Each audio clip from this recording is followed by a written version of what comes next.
Hey boys, good morning. I don't remember last time I had this kind of degenerate schedule of playing / streaming and sleeping. Must have been last time I played World of Warcraft. When was the classics days? 2020? 2021? I don't even remember. Those days fly by. Vampire is the best schedule.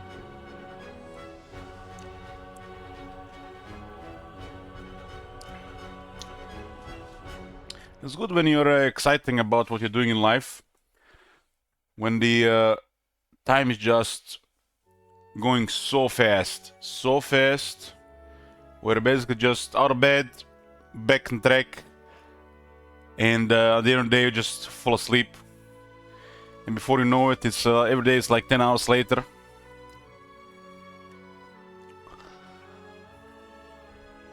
This is how a game should feel like. This is how it should feel like.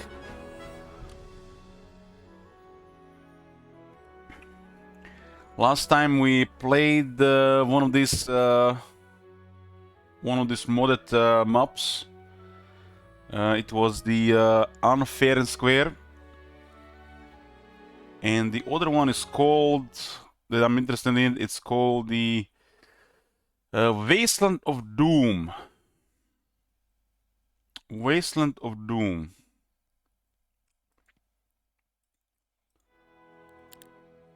Let's see this Wasteland of Doom. Is it Wasteland or Wastelands of Doom? Wasteland of Doom.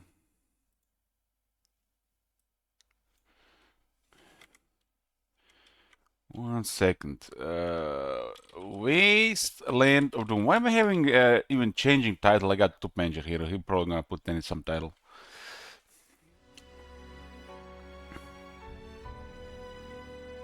Apparently they can change the name of the templates, but they just add the same template with a different setup. This is a map size huge. So extra large is before huge. Is huge gonna be the largest, or is it gonna be like something above huge?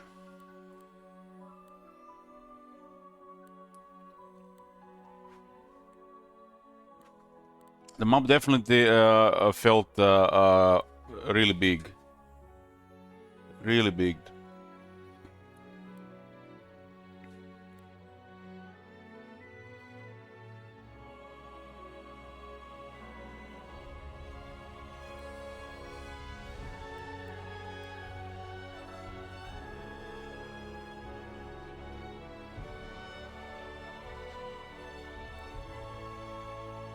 Memphis Schism says Schism is a little strong. I had a 40% larger army every day, but it could have been 45% with a higher level hero. 64 level 7 creatures became 90 by the start of the final battle.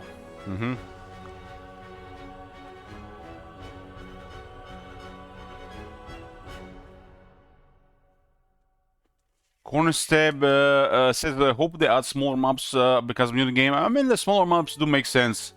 Like, I feel like this is like a okay small map. One moment, boys. Cat is somehow got in the room.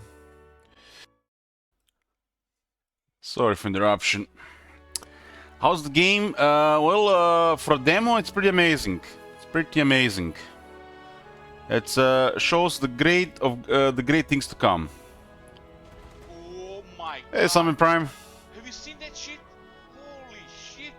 What the hell? Great things to come, and I think everybody is still excited for early access in a couple of months. It's probably like in 4 or 5 months. Which race for the next game? I'm thinking, maybe Necropolis.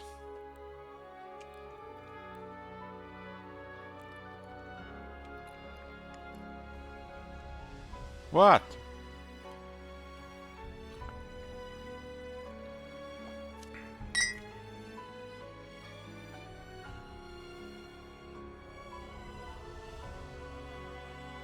How do I have twice the map pool?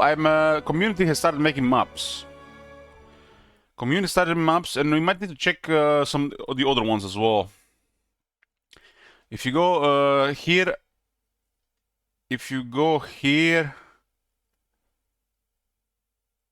uh, you can find some community maps.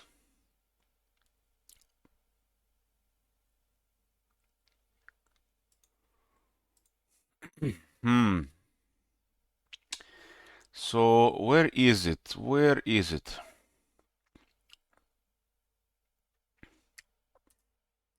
You know what is the funny thing is, they created this random map generator for everybody to have a fun, easy experience with lots of resources so they can manage more stuff, lots of extra stack on units and everything. And I wonder how it is going to be when they adjust it for better density and better layouts between the cities. Because the moment your second city is again your same city, it's going to be such big stacks. When already the lower tier units are doing most of the work.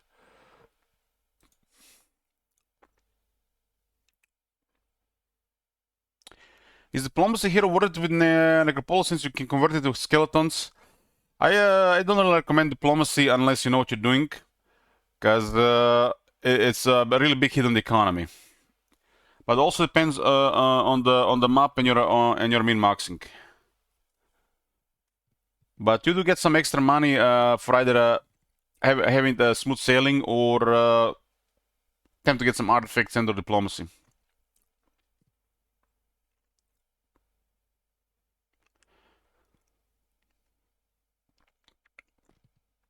Diplomacy is really expensive.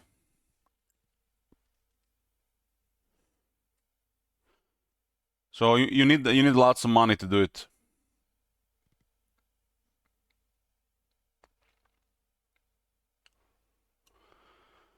I'd like to share some Heroes of Might and Magic 3 HD edition maps I made for you. There you go, small map for you. Corner stab. Somebody made some smaller maps.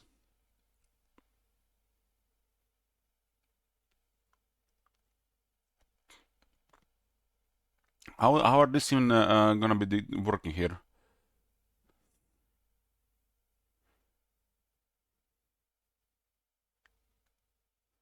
They were making this for the Hero Might and Magic 3 HD. How are they supposed to be going for there?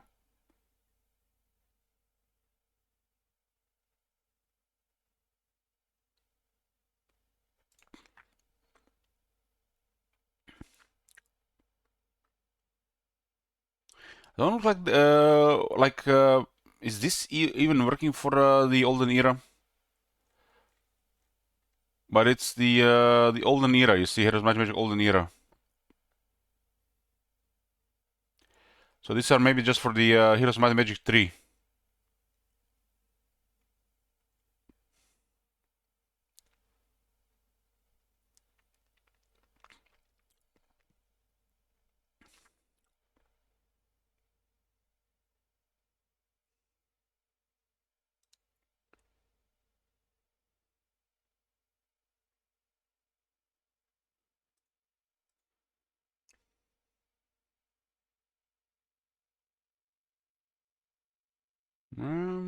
That looked like something else. It looked like something else. And Steam has become stopped being responsive. No connection. No connection. Connection dead. Connection dead. The game doesn't have the workshop section yet.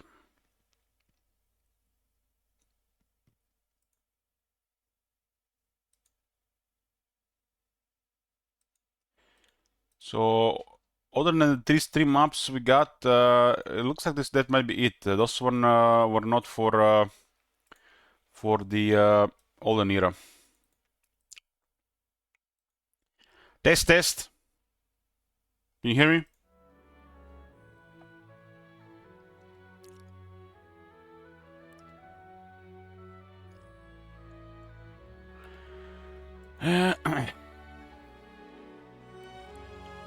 Like, that connection went down and then this connection went down. Like, what the hell?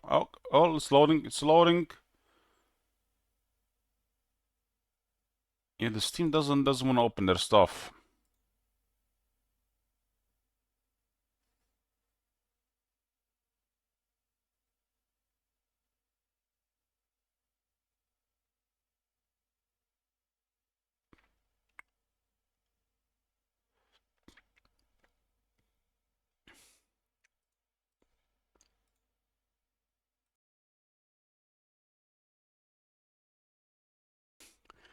Streamer doesn't know about Steam maintenance on Tuesday after all these years somehow.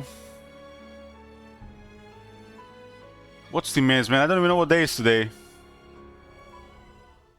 It's Tuesday? What the hell? What the...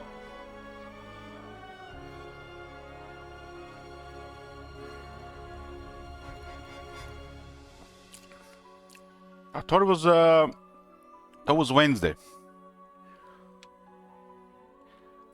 I guess it's Tuesday for another 20 minutes. Elich, I have to go sleep in like 2 hours. You can just start now. Well, I can turn off the stream, go play booba games for 2 hours, and then when you're sound and asleep, I can start playing the game. It'll just be in time for the top manager to go to bed as well, so I can start another Necropolis.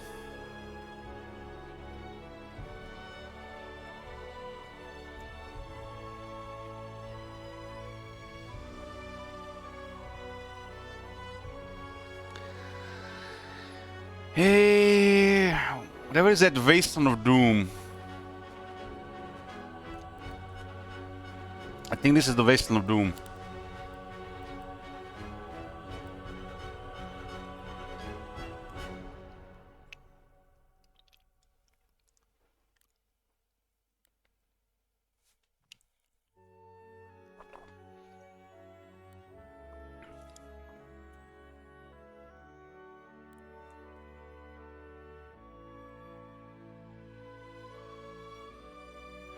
Backstage rules of Judaism.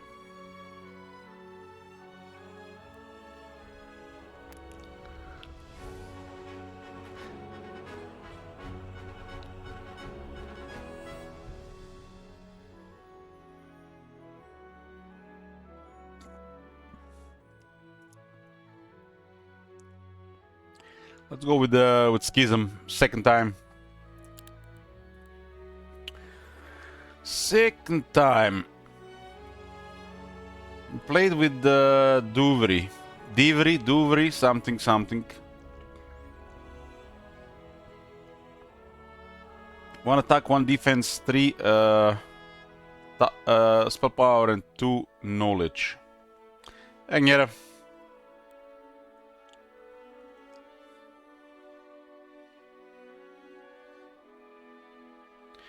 Masterful Umbral Grip.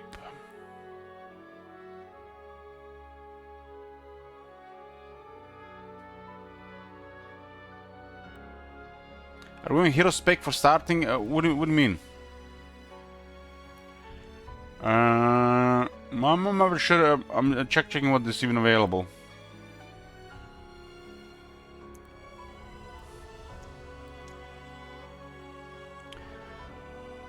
Grand Shot. The Eye Collective is this one called.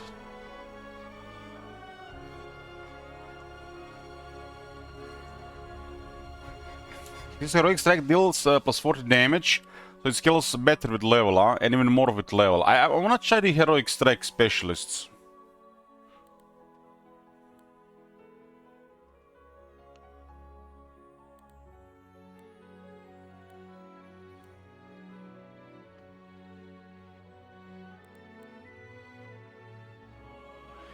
This one looks like belongs in the Morat's dungeon.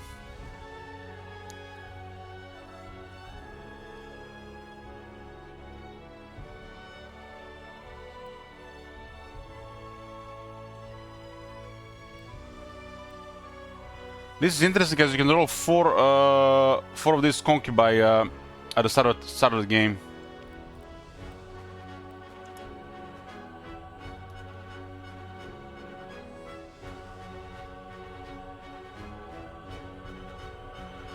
In the tactical phase, has +1 hex to the radius and can see the positions of neutral armies. Creatures in the army gain 1 initiative for every 6 hero levels. Wow.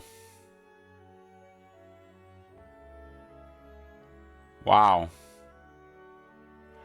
So on rank 19, her army has +3 initiative and can deploy even close to the enemy.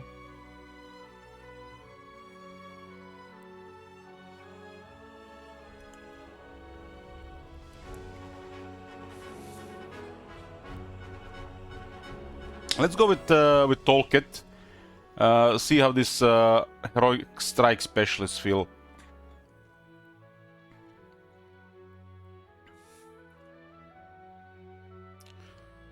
The offense specialists do make the units deal extra melee damage.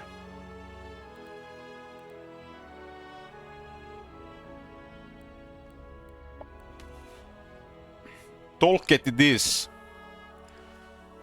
Why they put this weird letters? I don't get it. How are we supposed to read this? Like you see this U or this O? Are they just basically like a decoration of the letter?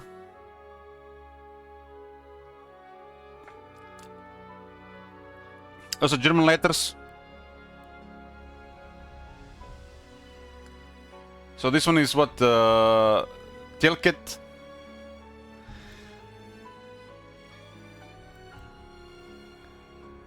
Toolkit. Oh man, stop it! We're gonna summon Judge here.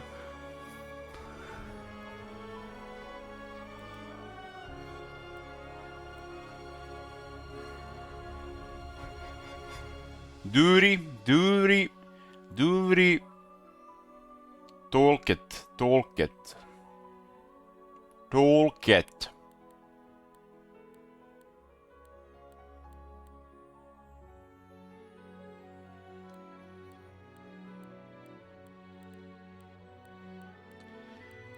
And there is the A. Jane Hay.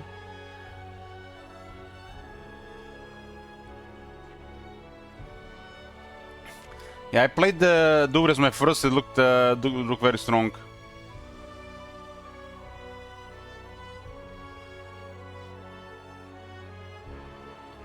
I was sleeping 4 hours a day. From here, I had 5.5 hours of sleep. Excuse me.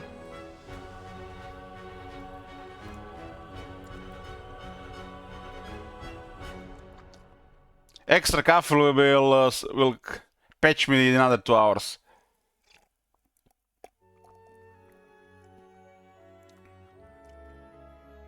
I played like, I don't know, 19, 20 hours yesterday.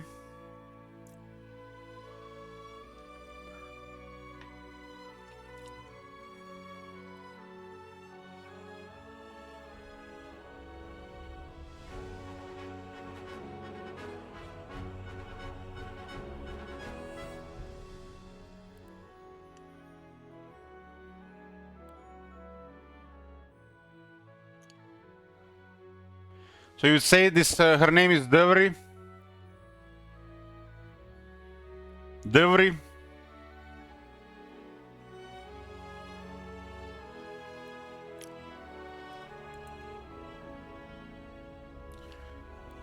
Or actually that was the other one. Tilkit.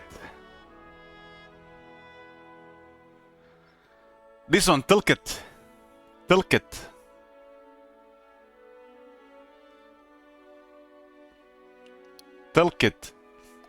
Okay, we'll play with Tilkit.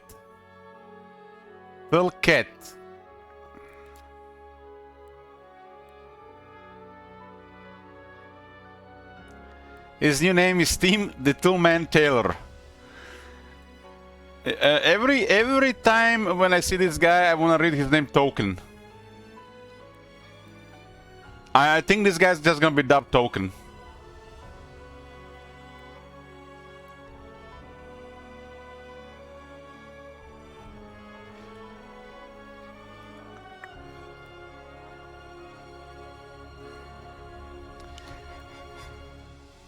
this one is gonna be the Avatar Lady. Token, Avatar Lady. And we can call this guy Sus. I mean, look at that face, man. That's like a Sus. This is Sus, Token, and the Avatar Lady.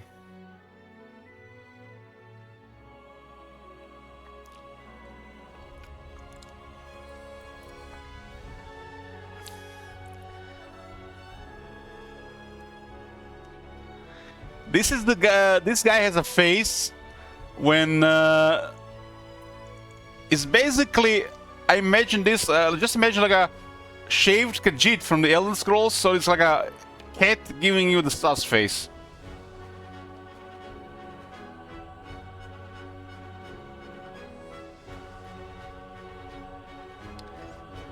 We go with Token here.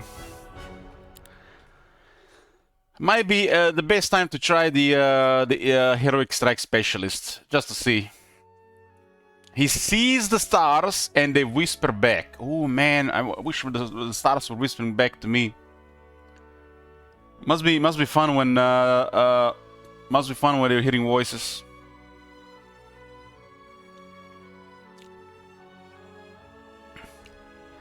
A shaved Khajiit is a great insult for a Bosmer, in my opinion. Okay, we go with Token here, and this is the second time playing Schism, and first time playing on this map. It's made by the same person who made the last map. This one is called, dubbed, called Wasteland of Doom.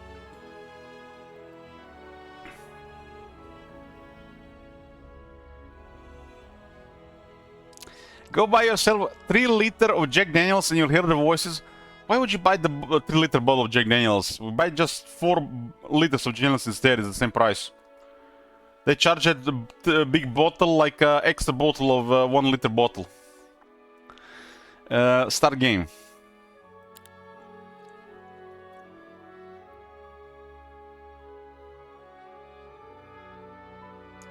There is definitely some strategy to summon these beings. Definitely some strategy, but not sure if it's even worth bothering about.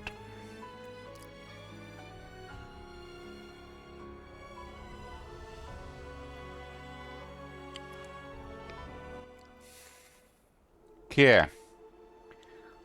1 out of 2 heroes again.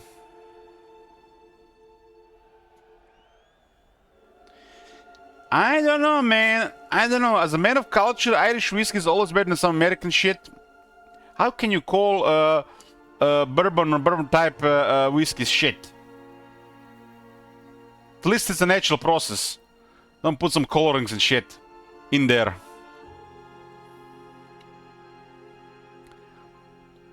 I feel offended here, man, considering bourbon is my favorite.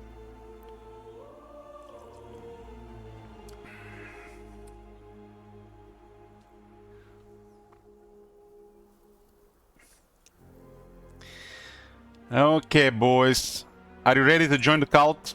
Are you ready to give your body, your mind, and probably your soul to things from beyond? There are probably people in the world that will do it for like a bottle of whiskey. Anyways, where are we at? Heck, there are probably even people who do it for free. Okay. This is the first Schism on Impossible. The last map was overly too generous, but currently, with my conclusion and observation of the game for the past, holy shit, 123 hours. That's in a week, by the way. The random map generator seems way too generous with the map it creates, so puts the difficulty in question. But there is such a thing as the starting difficulty for the resources and then the map difficulty. But if the map difficulty is slow and generous, puts definitely the overall difficulty in question in the first place.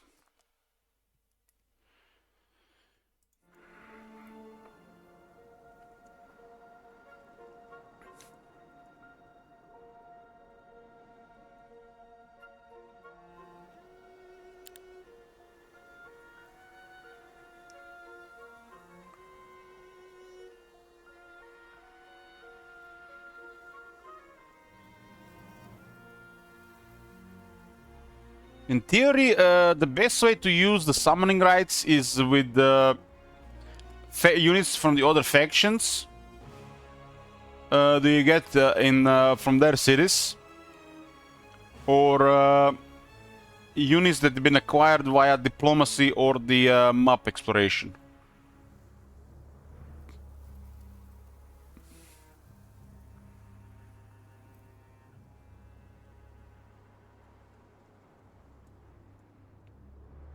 The summoning rights definitely look attractive.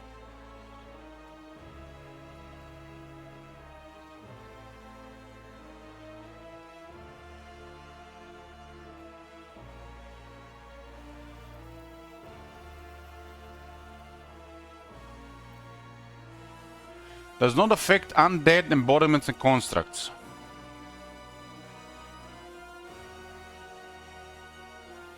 So basically, what did this mean? One of your stake gets killed.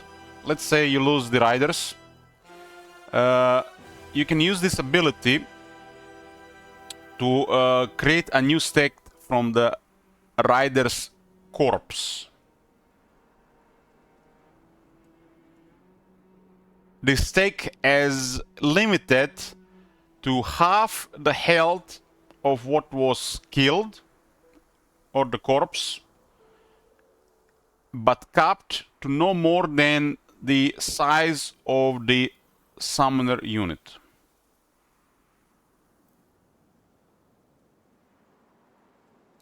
The tier 1 version is probably on the weak side of things, considering it's a tier 1 unit after all. But after seeing this thing in action against the player, you do get some ideas.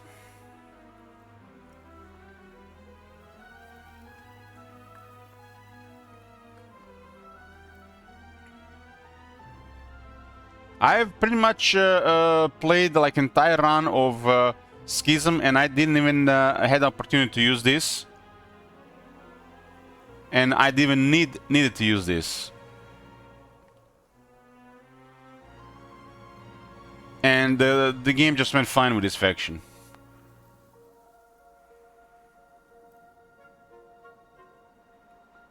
You can only summon the Rashots, Shots, and the Abyssal Envoys.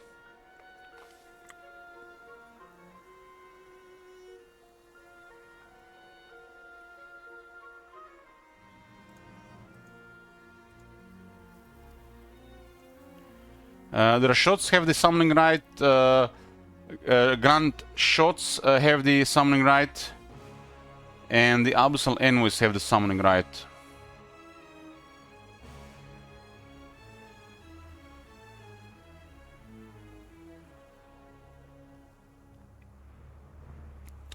So basically, if you're doing the Abyssal Envoy, they might not even revive anything unless they had enough health.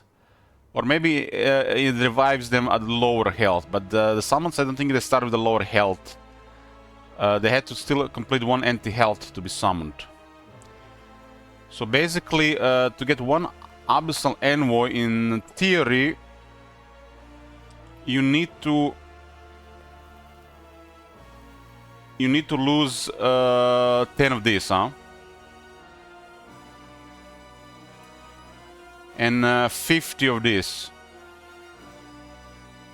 Once you know the math, it makes more sense. So one Abyssal Envoy is 10 Grand Shots and 50 Rashots. While one Grand Shot is 10 Rashots. But obviously, you need kind of better targets for this.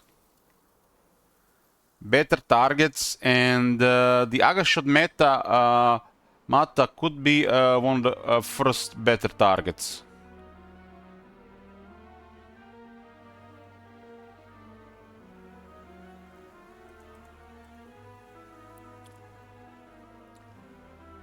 I think their abilities are meant to be used on the cultists and the cultists riding these riders as a flavor angle.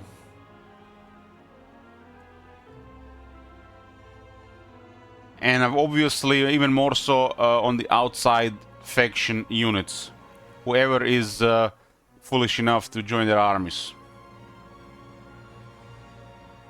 Because when they get losses, they will come back as some of these units. Knowing the numbers, make things a lot more convenient with this. It's one of those things where which looks basic, but it's not basic. And if you're gonna try to go for it, you might just make mistakes and do more damage than good until you figure it out.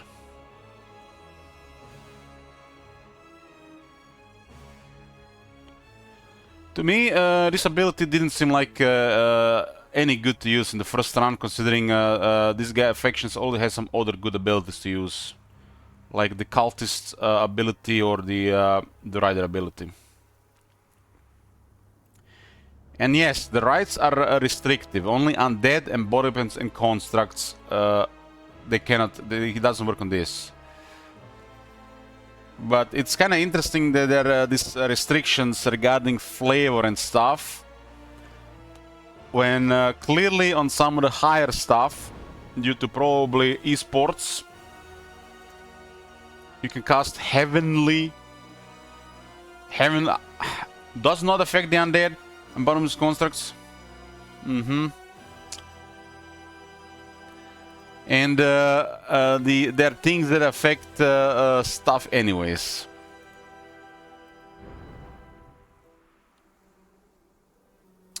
The pet finding thing seemed to be bugged.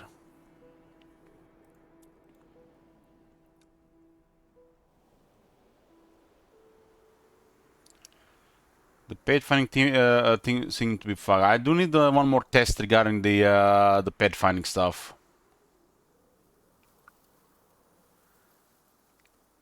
I've tried this and they did had terrain penalty.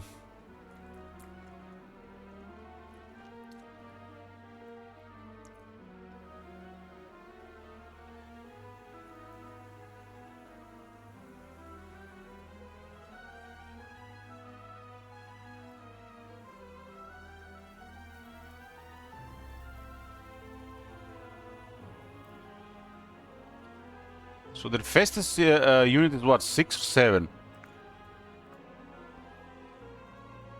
Indians people showed us their fastest unit at 7.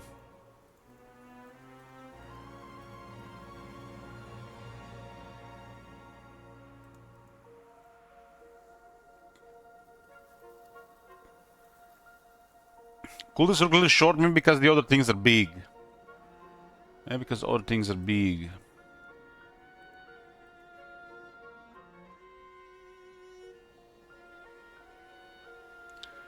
This one definitely looks like Cthulhu stuff. He's squatting.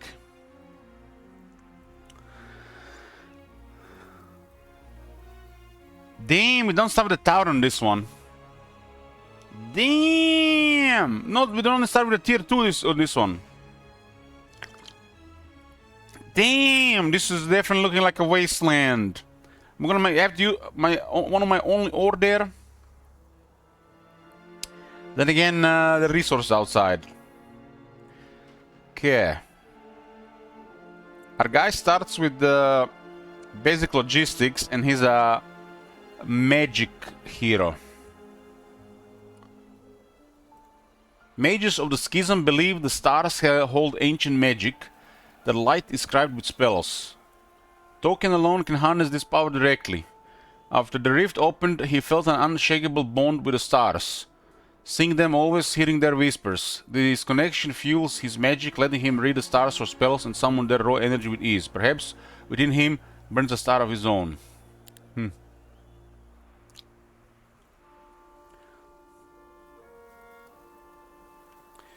Basic attacks, this counts as a ranging attacks, yeah.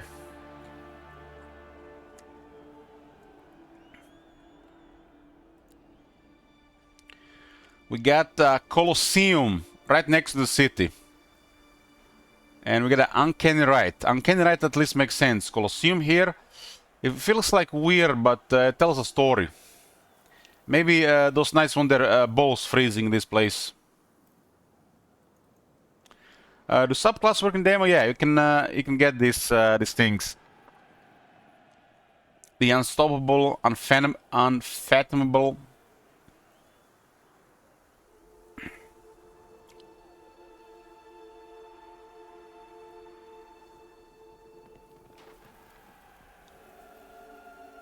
And we start with a point in Unfathomable.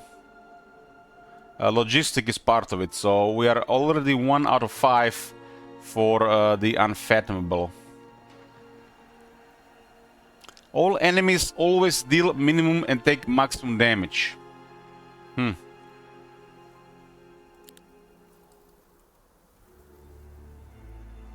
These look hell of a nasty, and we gotta do a no-brain and build a tavern. So, myself personally, I am a fan of the town starting with no buildings.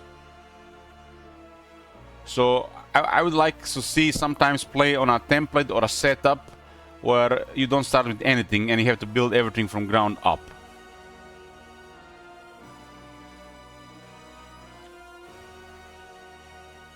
We have 2 buildings here, tier 1 unit recruitment and basic town hall. We have to build the tavern, otherwise we won't be able to get a second hero this turn. Build a tavern. There goes the ore. The shots are called cost 70, huh? Okay, let's go. Natalida and Nihil. Nihil is a movement specialist, and we might be restricted with heroes, which makes her probably one of the best heroes to get.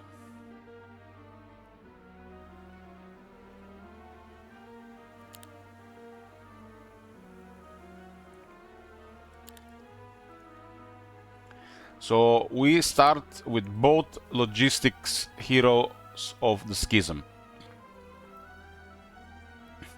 One is a heroic strike specialist, and Nihil now, the new one, is Wayfarer. She's a Oathkeeper, and he's a Rift Speaker. Oathkeeper is a Might hero, Rift Speaker is a Magic hero.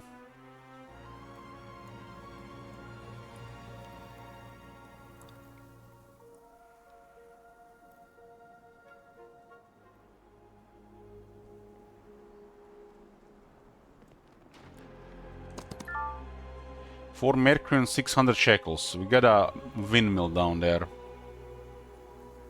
These guys are guarding a shaman staff. Wow.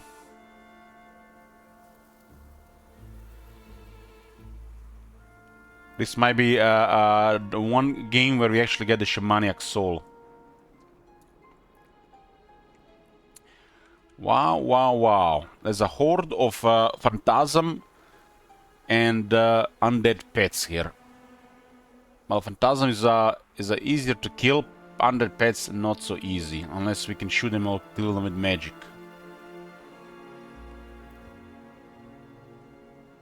There's another altar here.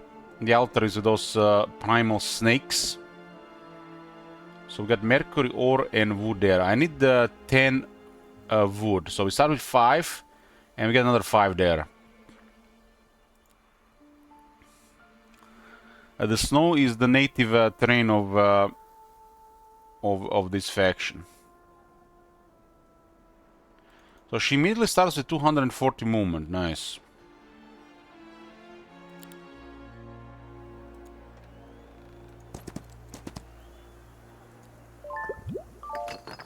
We got me a magic wheel that's not guarded there. Windmill is guarded by some swordsmen. That's pretty hardcore.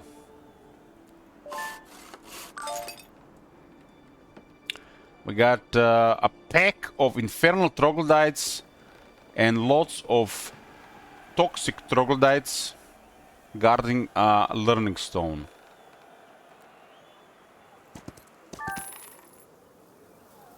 And looks like another swordsman guarding another learning stone. If this map is also restricted with heroes, pretty much we might have gotten one of the best heroes as a second hero.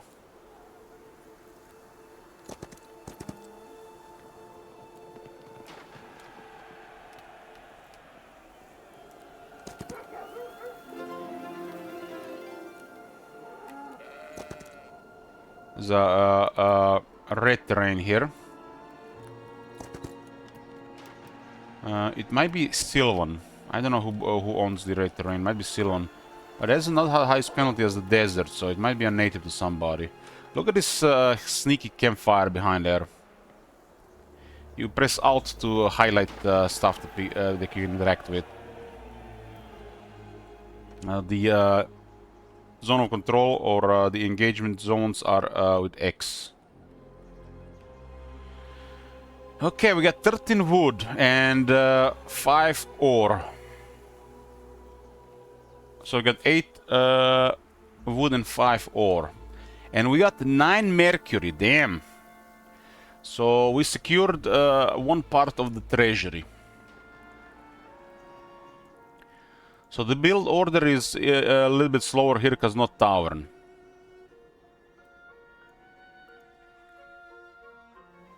The turn day 2 will be the town hall 2.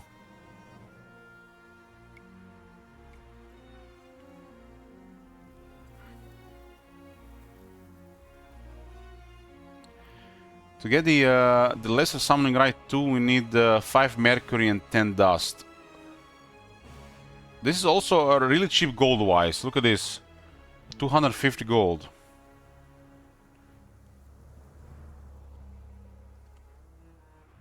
Our income is horrible for this 1400, but this is not that expensive, so it's a little bit slower. We're gonna get this.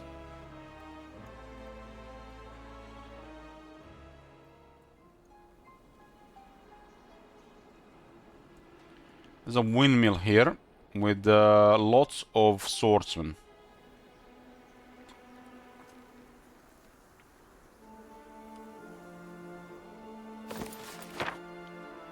He starts with reinforcements.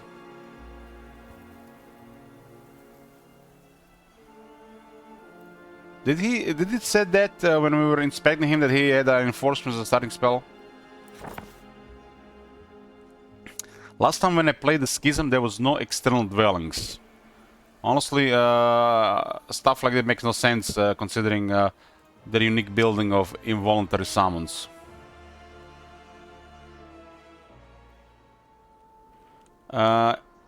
X on the keyboard for the zones of control.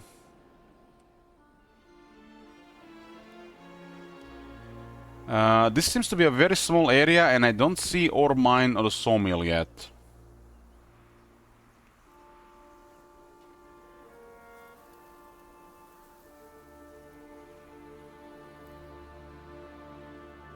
Yeah, on every hero it should tell you if they start with have a starting spell.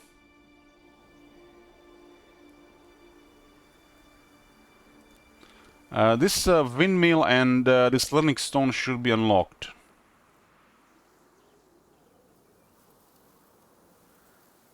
It does look like these three are pretty easy starting enemies, and these two as well.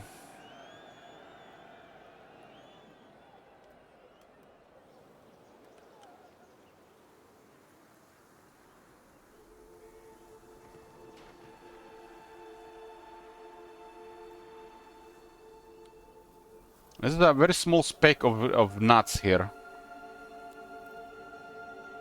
Very small. Maybe the guards are not as strong to get the cavalry.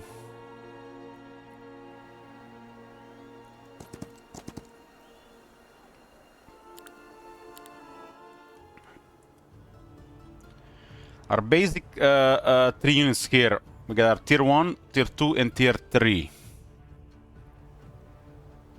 And we're dealing with the tier 1s of the hive.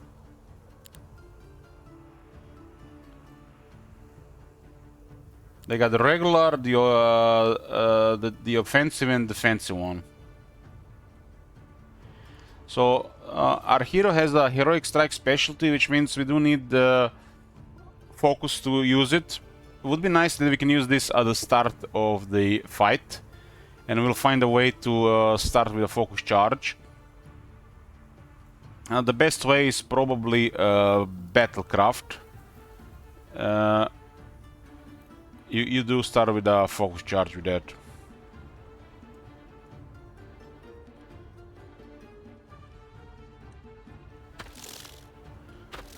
A focus head does not give you a charge, just give you 2 points. These things are 4-3, 6-5. We got a 5-3 on this guy.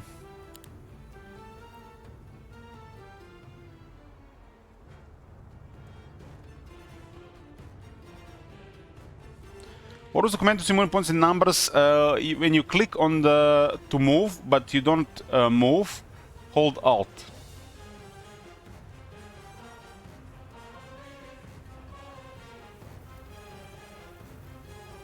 Our guy has 5 initiative, so they have 4. This is the native terrain of the Schism, so it's +1.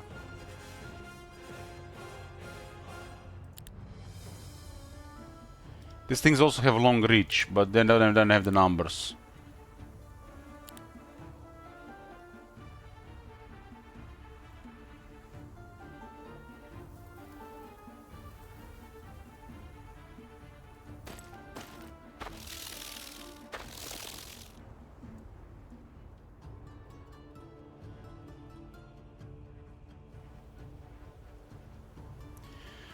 So this thing has 10 health.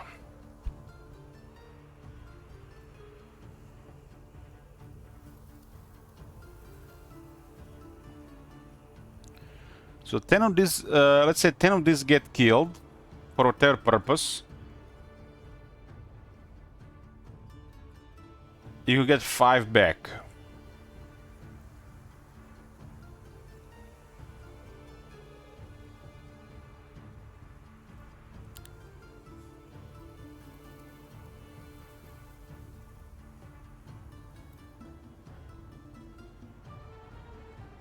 Yeah, the entire stage will die, obviously.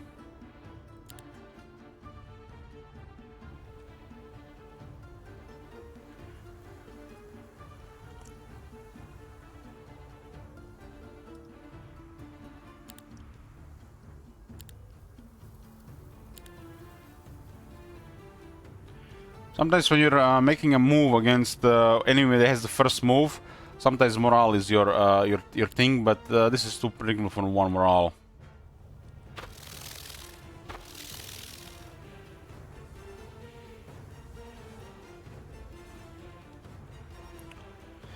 I mean, Tom Manji, don't tell him. If it works in his head, it works in his head, man. So many things in my life work in my head until, you know, somebody tells them they don't work anymore, and it's like life gets harder.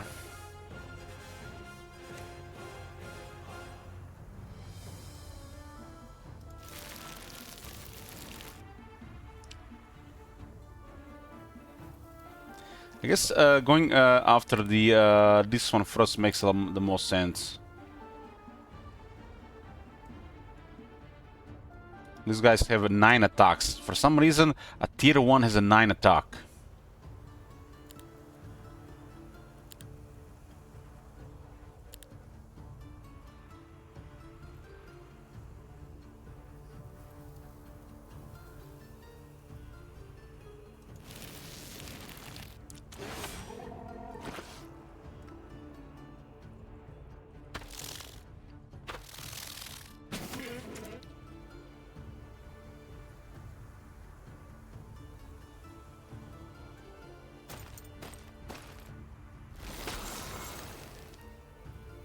Why does this one don't have the delayed attack? And the other one has the delayed attack when you upgrade.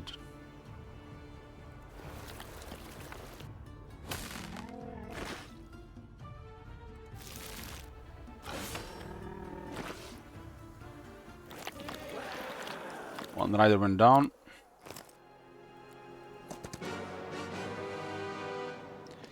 Damn. That! 9 Griffons, huh? I think that's the highest I've seen in the Colosseum.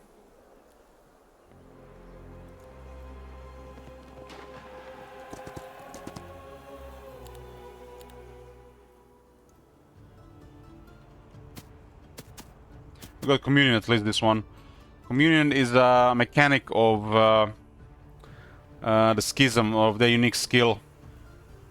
Depending on his skill, but basically Communion increases the temporary buffs, gives you temporary buff to units in the battle. So every unit has additional units at the start of battle depending on the level of Communion.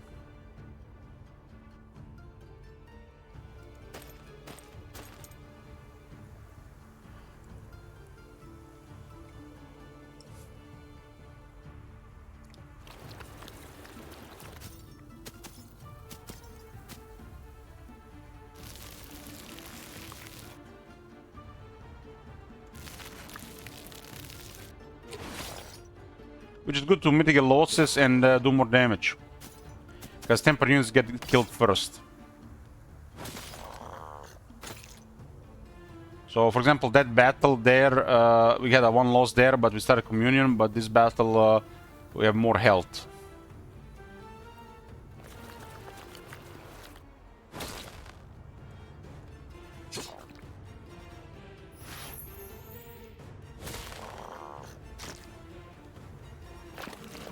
And more damage. This is called the Abyssal Communion. Every time we win a battle, we get +1 Communion level. It's currently capped at 2.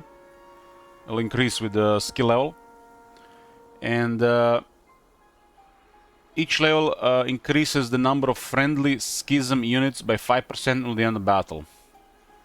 So you get quite a bit of temporary units, which is really strong. It's really strong. And you can have a hero that specializes in Communion. So she can increase the Communion max Communion level. And you do lose half of the Communion level at the start of each day. But some is retained. But this number could go even higher, and then you can also have skills which grant you more Communion per battle, for battle victories.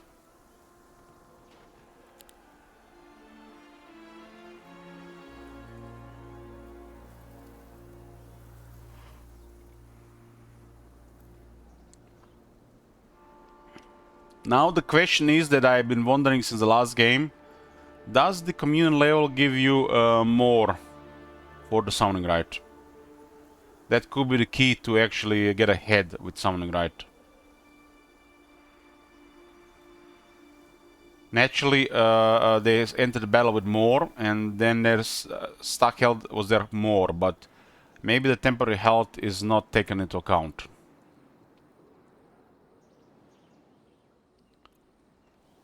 But the Summoning Rites will make more sense if the Communion level work with it as well.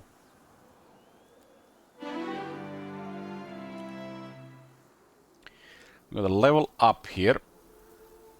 Economy and offense are not part of the Rift Speaker stuff.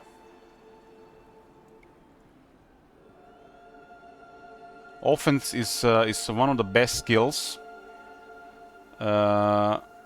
But if you're trying to get your class specialization, you pretty much have to ignore everything but trying to get a class specialization.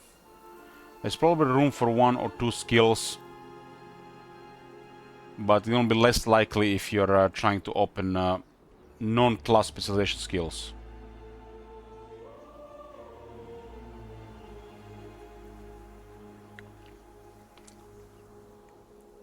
Unstoppable is unlikely since his starting skill is part of the unfathomable.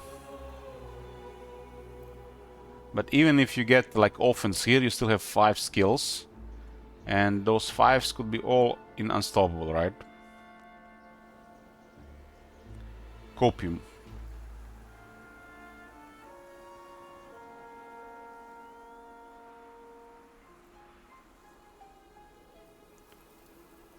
Copium.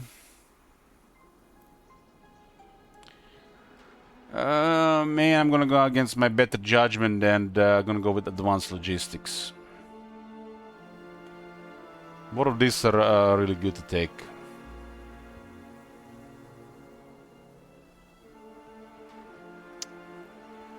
Why is not economy part of any of the skills? That'll be hot.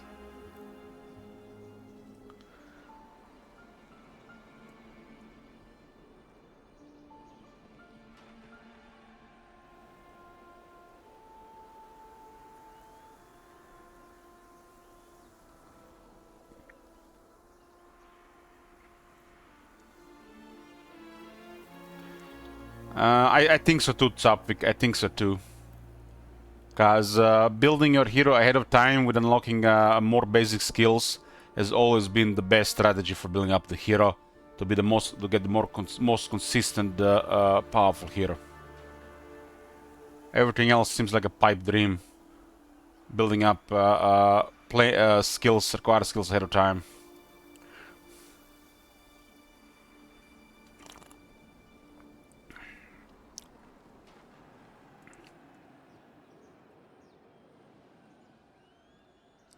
Let's go with the secret passages.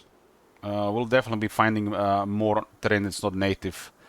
Unfortunately, that unit does not work unless it might be bugged on that map. But I'm not gonna trust it. These other two don't really do much. This can be very useful if you are trying to get an advantage against enemy heroes. This is really sneaky. This is probably a really strong PP thing, and to cripple the enemy heroes.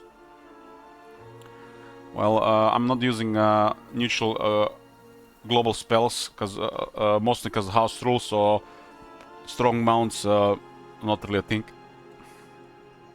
This can be really strong against enemy heroes.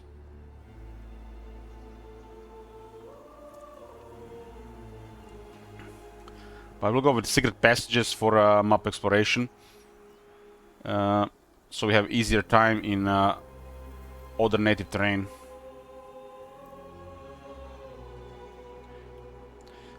This is basically any magic that goes under neutral magic.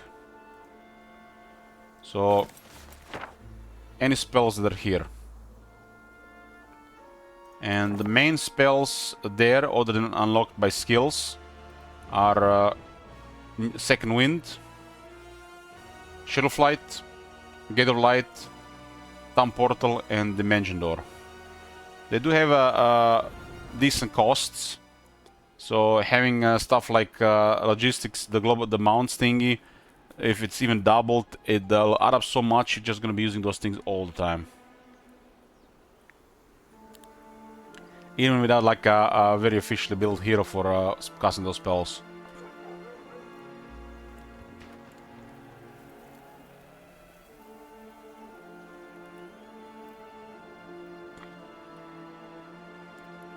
We gotta unlock this village and the windmill. We might not get any other extra resource around.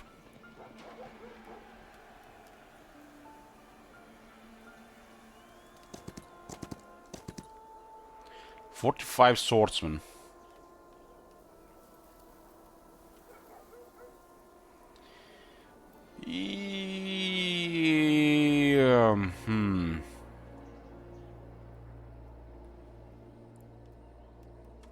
If they're in one group, it's kind of nasty.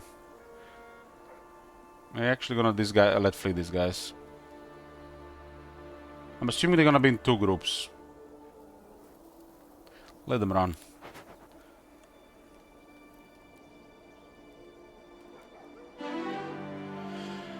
Oh, look at this. Sorcery is not part of this. What the fuck? So, no sorcery, no economy, no offense. Wow.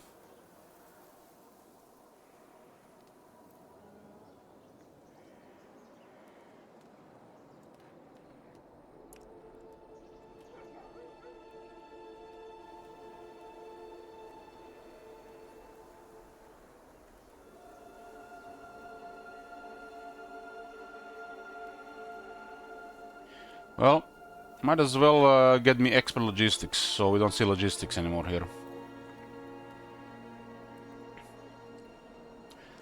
This is another, for example, global map spell. It could save you time.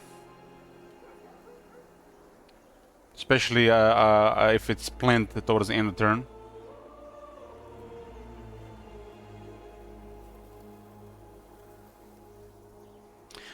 There's a bias for this, Mr. One Boy. There's a bias. So this guy is a magic hero, so he has a higher chance to roll spell power and knowledge on the level up, and the skills that are unlocking are going to be more for magic. So yeah. So this is the main problem with hero specialization. Because, for example, you could be playing a might hero, and you might not see primal magic. It's not restrictive who can get, it's just lower chance. Not by much, but there's a definitely lower chance. So the hero specialization and might hero getting more magic skills or vice versa, it's basically RNG. Leaps and bounds restore 10 moon points after each victory in battle. This can add up to over time. Pretty much, might even be half, if not entire, probably half a turn per week with a very good movement hero.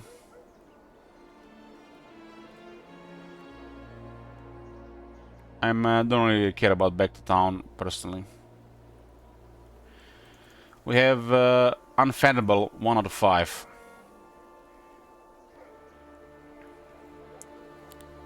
Unlikely we get it, but I'm gonna try.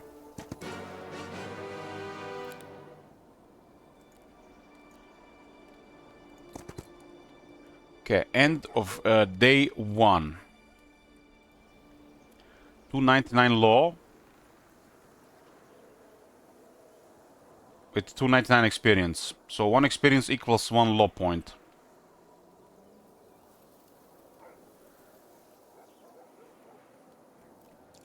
Okay.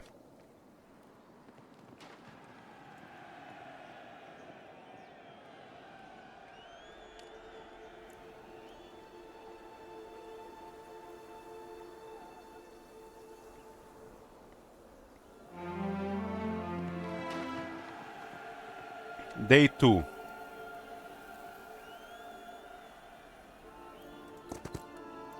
They do have some shooters here.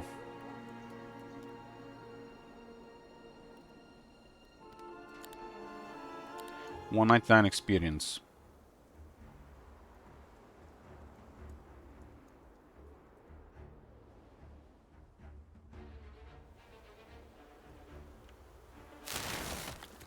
We have a 1 level communion from the last turn.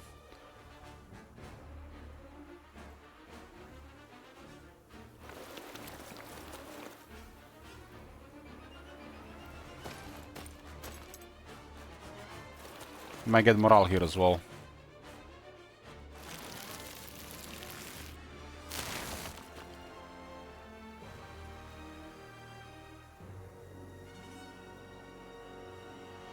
This unit has 4 speed.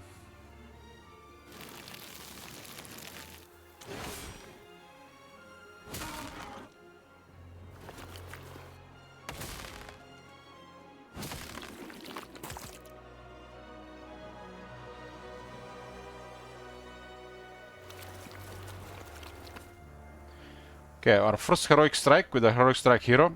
Pretty good heroic strike at the start.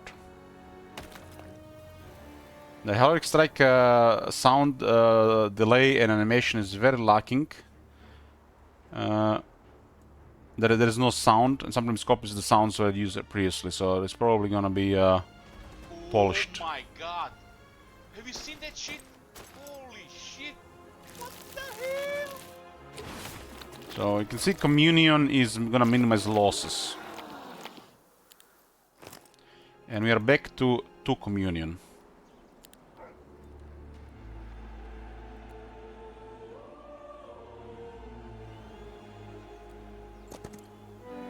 +1 spell power to 5 spell power. We ought to learn the Lightning Bolt or the Lightning Bolt with the... Lightning Bolt actually be very good at this point. 7 of them! Damn!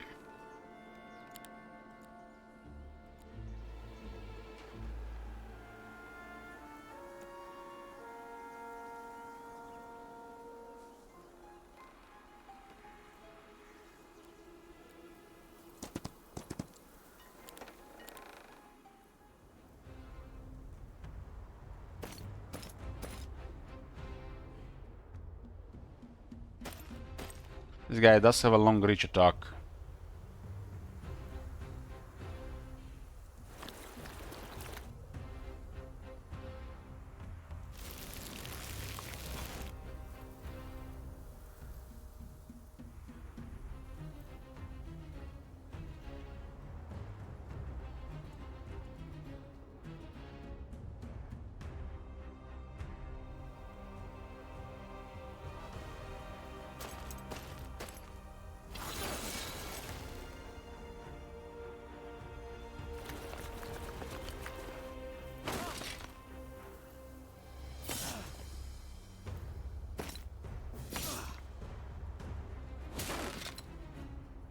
Twelve held on the swordsman, 10 held on the shot.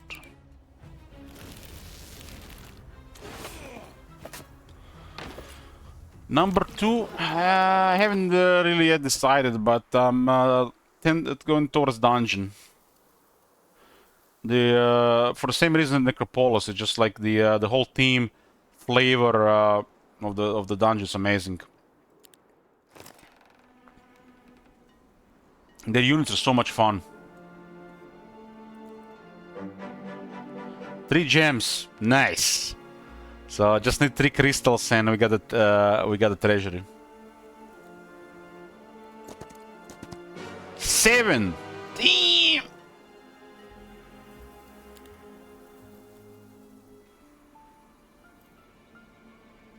Ooh, there is wood storage here.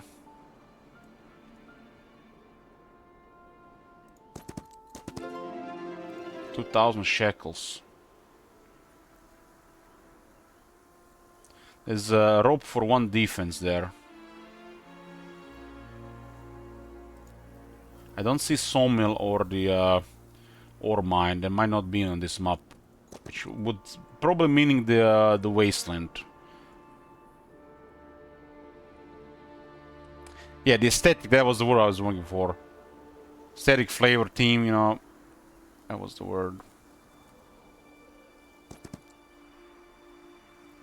We might need to rely more on vehicle pickups on this map.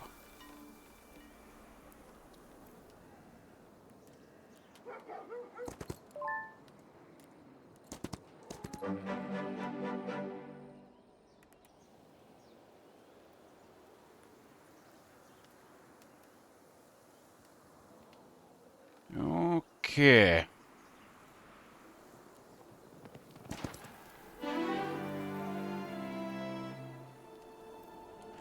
So telling me not even a summon basic avatar is part of... this is a different hero. This better be a part of the other one though. Advanced logistics. This is a different class.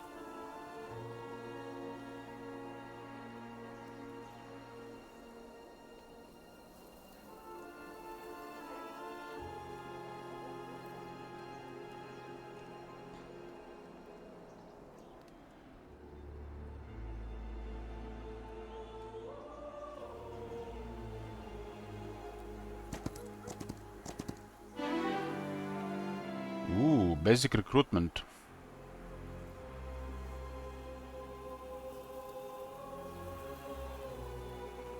I mean, considering this stuff here, it looks like it was the stuff to clear immediately.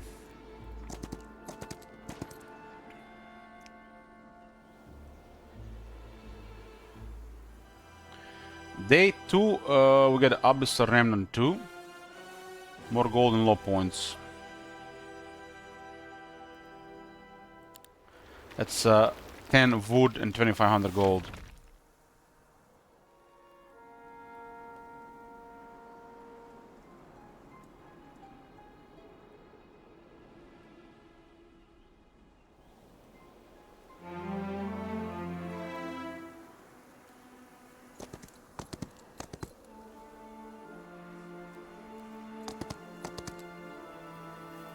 Some resources here. Wood.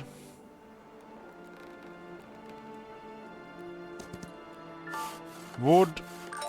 Dust. Hey, John.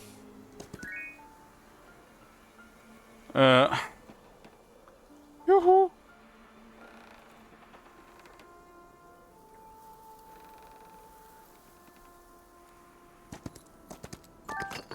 Another learning stone.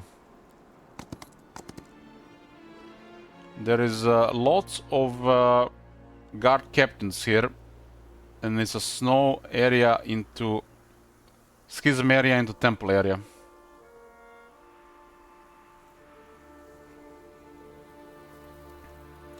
We did had stuff around to get me some wood going though.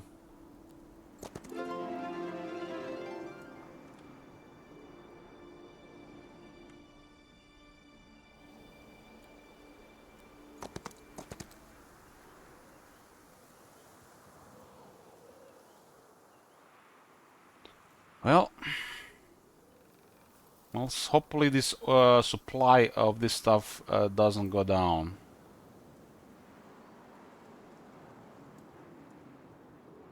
My communion level is at 1 currently. We ought to use it to minimize losses. This is kind of nasty enemy against us. Especially with no spell casting.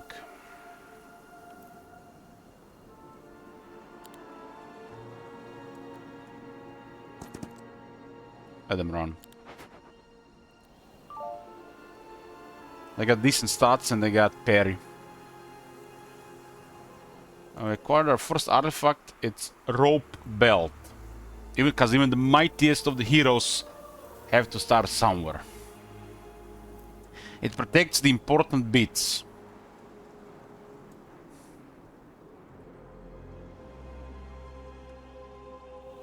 And if you're eating too much carbs, makes you look fitter.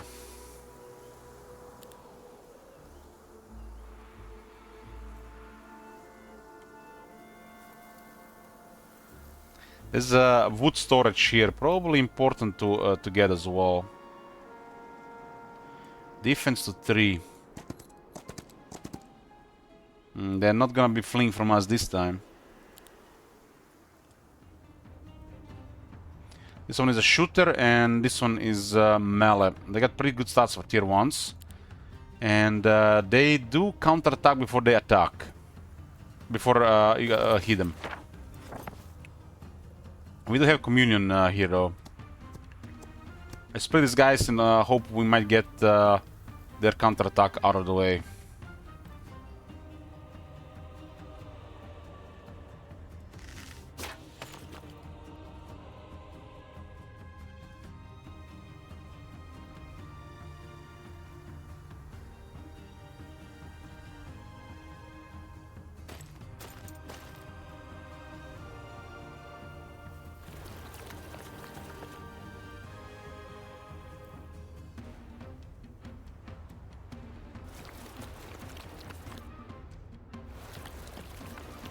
They're really making the icky noises when they move.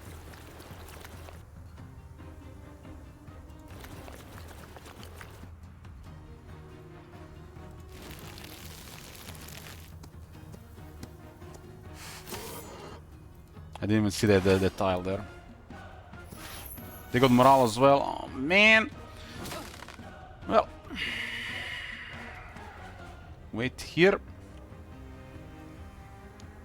Wait.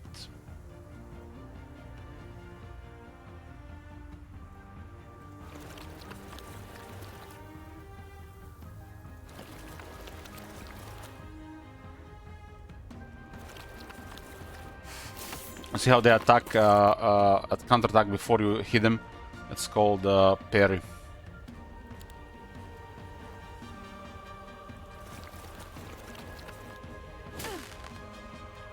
So basically, the way I see it, when your attack causes kills, you get extra focus point.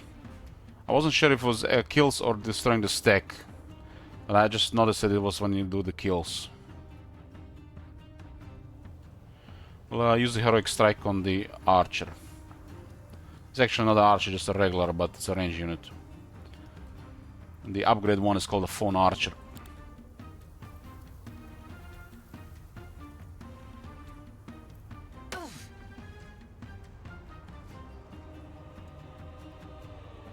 Let's see. Not 2 this time, so I was at 4 already. The stack will gonna go down here. 2. You get 2. But what was 2 the last time?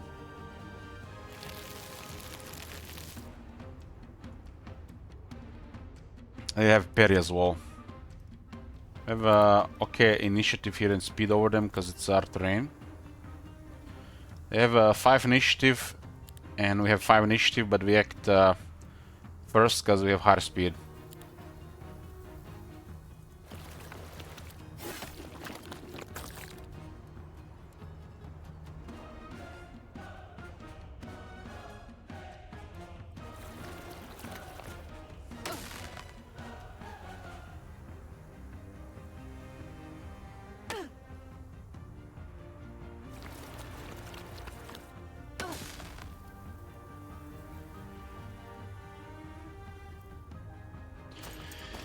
Okay.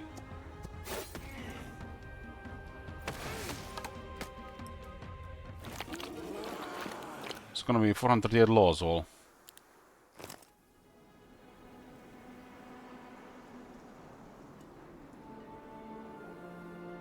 Let's go with the tax collecting. This faction has 2 points in tax collectors. So up to 500 gold per day. 8 wood from the wood storage. Nice.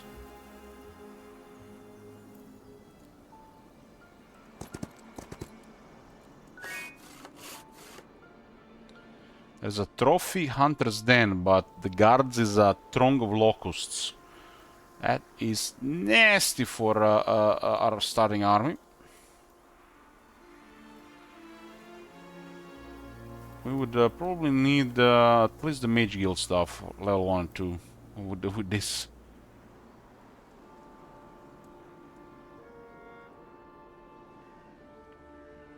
I tend to really never get an early mage guild.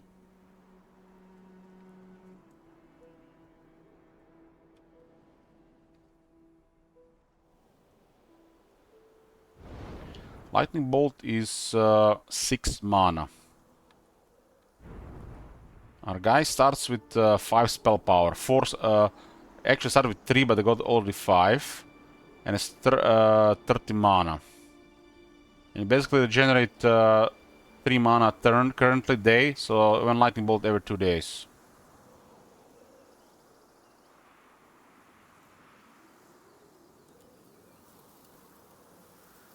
And lightning bolt would definitely be nice. The problem is with the mage guild is unless it's a part of something important, it's not important to build. Like if I believe mage guild used to be a part of town hall development in the early heroes, but now it's not, which is weird. What's weird there, some factions have it for a unit requirement, which slows down how they unlock units, because you don't want to build a mage guild because you're building everything else. Meanwhile, there is Necropolis with leeches. Leeches of all things. You can build leech building without mage guild.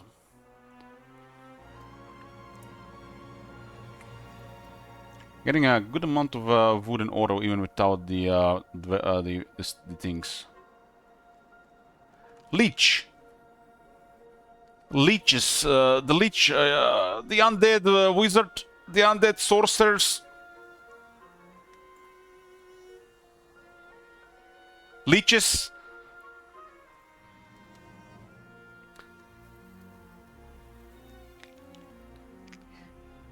Leeches Island.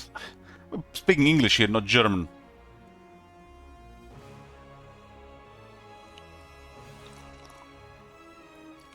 Okay. Bank. My bad. This is no offense, really. Here, just I'm being funny. We are trying to speak English here, even with all these weird letters always planted in these fantastical games. Let's get a bank for the money. I mean, our guy, Toolkit, you know, that's why, you know, people make up names. This guy's gonna be called Token from now on. Because, you know, we don't want to pretend to be smart and try to read that letter without actually learning it.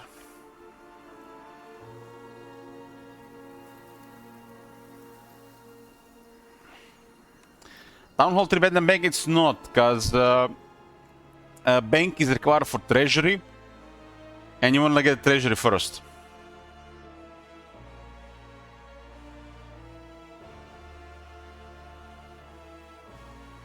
What is the shock to shock hero limit? I'm not sure I don't understand what you're asking. Hero limit is in top left.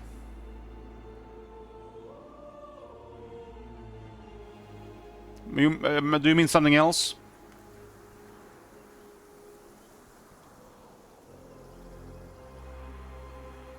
I am a big fan of learning how things are pronounced correctly, but when these games expect us to pronounce German, French, Spanish words all correctly, and then sometimes add something really, you know, weird like Dutch, you know, you give up after a while.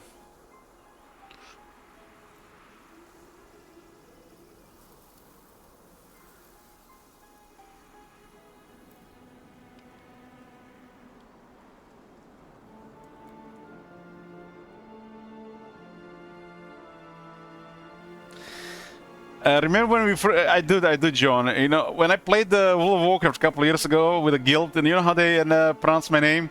Ilik. Ilik.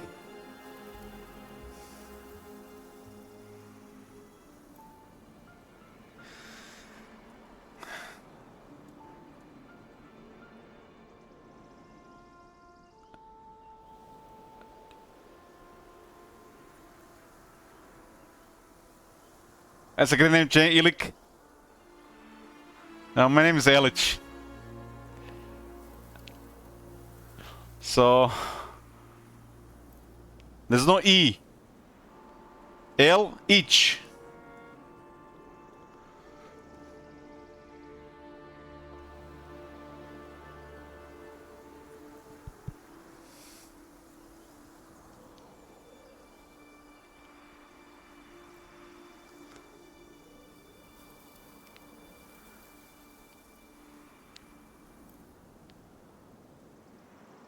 El Ich. So in Spanish, El Ich. I am the El Ich. I appear when you least expect it. After you haven't been in the shower for 2 weeks.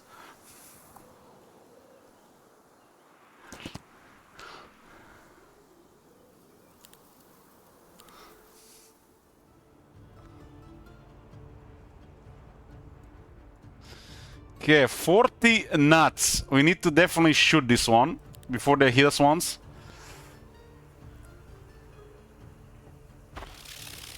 I feel like if we split, they would have split as well. We have higher initiative, so unless they do have shooting, huh? Okay. We do. This is a long reach unit with a long reach, which means they can attack from one tile away, one hex away. So plan your movement accordingly.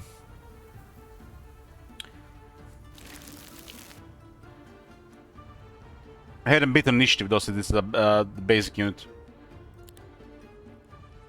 Unless they get morale. Okay. Pretty straightforward. You get damage mitigated by the minion, the minion communion.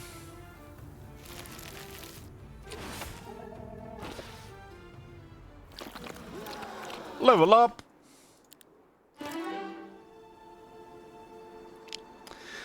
Okay.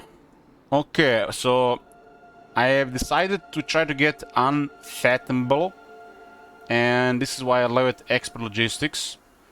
And now we got offered basic luck, and it is the second skill in this hero specialization. So basic nightshade magic is not part of it. Logistics is an excellent skill. Luck is an excellent skill. So 2 out of 5.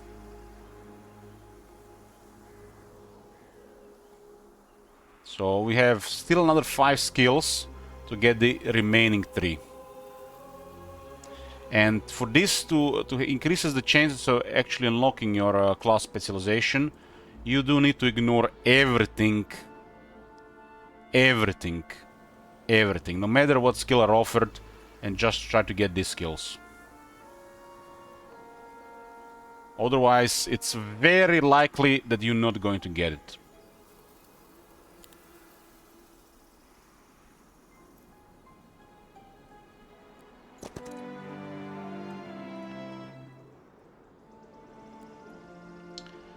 Both our heroes start with logistics, which is amazing, amazing start for hero-wise. I mean, your starting hero is always gonna be whatever you want, but having a second hero very good, that's just amazing.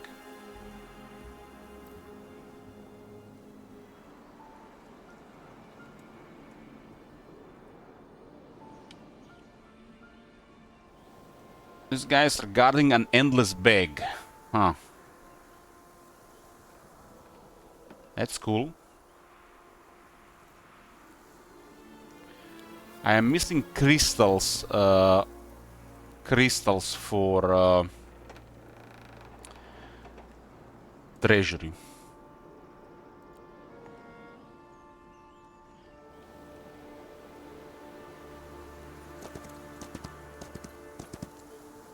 There's a pretty good artifact right in front of our city.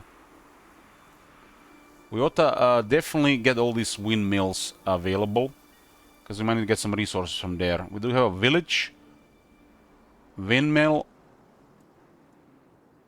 wood storage, windmill. There's also a trophy hunter's den, but it's hard guards. Hard neutrals guarding it.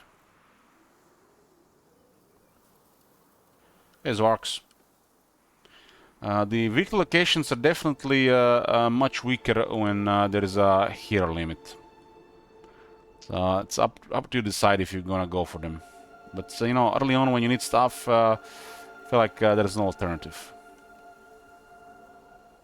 Especially on these higher difficulties.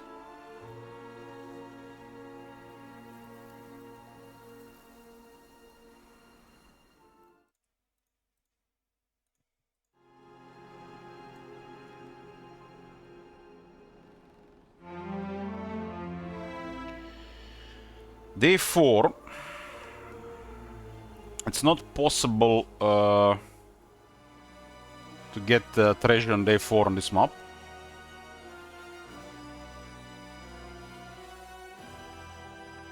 Because you have to build a tavern.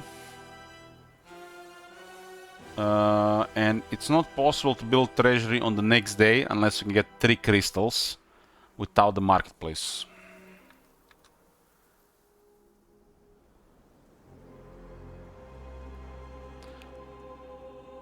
The hero limit in the top left corner.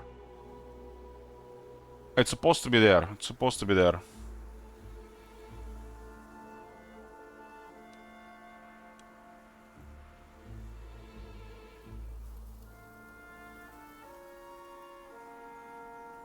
This is just our default.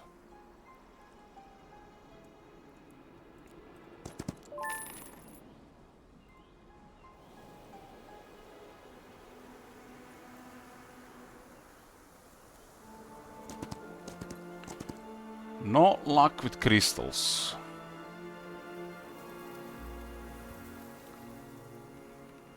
Maybe we can get it on the windmill. The windmills had the weak guards.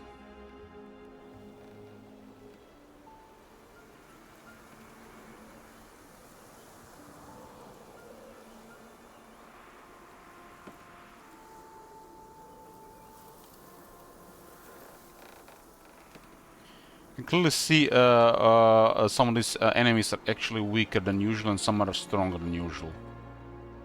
Kinda represents a path of clearing.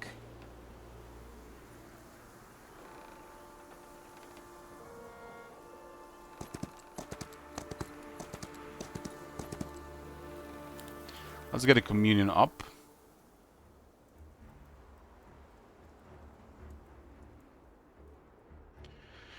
We got Guard Captain and the Sun's Aegis. Guard Captain has a double strike, so we don't want to let it hit attack first.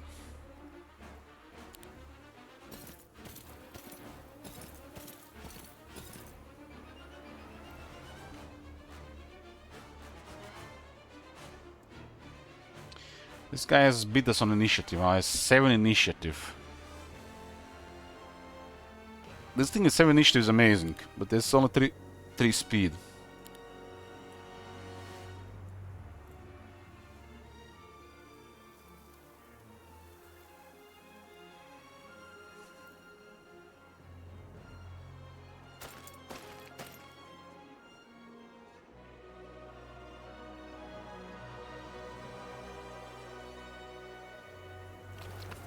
Let me get the morale here.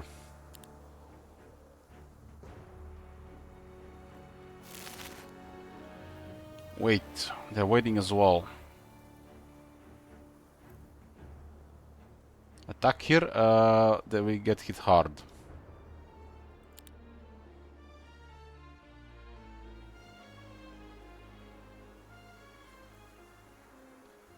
I think this might be fine.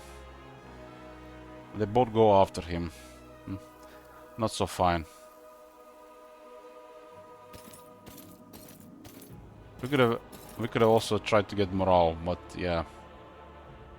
Seems so unlikely.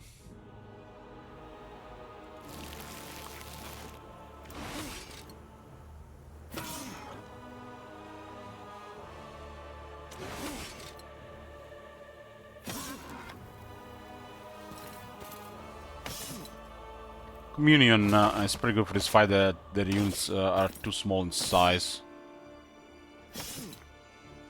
Oh, double strike did deliver 1 kill.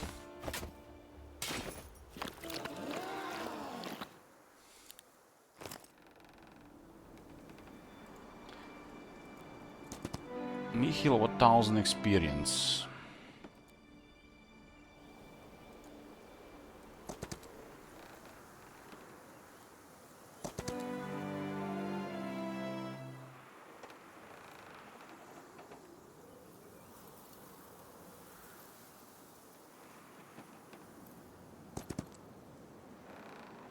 We're very close to level.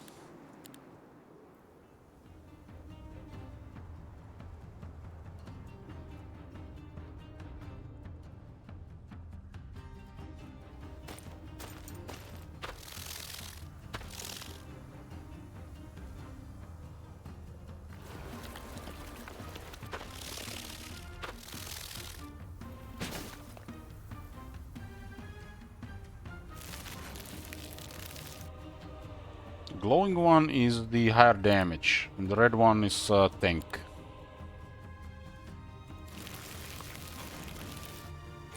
Because they're kind of both glowing, but the other one is glowing more.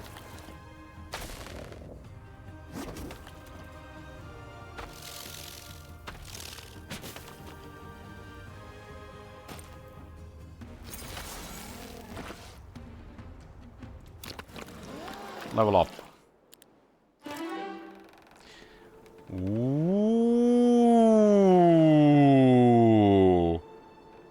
Not only that the basic summon avatar is part of the heroic strike build, but it's part of the unfathomable.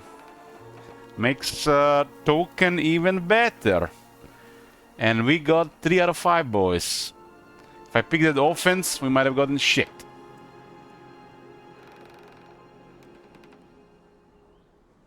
Three out of 5. And that is the skill you want on heroic strike build, right? I think. Or was it the other one that gives more damage? Maybe. But U was definitely for the hero spec.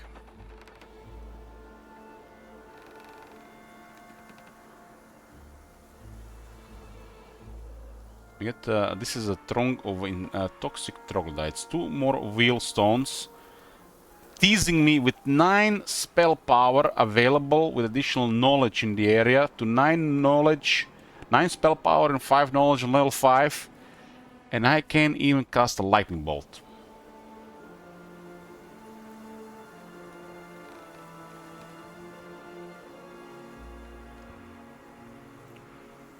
But we got 3 out of 5 hero specialization, and I need it perfect with the remaining heroic strike skills.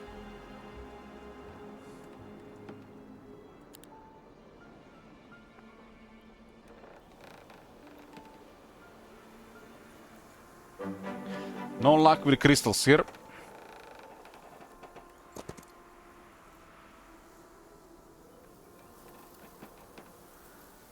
$388 low, huh? We have communion.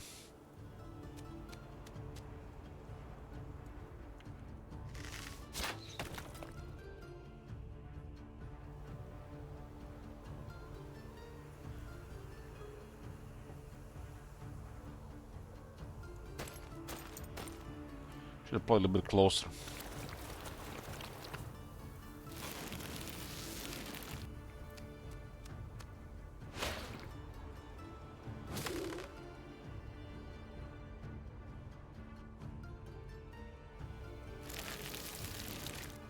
Dusk hoplets and fawns. Oh, morale. They do have parry though.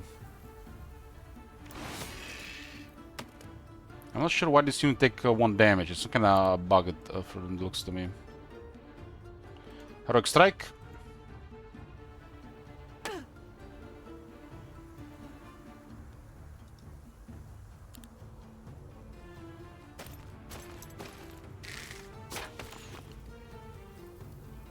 It definitely helps with improving casualty losses book. But some of the casualties early on don't really matter at all. Unless you're a butthurt of seeing a couple units get killed every fight. Better to prioritize economy.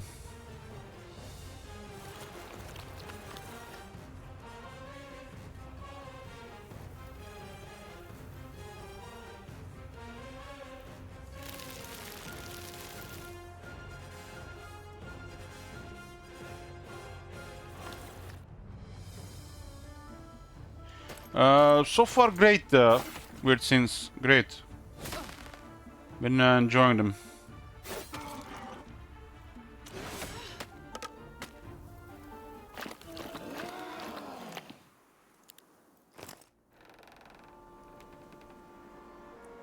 Knowledge. 7 spell power and 4 knowledge, damn. They got the purple locusts. That one, I mean, not as nasty as the red one.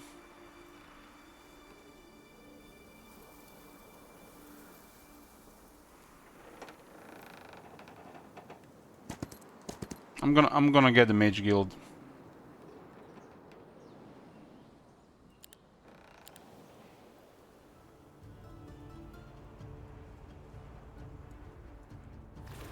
I got a cleaver.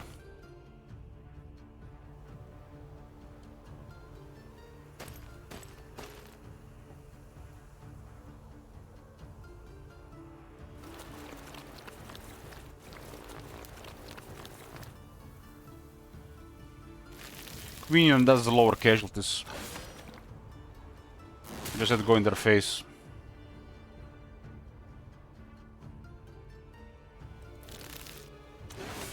Pay attention to the turn order.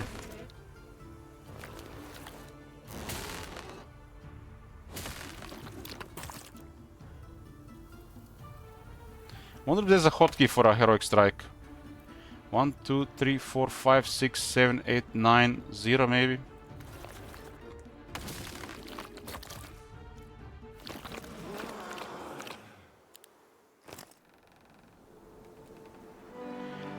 Eight spell power and 4 knowledge on level 5. Damn.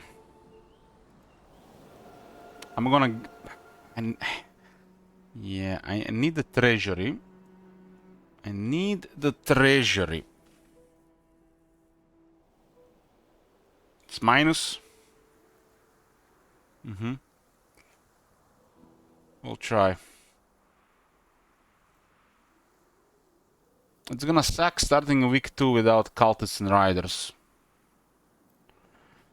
We had to do a day 1 tavern. Day 4 marketplace. 5, 6, 2. I have not found crystals, so we need an early marketplace. Day 4, 5, 6, and then we have Cult Aspire on day 7. Week 2, day 1, Abbas Remnant 3 and the Mage Guild, followed by the Resource Depot. We can even get the Great Library for even more knowledge, for example.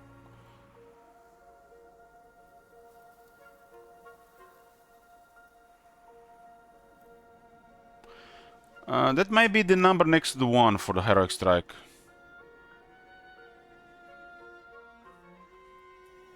We'll try. I need marketplace so I can trade for crystals, which are required for the treasury. The riders and the cultists have a pretty straightforward requirement. We just need days. Right now we are making 2750 a turn.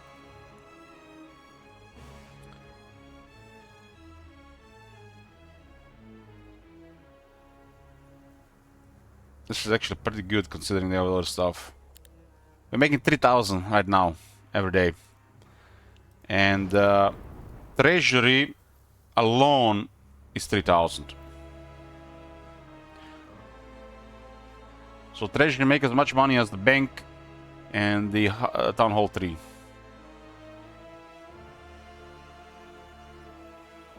So we basically double our income. If we don't take into account the law.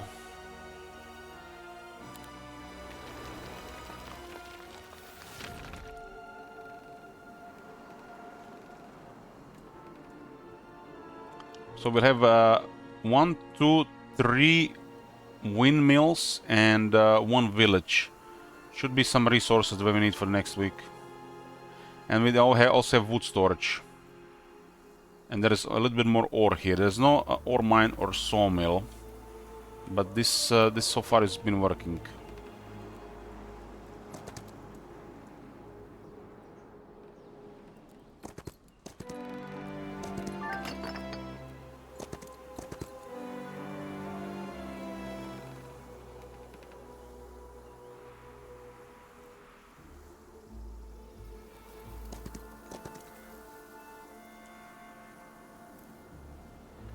Okay, next day.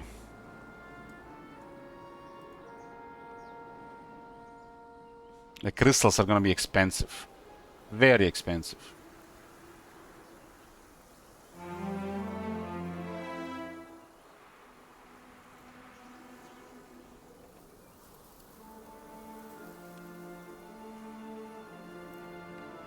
All the other battles are a little bit more difficult, except the one on the path. Which makes me want to keep going on the path.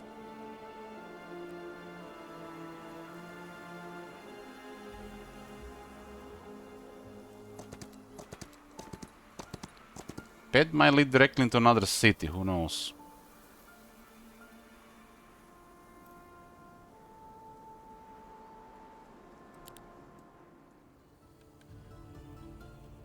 We have a level 1 communion.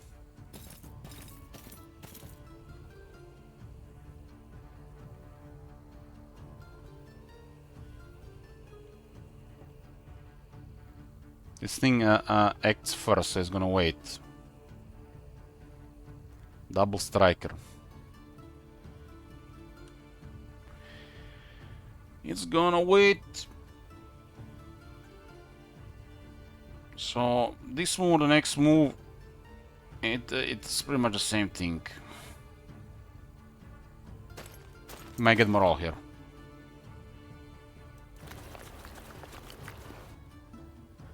Has a 7 initiative. This is their native terrain.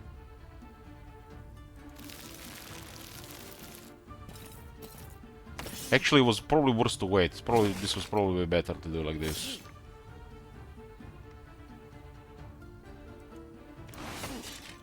Lucky strike. Delivered by 1 luck. Oh, nice. Hotkey for your heroic strike is the button left on 1 on the keyboard. Exactly where I'm holding my hand when clicking, when keeping on the keyboard.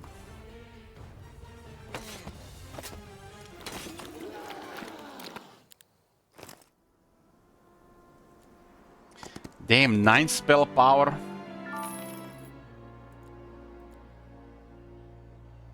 Another windmill.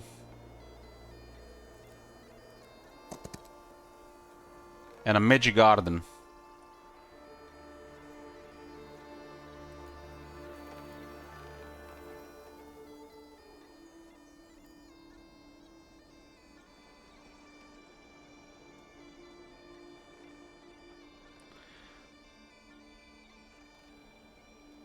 This looks like a redwood observatory here.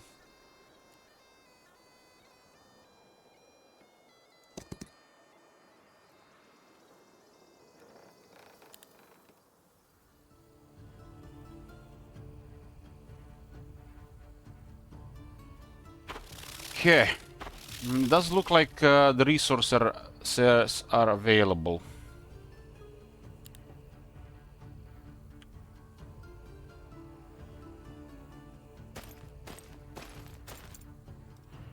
This guy's a 4, we got a 4, so we're no longer in native terrain.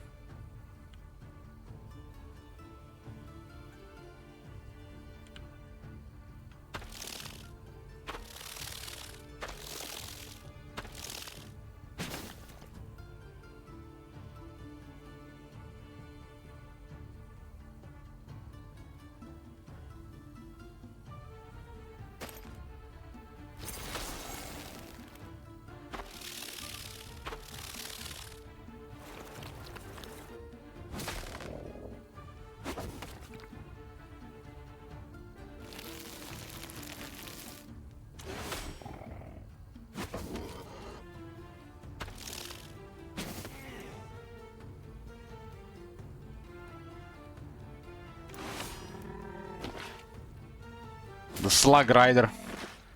Oozing cold and worse.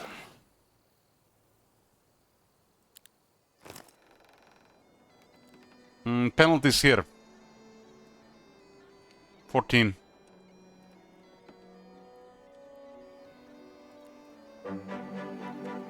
We got ore. Magic Garden.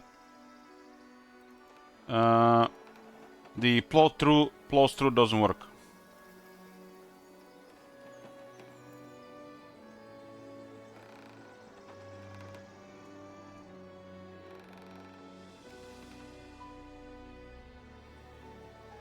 Did we reported one? I don't even remember anymore.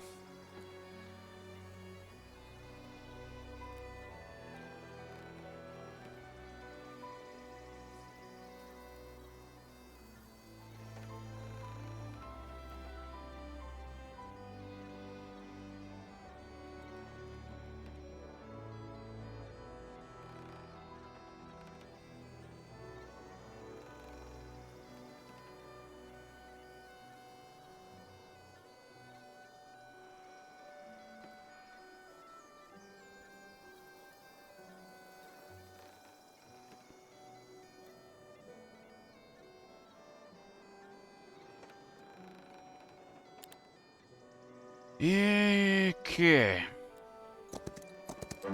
3 mercury.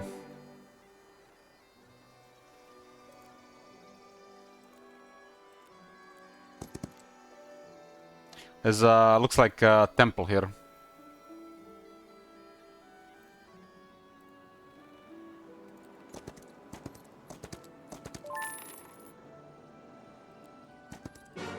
Six.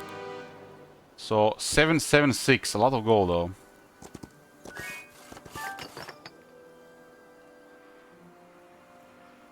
Lot of gold. We'll start at the village next day. Day 5.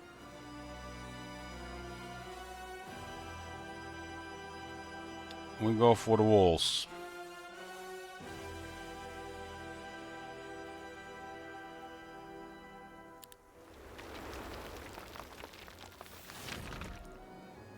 Law available here. We can get resource riches or we can buff our units' attack and defense in native terrain.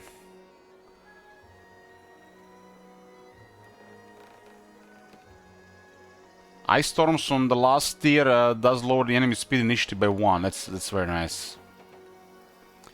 And they have the world is ours. All friendly creatures treat all terrains as native. All.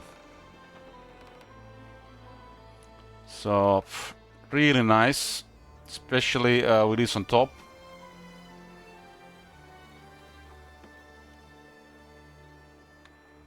They have really nice laws, but takes a while longer to unlock them.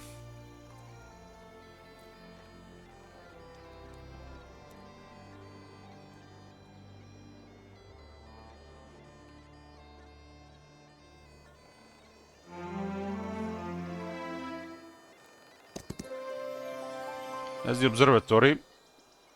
There's lots of crossbowmen and lots of swordsmen at city. Crystal storage. Are those tier 4s?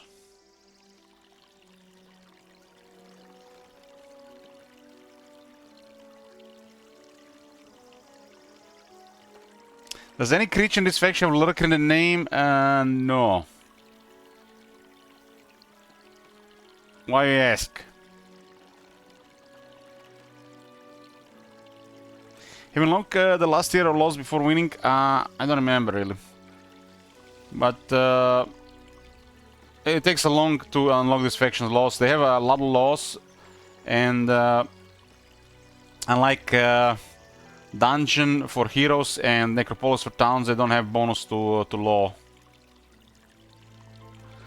I just feel like it should. Yeah, I guess you're right. Let's double check. I don't know all the units by heart as yet. Stinging, Ferocious, Binder, Votary, Tamer, Mata, Grand, Unspeakable, Unthinkable, Concubus, Mistress, Bewitcher, Arbitrator, Envoy, Overseer, Executor.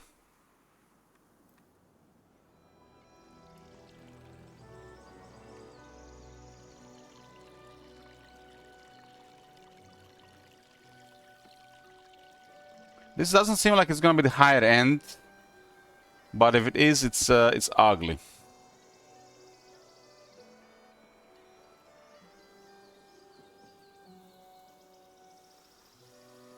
So you basically this map is you start in an area that doesn't look like your basic area, and then you have to unlock the basic area. And in this case, the basic area is temple.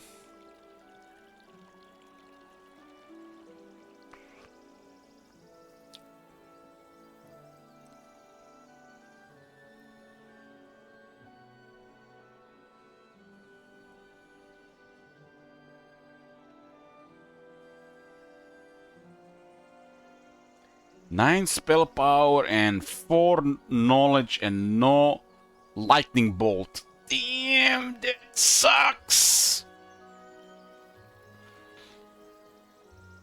I guess it's a reason to get an early. I mean, the problem with the early Mage Guild, you also have to unlock the Lightning Bolt if you don't get it. So you need to put 2, 2, and 2. Almost feels like Lightning Bolt or Magic Arrow back in the day should have been like the one that you always get by default. The Lightning Bolt for this guy early on is the way. Web doesn't do anything compared to Lightning Bolt.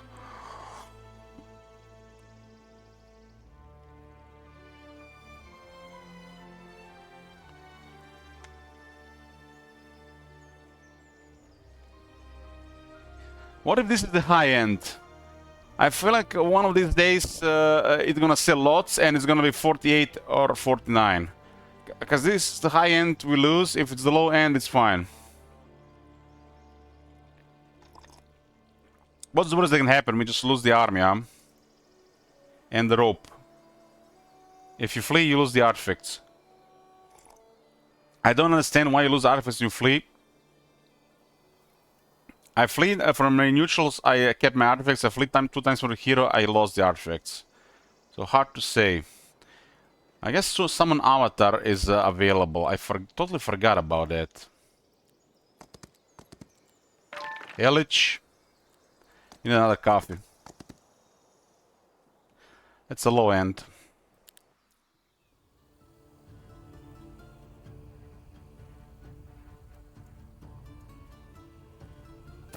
I have to say that the skills we've been locked so far has definitely been on the luckier side.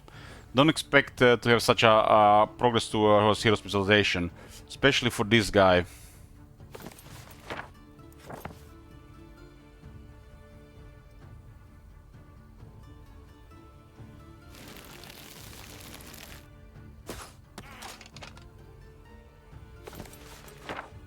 When you're summoning unit, it has to be within the 2 range of one of your other units, so that's why we move this one.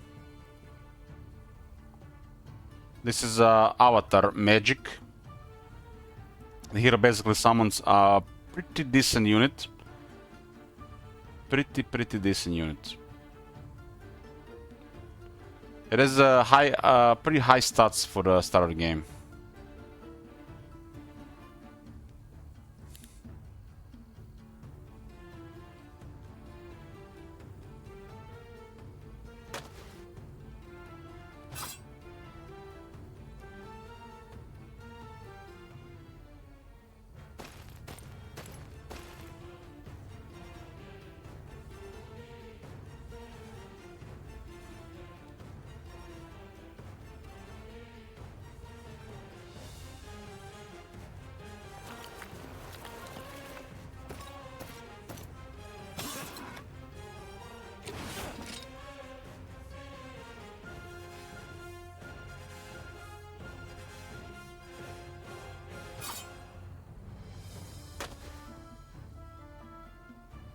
Ten attack, 7 defense, 41 damage, 1 luck, 5 initiative, 5 speed. It can blink.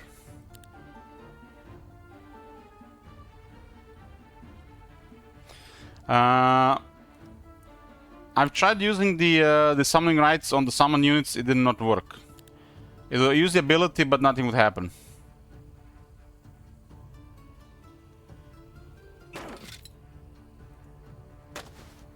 So, heroic stack hero with summon avatar, pretty cool.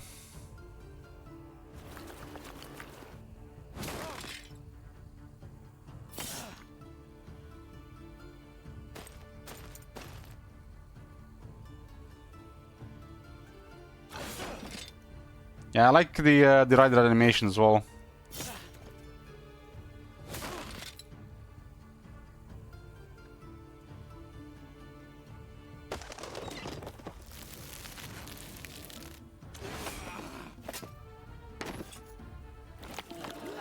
Level up. Battle magic is part of Unstoppable. We need to progress now further with the other 2 ones for the Unfathomable. I'm trying to get that. This is the summon one, the advanced.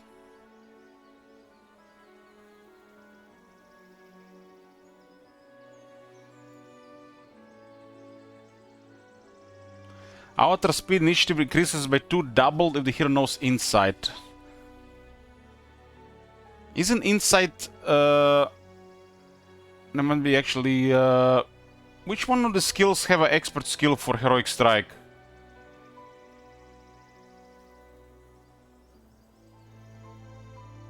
Isn't that thaumaturgy?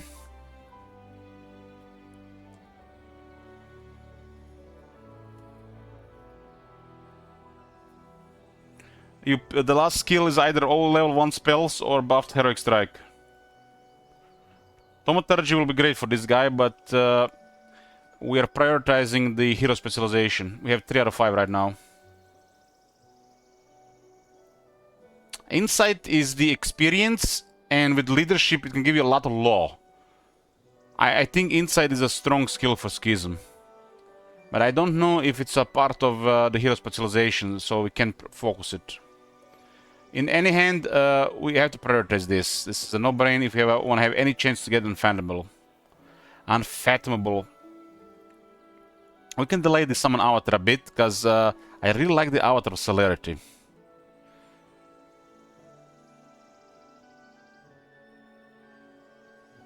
Friendly creatures abilities summon plus 50% creatures. So also summon avatar is one of those skills that could give you more with the summoning right if you go for it.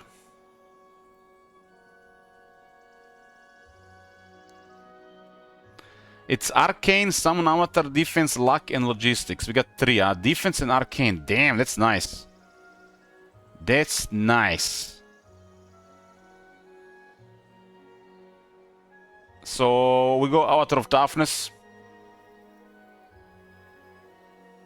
I guess I think Avatar of Toughness is the weaker of the 3 sub skills, but if there's a double with knowledge with defense, I guess that's okay. But I think that the Avatar of Fury is it might be just better anyways.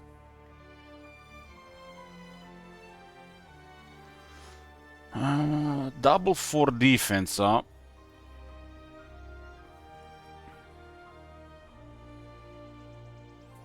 This one scales strongly with skill, spell power, and knowledge.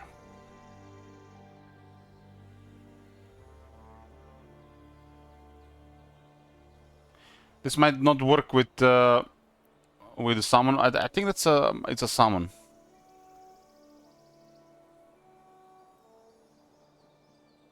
So defense is part of that spec. So look at this. We pick Avatar of Toughness and we don't see defense. Not only we have picked the worst option here, but we have not gotten the Unfathomable. That's the gamble. So I like this one. This one seems strong to have on early upgraded. But this seems like the safer to progress. Safer to progress on skills or safer to progress on in the world?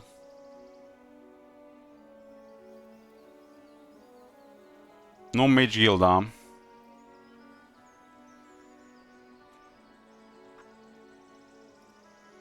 So this currently gives him +1 defense, +2 with +1 knowledge defense, +2 with defense, and this currently gives literally close to 3 already, getting closer to 3.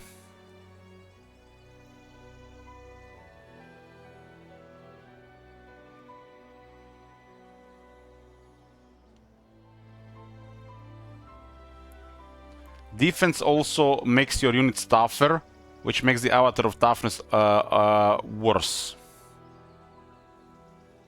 And as everything progresses, I think the Avatar of Celerity ends up always being better. And if we have room as one of the last skills for Insight, we can actually get laws, more laws. Because I believe Insight has a skill for law, double the law experience.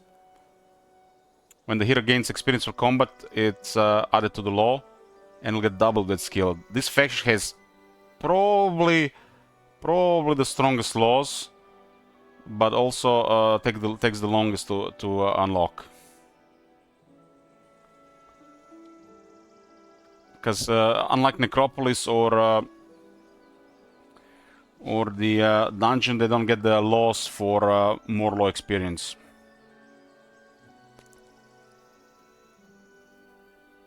Yeah, it kind of makes no sense. It kind of makes no sense to get defense. This one makes no sense. This makes no sense. The synergy is strong if you get it, but this makes no sense because we get defense to lower damage, and this is only going to be good enough on itself, especially on a summoned unit, for example. So why would we get even more defense? I think for this to be really nice, you gotta always get speed and initiative, because +2 on that unit is just godly. Makes that unit way more useful. Gets to get into position immediately, almost immediately, and gets to act earlier as we progress. Because on a higher tier, you're gonna fall behind in speed. What's more, you can always, have a chance to get a relic for a summon avatar, so you get the other two as well. And this with insight is, I think, really strong. If you want to have fun with the avatar, double speed initiative. That's like 2 is already pretty good, and get 4 in each. That's crazy. And I kind of want to insight as an extra skill. That will be luxury though, which we're probably not gonna get. But if we get it, it'll be incredible.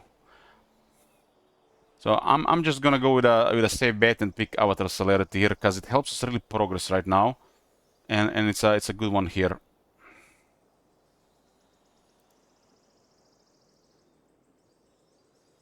So Avatar of Celerity, more speed initiative for the summoned avatar, doubled with insight. And the avatar thing is nice, because early on you really never have a mage guild. So early on, this is really nice and fun, because you get the spells immediately. Depending on the battle you are in, you have to decide which one to summon, and it can be resummoned.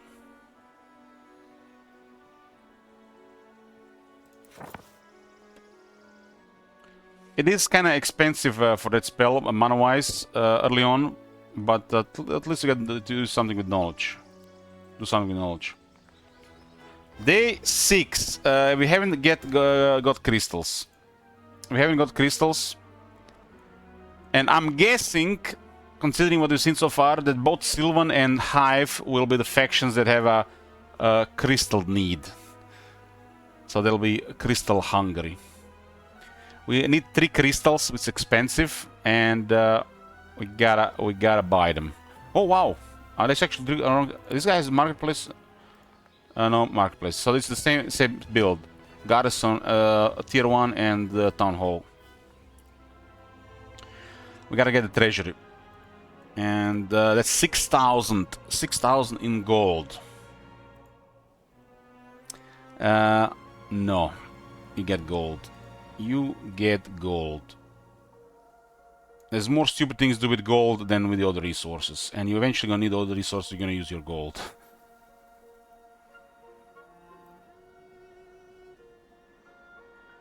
This is expensive. We didn't get the crystal. If we got in crystals, this could have been such a difference. And look at this. We have exactly enough for the treasury, pretty much. Almost exactly enough. And our income gets increased from 4,000 to 7,000 a day. That's treasury 2 days slower.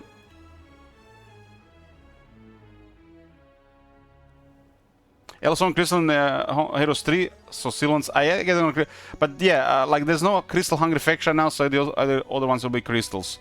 Because they do have Crystal features, the Hive. And the Sylvan makes sense, like, for Crystals as well. I think the Rampart want the Crystals. This is a nice start. Nice start.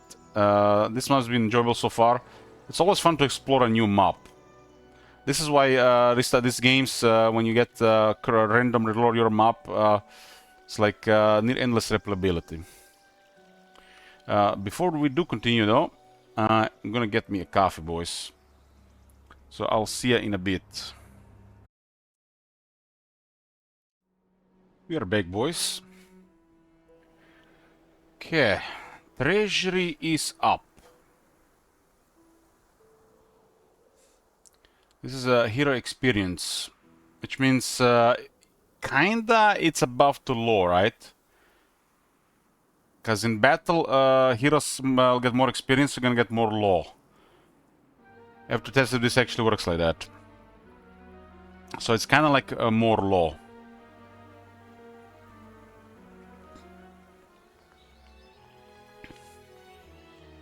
Muse require some...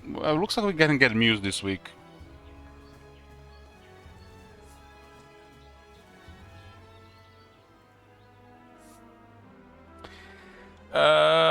Yes, Agnera, still instant. I had to go to the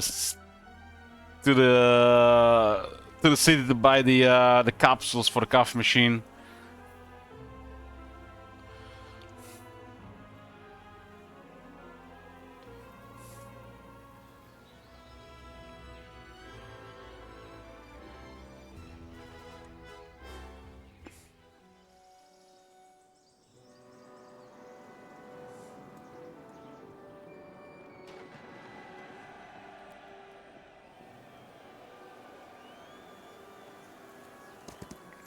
So capturing that city gave us one more hero capacity.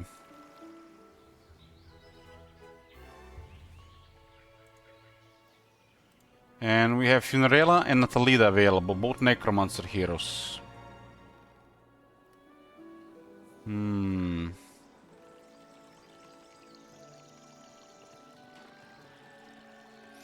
Pretty cozy area here. There's quite a troops guarding the sawmill.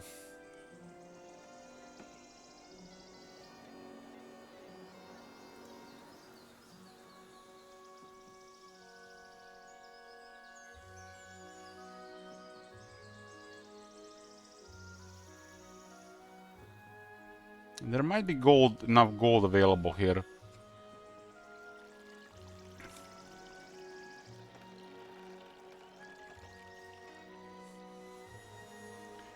We definitely want to pick up the Magic Garden.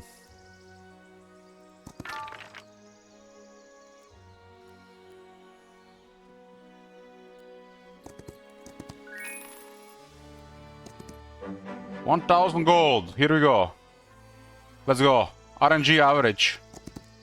Nice. Solar Temple 2. More gold and law points daily.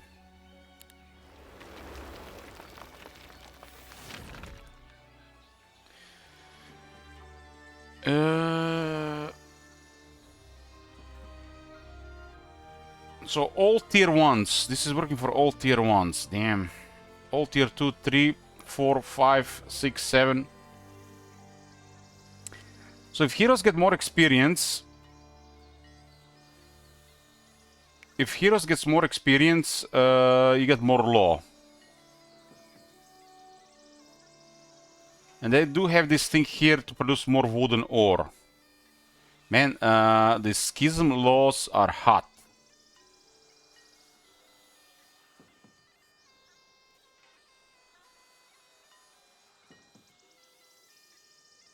I'm gonna have how much gold next turn? 7,500. I'm gonna get the generational wisdom to get more experience on the heroes.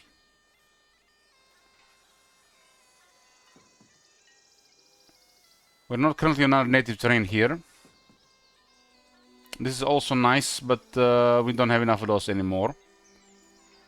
I think this does buff my law gains, because the heroes get more experience for battles, so battle experience will grant us more law. We just have to confirm it works like this. I don't think this is that big a deal to get if it doesn't work that way.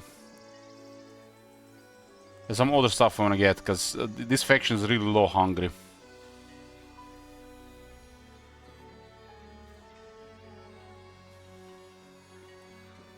It's not the end of the world if it doesn't buff law.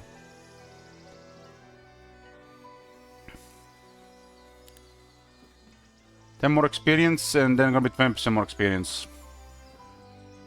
So if they get 1,000 experience from battle, it'll be 1,200 experience, and it'll be, instead of 1,000 law, it'll be 1,200 law. I mean, it should work like that, right?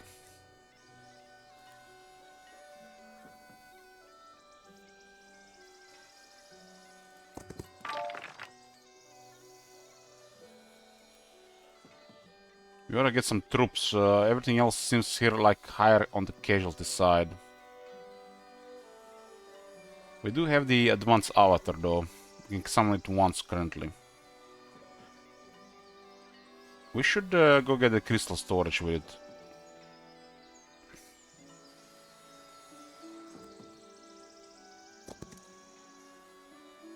Okay, day 6 done.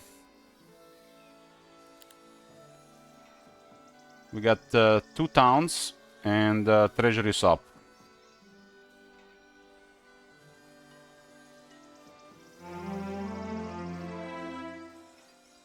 They have 9 spell power, damn.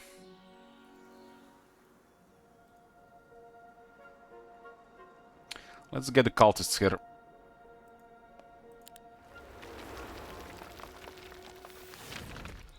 And this is the last day. We'll unlock the crossmen. So I'll get 28 crossmen. That's very nice.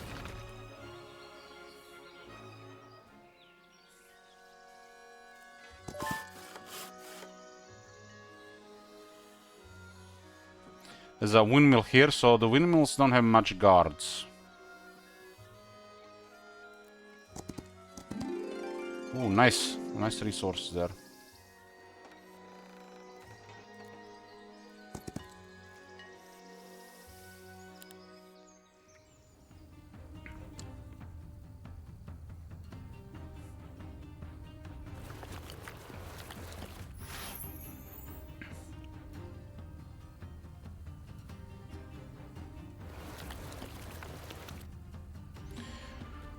Okay, basic avatar here is fine.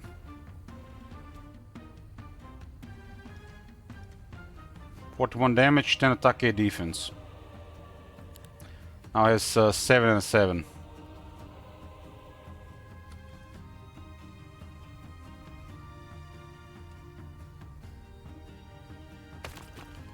Luck strike.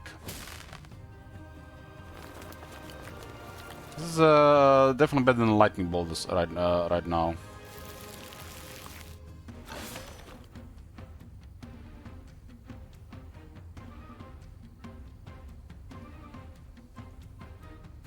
Heroic strike. So why did it give 2 focus points?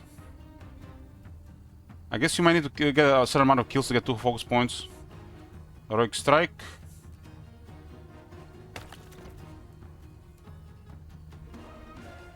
Let's say there's gonna be quite a bit of kills here. We have 2 focus points right now. Get 2 again, so something is giving it a little bit more. There's some kind of requirement.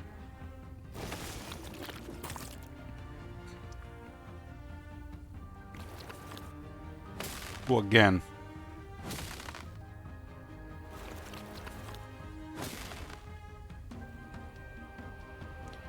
So we're gonna kill 7 to 11. Got 1 here.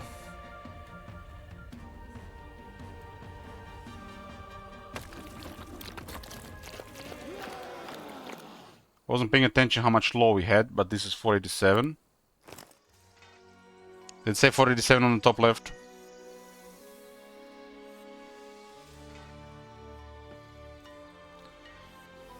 Maybe melee gives double. Which would make, you know, sense, right?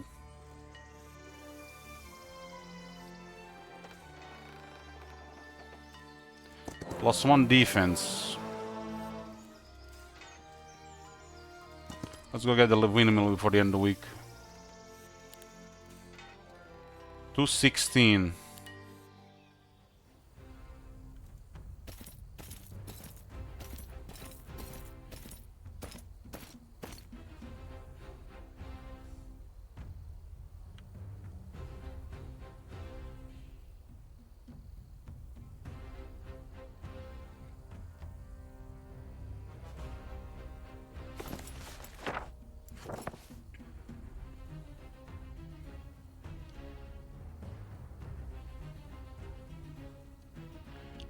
So this is melee attack. We got no focus points. Yeah, we get 2 for melee attack. So melee attack is 2.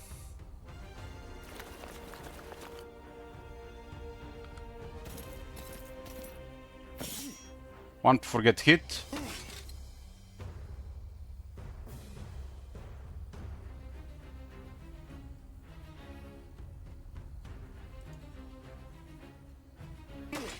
Two again.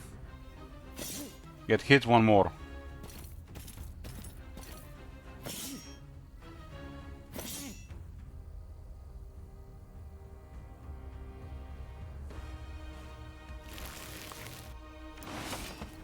So it's melee that grants you an extra focus point.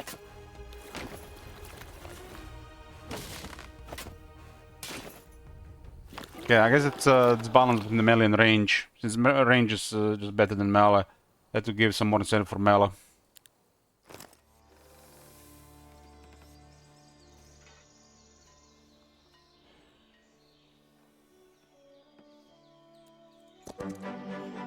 Or wood. It's another spell power here.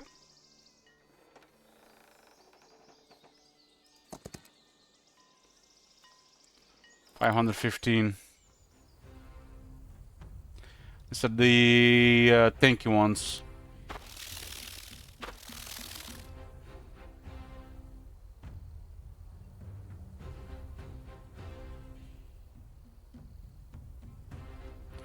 One, two, three, four, five.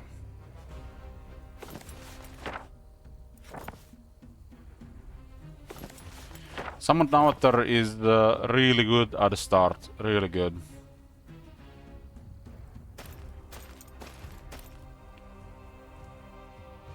We're gonna be paying more into the focus with this run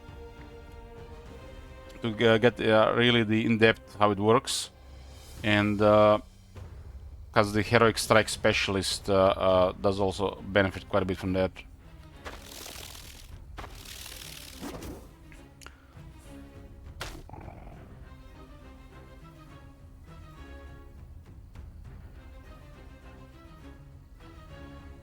So retaliations do not give you focus, but getting hit gives you focus, and attacking melee gives you 2, and attacking with range gives you 1.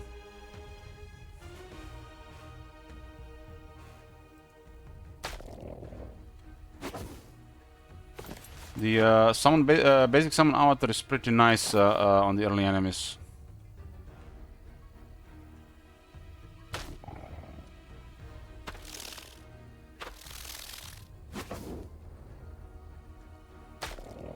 Can basically deal no problem with the tier 1 and tier 2 units, even at this stage.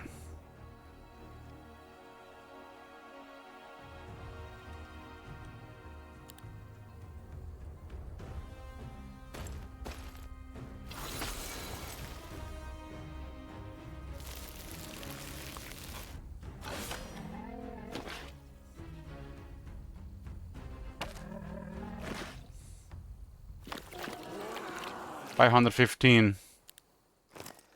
Oh, so this does not work on the low experience. So any experience bonuses don't work on the low. Just confirmed. It's weird that it doesn't work like this, but I thought it might not work. So yeah, the Schism has amazing laws, but they need so much low experience. This does not boost low experience.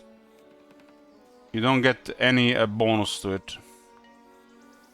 I guess then bonus experience would be a little bit too good for law, so they decided not to do it. Maybe it's maybe it's not intentional, or maybe it's intentional. Hard to say. It can be both.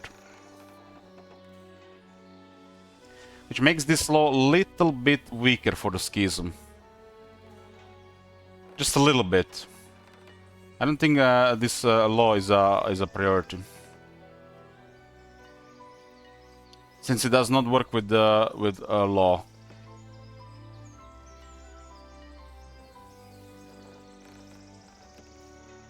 Law experience. Dang, got 10 spell power. I cannot summon an avatar in this fight.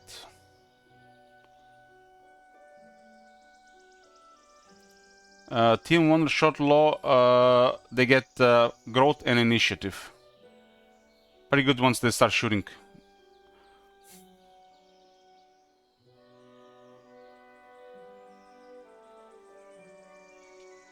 I'm not sure what's the second point, because the rest of them have only 1 point. Except the tier 7 one. Tier 7 one is crazy.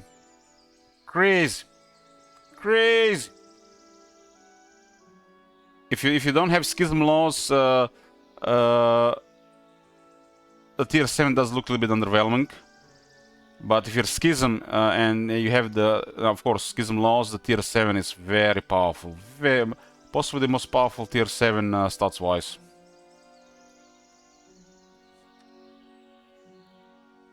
There's multiple ways to buff that thing. Multiple ways. That thing is absolutely filthy started for the Schism. And did I mention the communion? They get more. So they lower the casualties chance and they increase the damage. Filthy, filthy, filthy. It's a tier 7 unit that's weaker to crowd control. So they made it really filthy. Really filthy for the Schism. Like, for example, what I'm trying to say here, angels are amazing for any faction. No matter who you play, angels are amazing. But Abyssal Envoy is really nothing special outside Schism. Nothing special.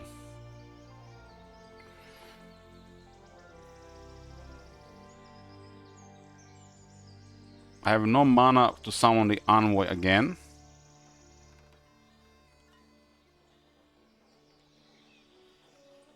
What do I get for the nest? I think I just got some resources, yeah. I should get some troops now. It's end of the week. I think we did pretty good for this week, clear-wise. We should learn... I mean, we don't even need a lightning bolt now, unless we're dealing with some shooters. We have 10 spell power. It's, we should definitely be getting a lightning bolt. But lightning bolt's spell damage doesn't go up until level 4. Lightning bolt seems quite balanced for the basic spell.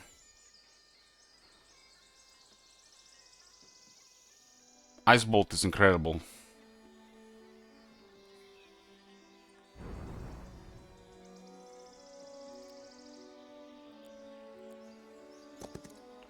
Okay, this is the end of the week. I haven't recruited the... I have not recruited her. That is tier 3 troops. They should not be underestimated. It has some value. Even just word for the units.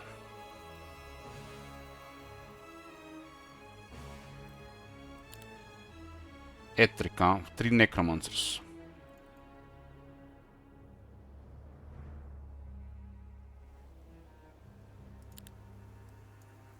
$25 undead pets. That's something. We have access to 3 heroes right now. Maybe she get something.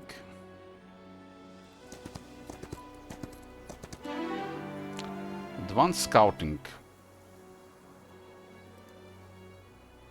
And for now, I guess pet finding, because unless you have native troops, she has penalty. If this is a native, I mean, there's a other area is also not native.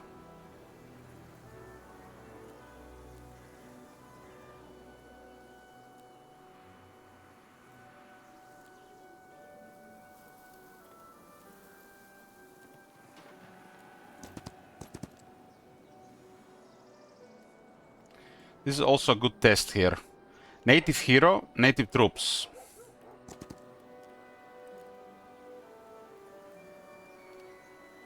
Native hero, non-native troops, no penalty.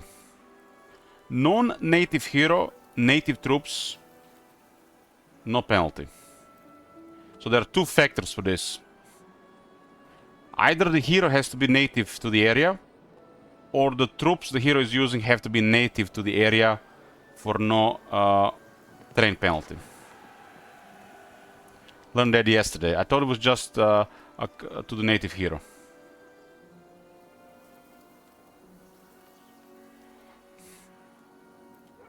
So in this case, if we have a big native area, like a big snow area, you want to have a hero slot capacity, and you want to use her a little bit more for weekly activities. Not red name included. The other sub skill for more movement would have been better. Basically, almost as good as logistics, because she would have no native terrain penalty.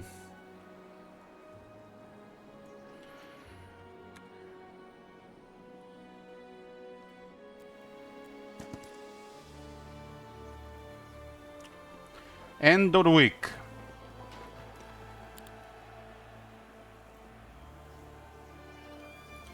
Yeah, this faction Cervantes are dealing with otherworldly forces. Cthulhu and stuff inspired. Just another week, okay.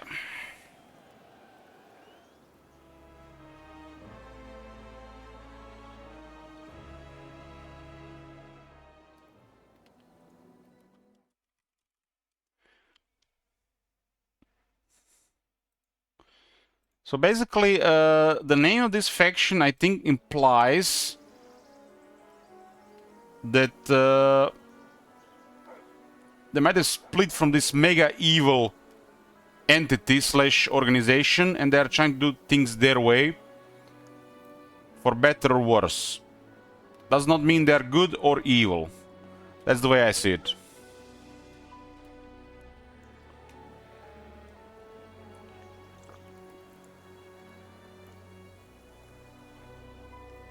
They're split from Dark Elves dungeon.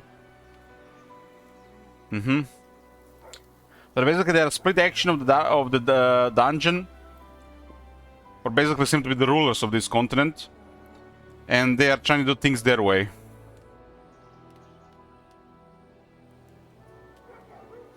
So, who is the most dangerous? What is the biggest danger in this world? The Hive?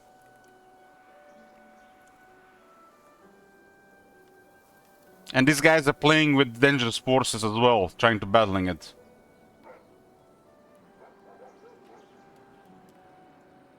Hive is the threat in this continent.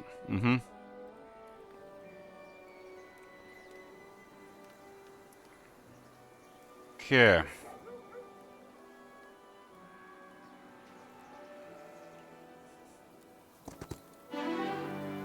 Expert scouting for Natalida. Reconnaissance early is hot.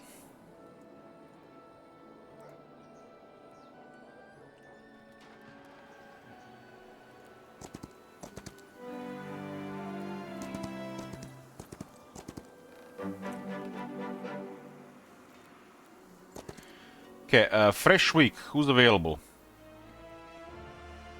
Maramata and Tarius. Maramata is the rider specialist, and Tarius is the necromancer specialist.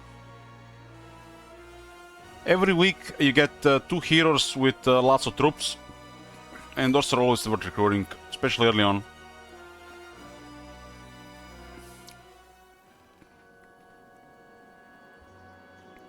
He is a Death Knight.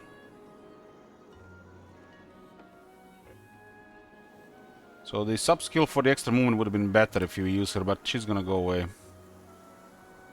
Go away!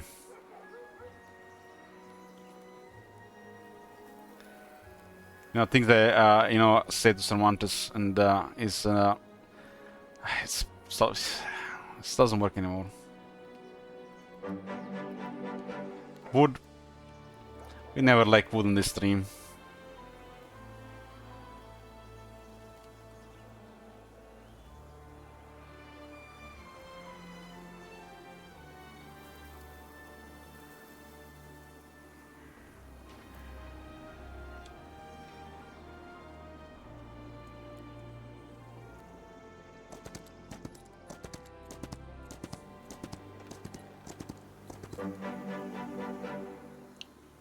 You can get up to 10 wood there.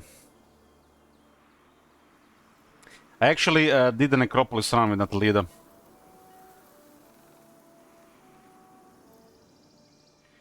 Over 8,000 gold. I need to get one more law to open the next area.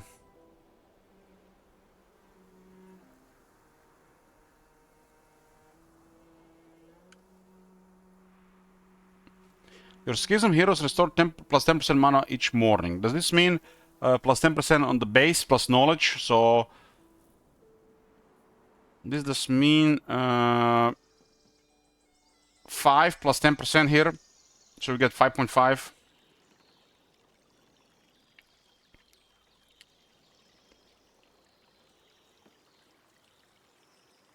I do like this a lot. More spell power, more mana restore. It's a turn-based game, Cervantes. You're managing your heroes' towns on a global map. There are resources, enemies, locations to visit. Once you encounter an enemy, you go on a battle map when you play a tactical combat.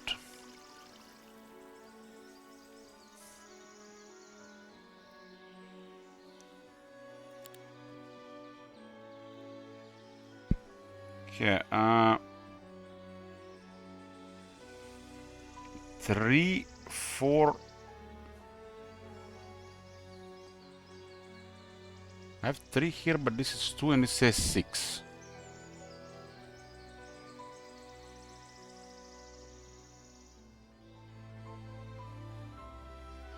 Frozen Homeland is nice if you had a big native area. And it's okay later with this. Just okay, because it's at that point it's only 3.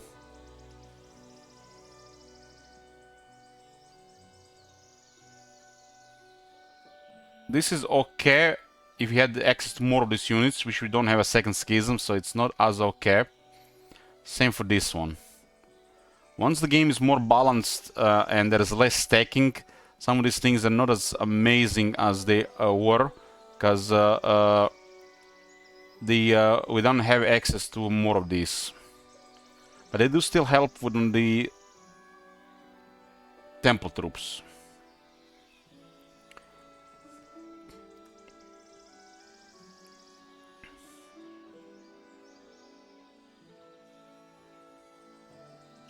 So Depths of Mind says it's 10%. So is this a typo or is this bugged?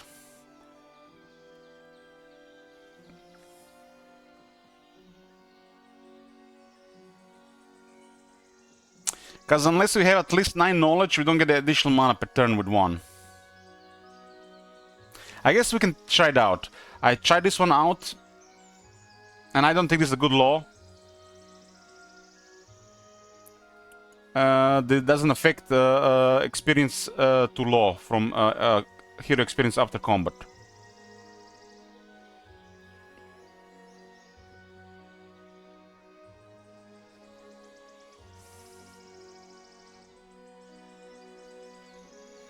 But considering the rest of the stuff here, 1 initiative here on the short, 3, we get 2, we only unlock this. I don't really want to spend 5 in this area, more than 5 in this area. So, since I don't care about this, we might need to finish this since we already have the first point.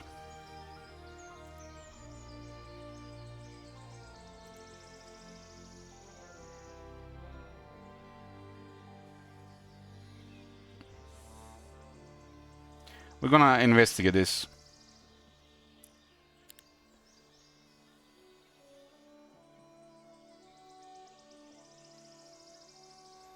So this is what I don't get. It says 6 here, but we have 4.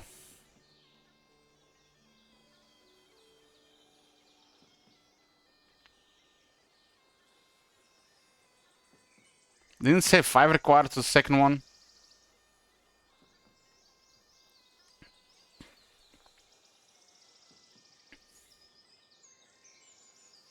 Ah, right. So it's not unlocked, it's amount of experience spent. Okay, that clears it out. That clears it out.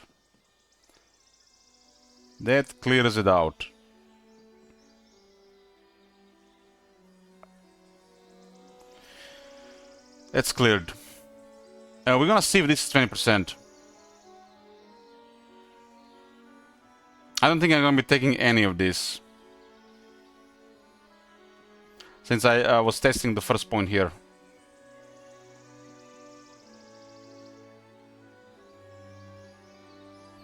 Yeah, I guess since I could have just gotten this and saved 1 point for next one.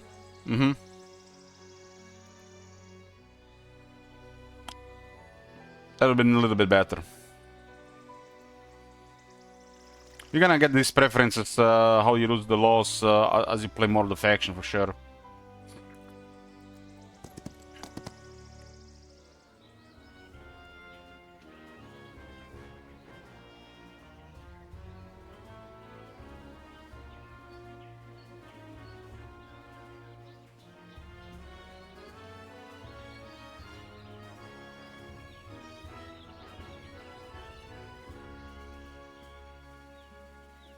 I think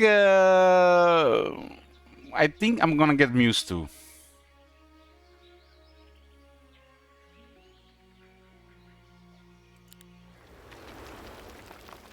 It's not critical, but because of our hero, I think it's amazing.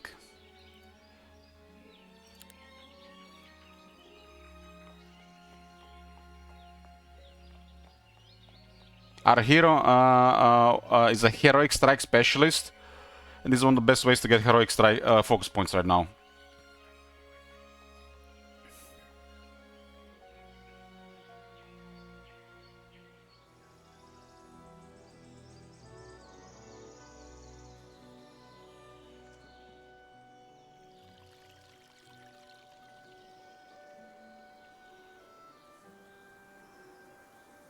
We got a couple of, we have actually quite a bit of nasty stuff in here from the looks of it.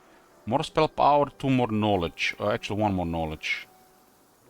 There's a resource artifact there.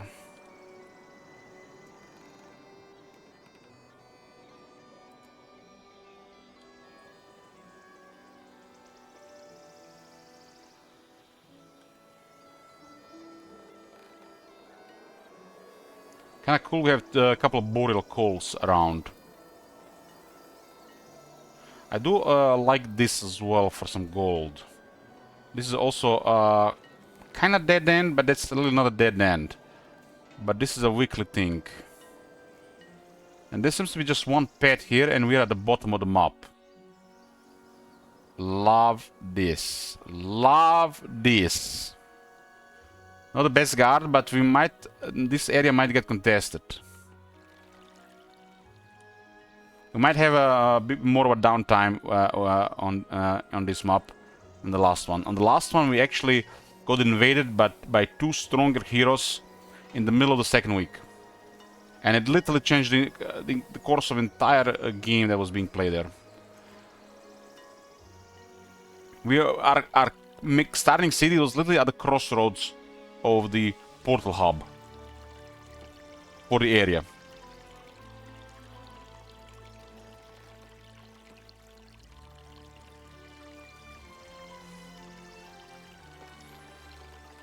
Okay, I'm loving the look of this map. Loving this look of this map. Doesn't seem that there's nothing really excessive on this map.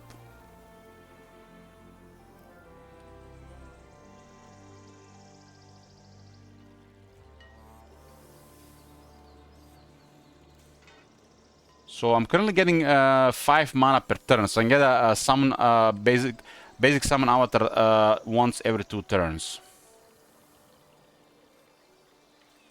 I want to increase my knowledge, and I want to get some other stuff there.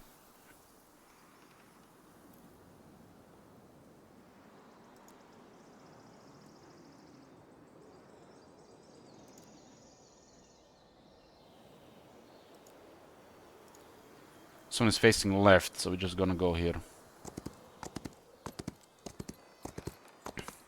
I've chose to play Tolkien here to try the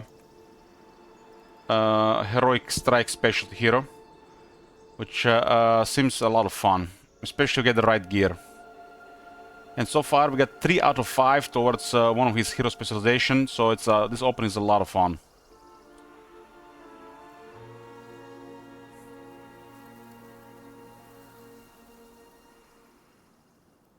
Okay, we need gold for the Abyssal Remnant 3.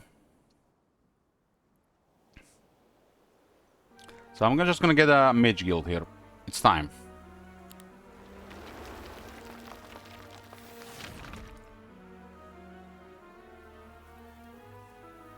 Yeah, there are definitely ways to generate even more focus. You know, this is the reason why I'm having this setup in the army. The higher the level this hero is, the stronger the heroic strike, and to increase the base even further, we need a skill. I think it's part of the thaumaturgy. Good night, yeah, see you in the morning. Observatory has Energize, Blessing, Arc, Energy Explosion, and Thick Hide. So if you want to get Lightning Bolt, I have to spend some resource. Probably not worth right now, since we don't have a treasure in the second city. We only had to pay a lot of extra for the first treasure because of the lacking crystals. We do have some extra troops here. These things are no brain, but we currently have no gold.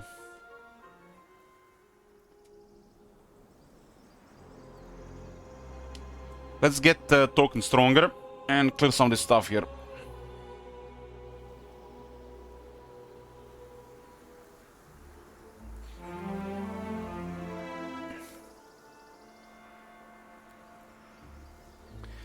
Okay, we got another skill here. We're gonna get Depths of Mind. Your Schism heroes restores plus 10% mana each morning. The way the mana works, you restore 1 mana every turn, plus 1 from each point of knowledge. We might not have a breaking point for here. Maybe it's rounded up. But I think this is a pretty good skill. Because it's cheap. The second point says, again, 10%. So it might be a typo or it might be bugged. We'll see.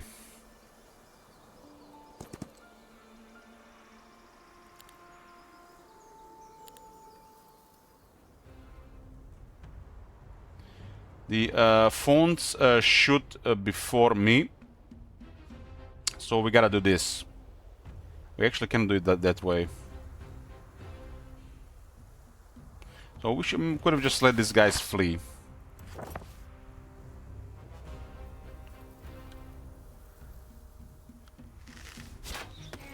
This might not have been the best one to engage. They're phone archers. I thought they were regular phones. One day I'll know the difference between the two. One focus, 2 focus. 1 focus, 2 focus. 1, 2, 3, 4, 5. This faction needs 6 focus points for a focus charge.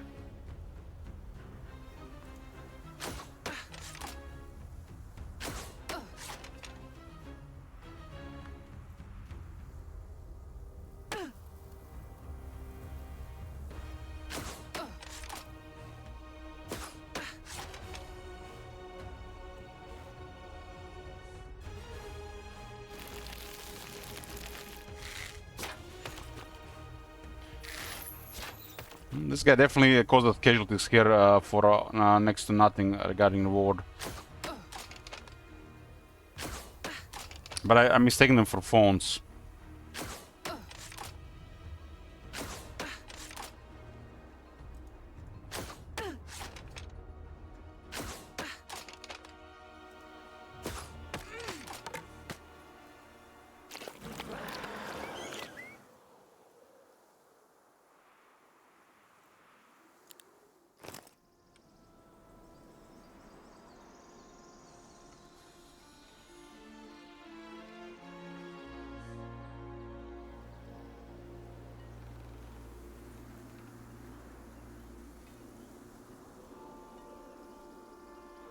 I'm gonna use the heroic strike every round.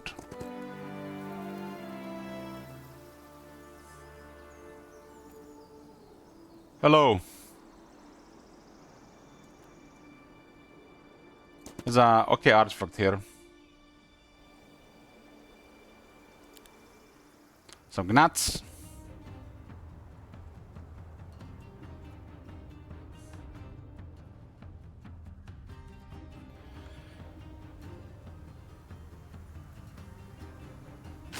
I have split the Austringers to generate more focus.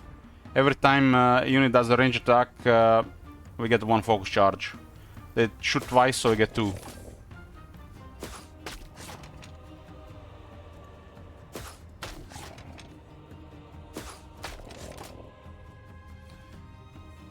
Our heroic striker is now 85 plus 10%. That's already double and another 5. This is the first time I'm using the heroic strike specialty.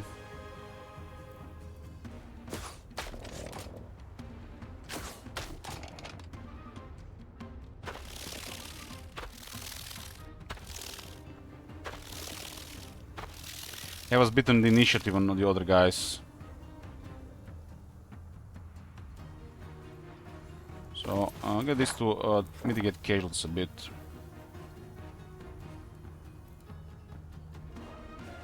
This thing does have a higher initiative and speed.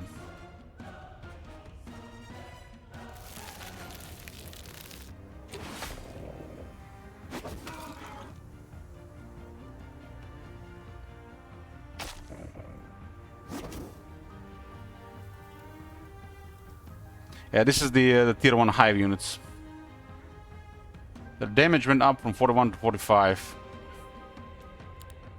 These are Ravage Nuts. They are basically the aggressive tier 1.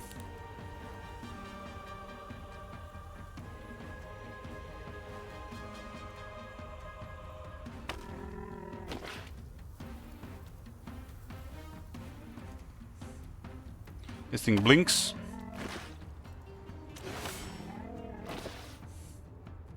The avatar magic is pretty fun early on.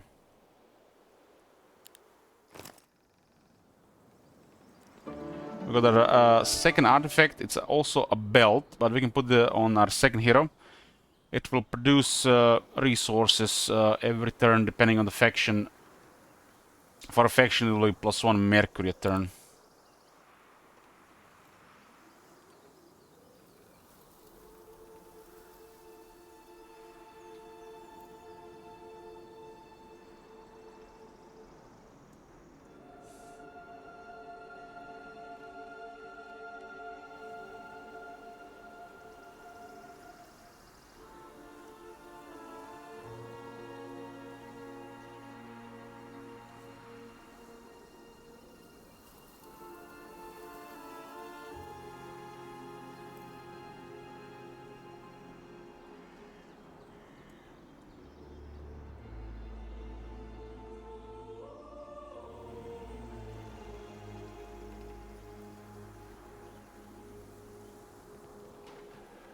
A lot of these primals around 7, 7, and 6, I think they're old in the 3 altars.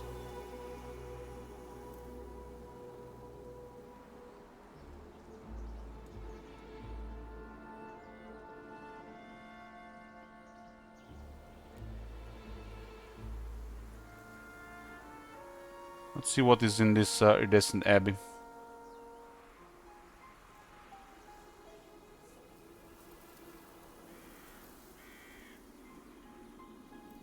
I think Nihil is gonna definitely be our second hero to use, unless something happens to her.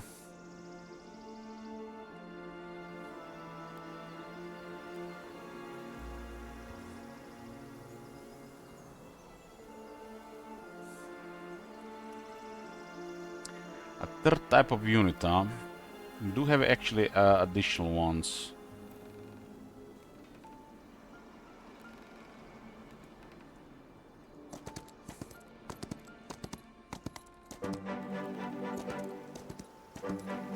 Perfect. That was pretty much her entire movement. Disband.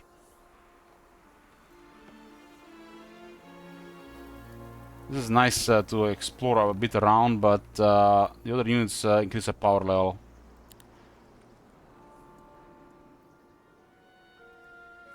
This is a fresh week, so I got a bunch of extra stuff here. Like, this is really nice. Vesper. Day 2. Abyssal Remnant 3. Get more low in gold.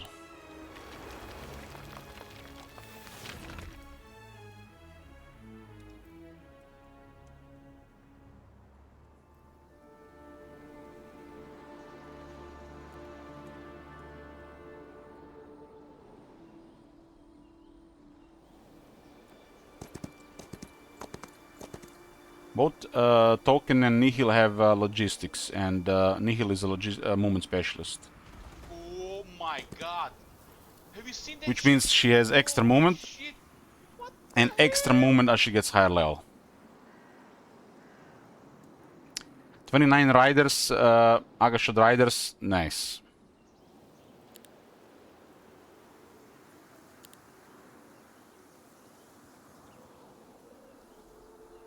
Let's see what Mara Mata gets here.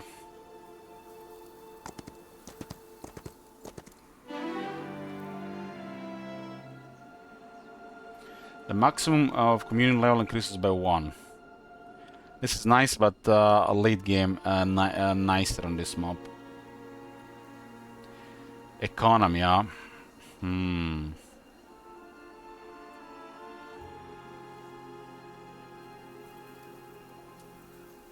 This is one of the strongest skills to get, especially in the secondary heroes. Just to get more money daily. Advanced economy. There is future for you. There is future for you in my faction. All you need now is logistics.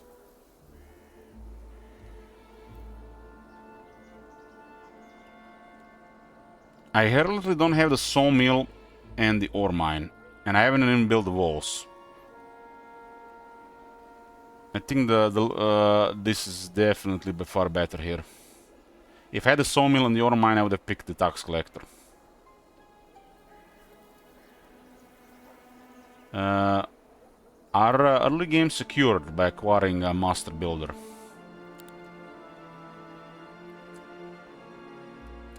The rider's legs are touching the ground. Oh, it's a slug. It looks like some kind of slug.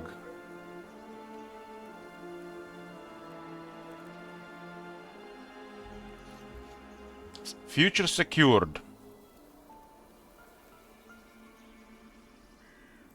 Now, Nihil, you have to be careful. That guy is now more important than you. Although you had too. Hero specialization top. And nice stuff open already.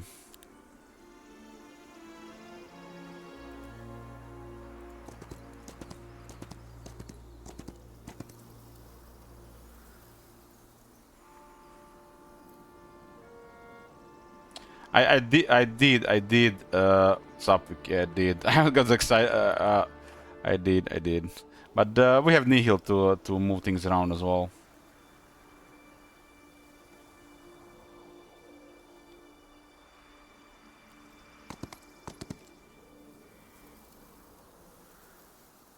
So knowing that, I mean, getting Tarius first might have been better.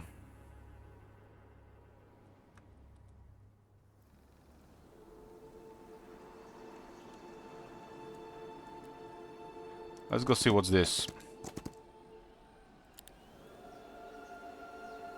Apparently, there's no casualties here. We have Communion, but it does not work on the crossbows. Only Schism units. We have Austringers, they have Crossmen, so we beat them on initiative, so that does make sense. We actually beat them on initiative just by a little.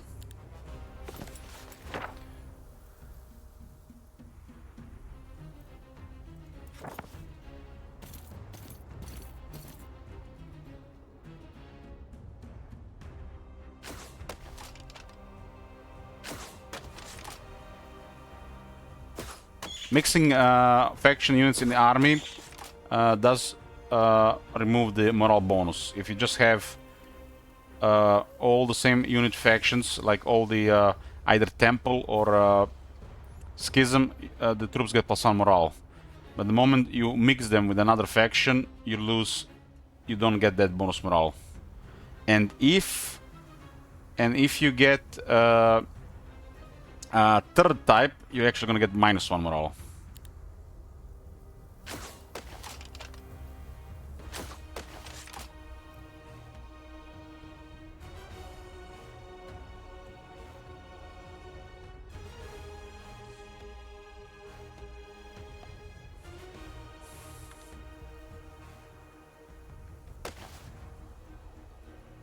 High roll, or there will be a casualty here.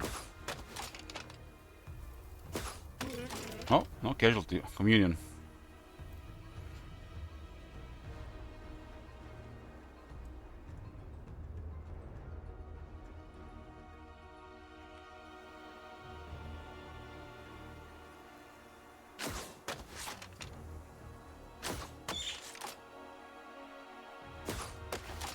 I mean, I'd be pretty nervous if I was one of those Crossmen. Well, you should have seen my last turn on Cervantes. My second and third hero were basically necromancers raising the dead, while core of the army were the living.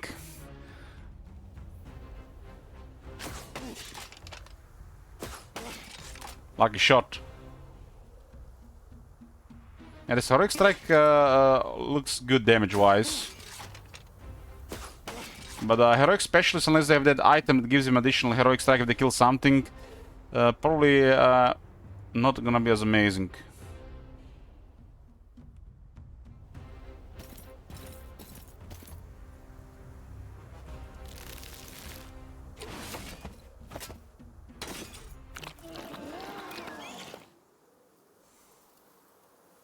Level up. No purple here. That's first level that was not perfect. But we still have to finish the Abyssal Communion.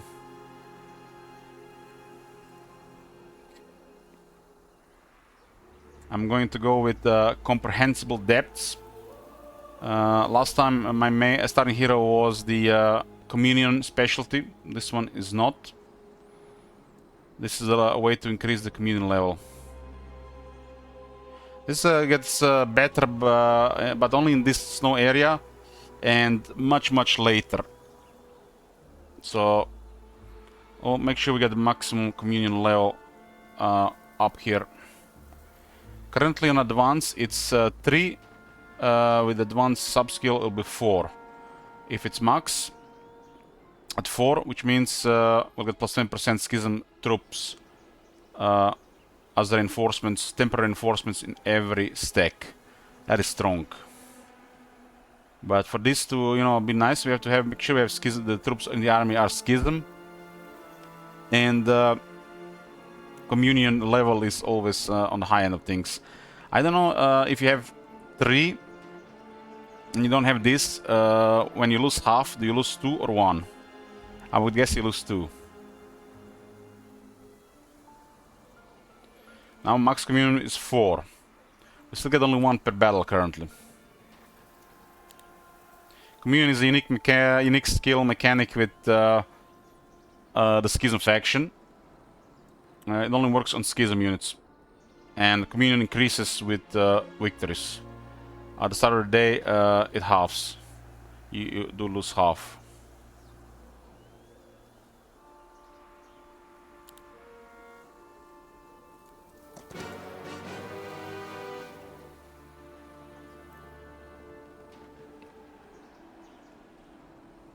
I have no mana for the summon, otherwise it'd be nice.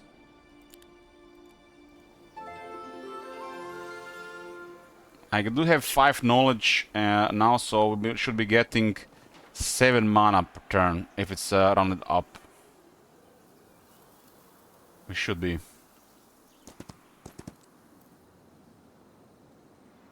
So we are at 9 mana. The normal region is to 15, but we do have the law, so it should be 16. Good night, Salon.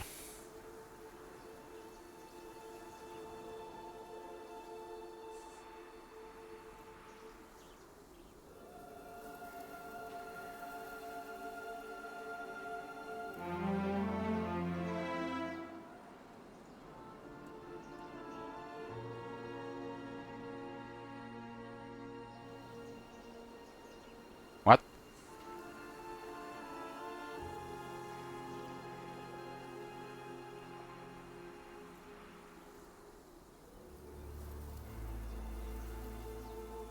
How the fuck we get 27 mana?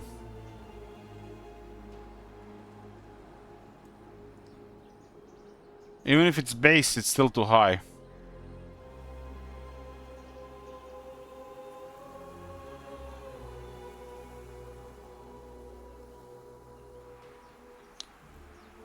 Your Schism heroes restore plus 10% mana each morning.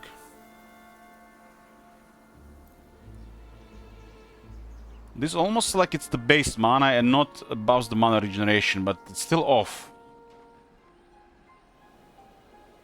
If that was 10% base, it would be in... maybe we have artifact. Let's see first. No artifact.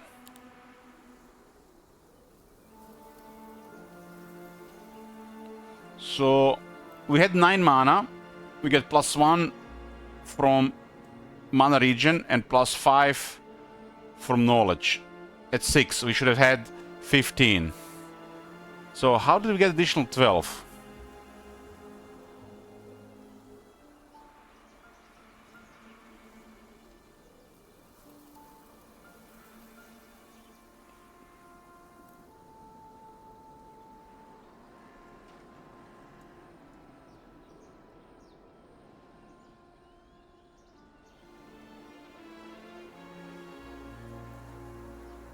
Nine plus 9 plus 9 equals 12 and 7, but where do you get the 9s, Pandan?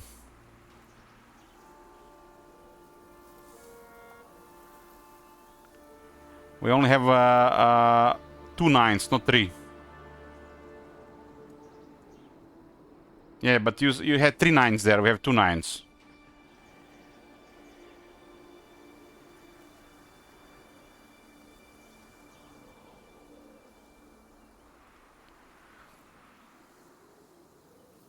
I was yeah, I was 9 at the start of the turn, and if that's 10%, it's another 9. But we get the third 9.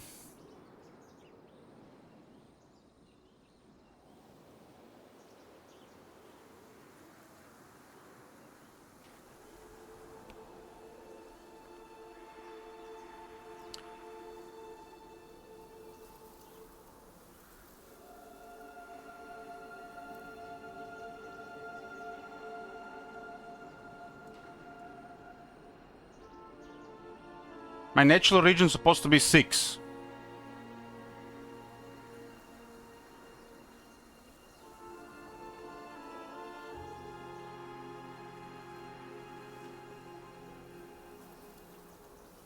I have 5 knowledge. This is a spell power. Just so you know how this works, something different happens. Something is increasing the mana region.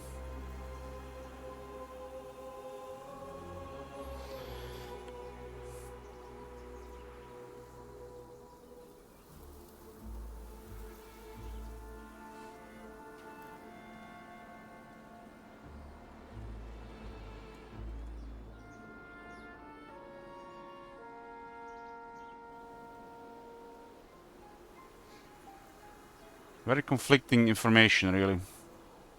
Just when you know it worked like that. It might be a weird interaction with this.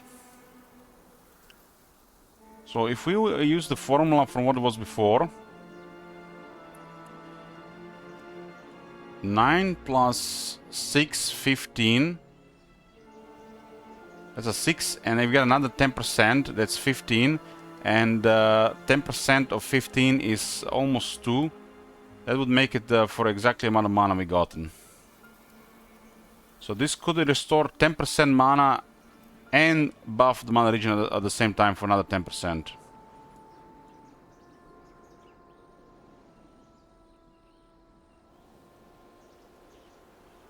Natural mana region is 10% of the base.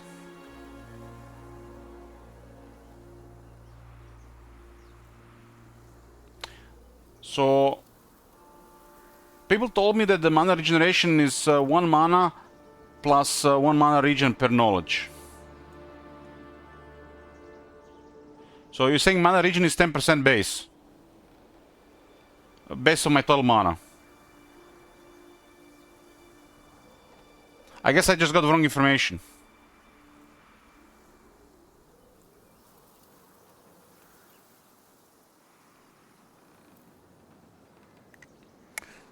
Yeah, people seem to be mixing information between the games, and they're taking things. I mean, I will pay attention to this because I really want to know how it works, because the game doesn't explain it. But then that second 9 makes sense, double pounding. Then we have a starting 9, 9 base, and 9 from the law. Then it adds up. But we have to see more examples to confirm. We just have to observe and pay attention to learn how things work until devs give us better information about how things work with tooltip information and stuff.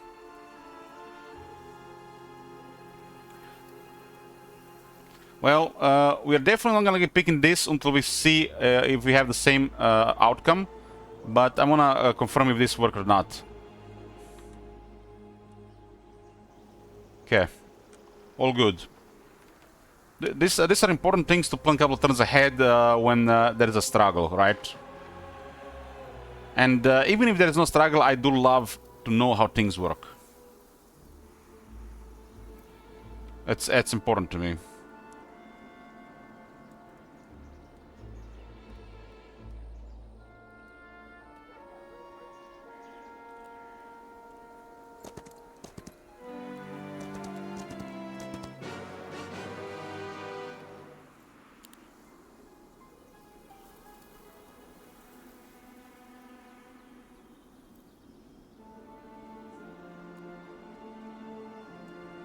I always seem to have underestimated knowledge in the Heroes games, and I don't want to do it in this one. Always greedy for the other attributes.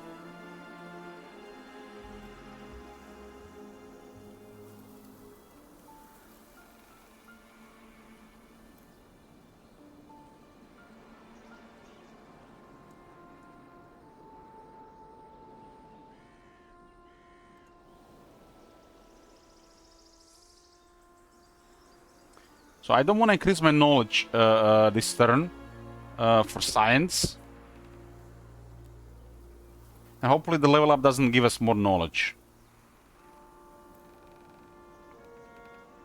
We do have the effect of the Whispering Stones, which does increase mana, which might also increase the mana region.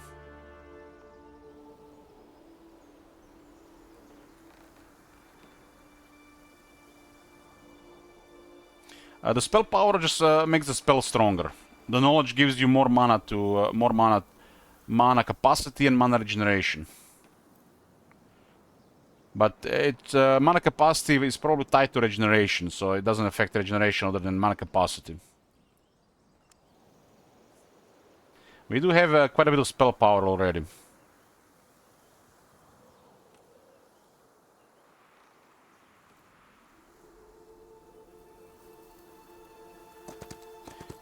I do want to have another turn with these properties, and hopefully we don't get a knowledge here.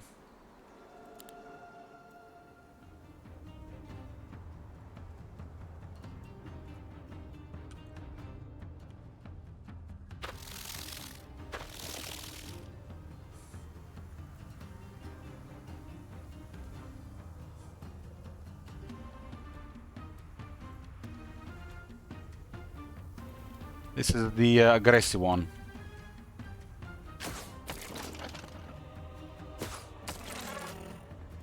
That is true, Cornerstab, so which makes it a strong law. But keep in mind, this faction does not have even the Necropolis law generation, which basically you look at the laws of this faction, and you just see everything so powerful when you add up. But how are you gonna unlock all that? Unless you get skills to increase law, you're not gonna see half of those. So I see open Necropolis law. I see law generation per day on the cities. That is way better than that.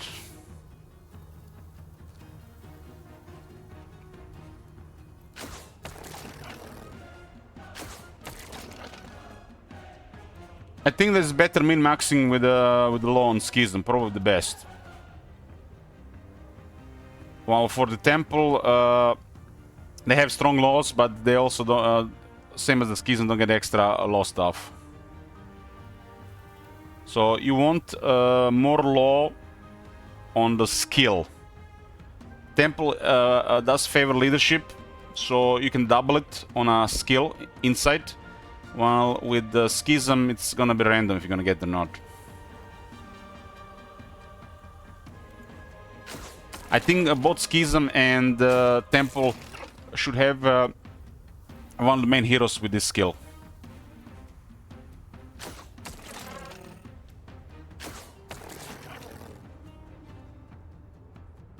The laws are strong, but if you can get many, it's something special.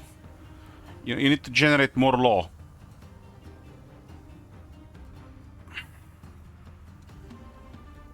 So if you get experience in battle, generates law. So you just need to do a lot more battling and get a skill that doubles or triples this. The double one is good pretty much on Schism, but triple one might be hard to get because it requires also leadership.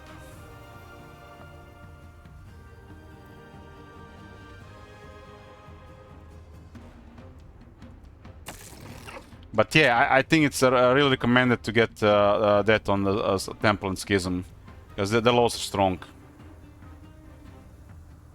The dungeon and Necropolis get more law just on the law, which means they have less other laws, but they get to the good stuff faster.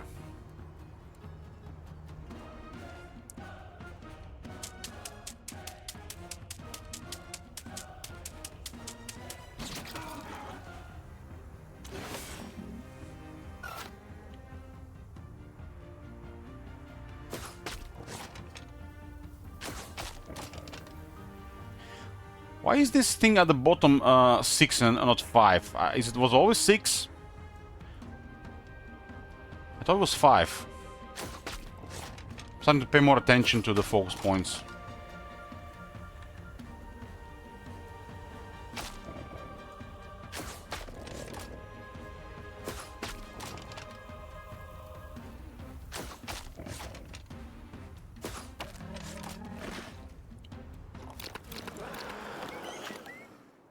Maybe Schism needs 6 focus points to get a focus charge.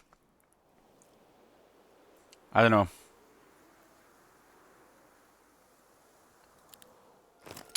Well, Necropolis units has to be weaker because of the how the faction works.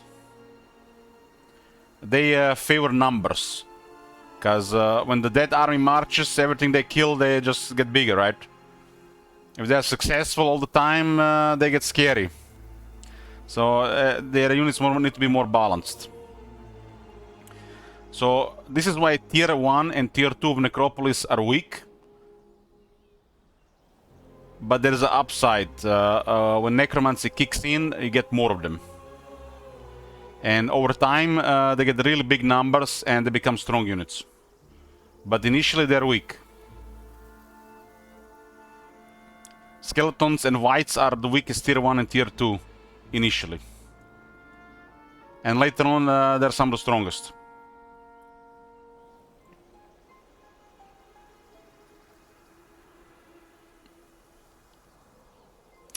Yeah, because of Necromancy. But how do 47 Vampire Lords only kill 2 Angels in melee? Well, that's nonsense. The only way that's possible if the Angels have defense, extremely high defense hero, and the Vampire Lords don't have any additional attack or offense on their hero.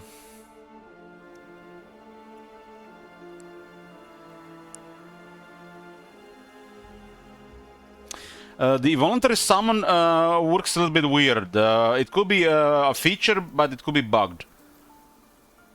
But right now it basically creates imaginary dwellings. Copy of imaginary dwellings. Of the kind of imaginary dwellings, like copies the ones you have. That has nothing to do with the ones you're there in the open. So is that intentional or that's bugged? Hard to say.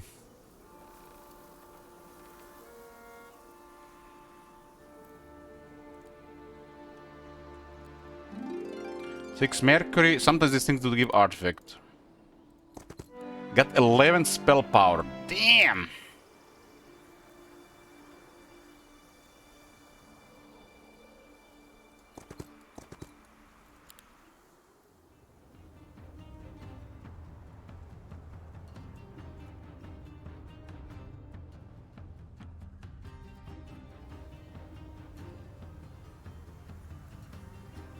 We're gonna go for a big one.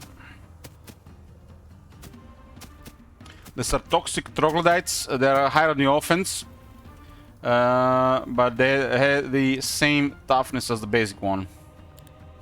I think they all have 8 HP. We'll go with advanced summon avatar here. Advance is a stronger one. Got a lot more damage and health. So when these things get hit, the adjacent units will take more damage till the end of the next round.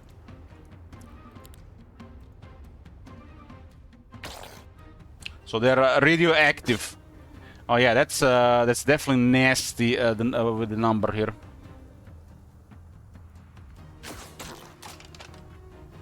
These things get close, we might gonna take casualties.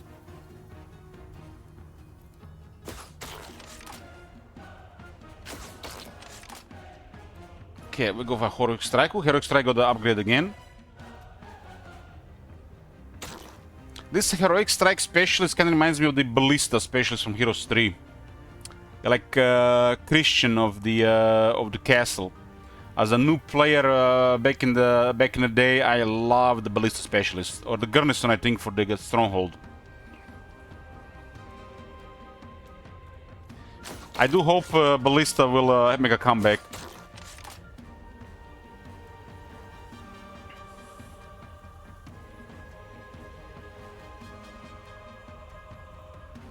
Like, this makes me wonder why they made the Siegecraft a skill.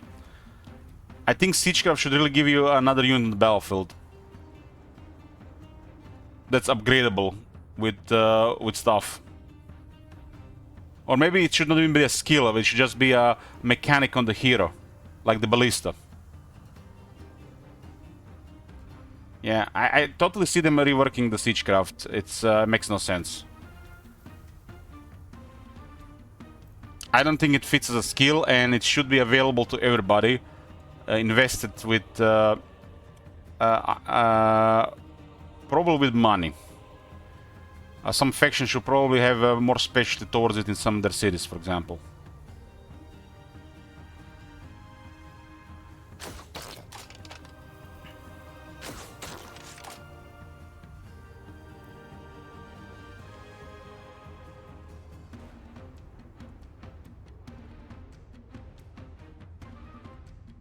We weakened them quite a bit here, but they had a big number here for sure.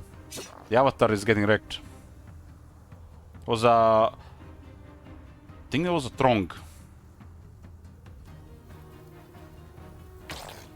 The Heroic Strike is nice.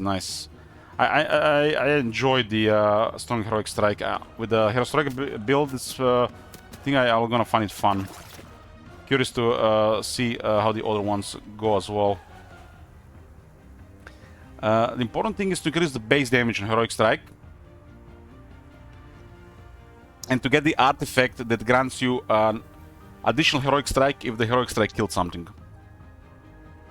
So you gotta use it twice per round.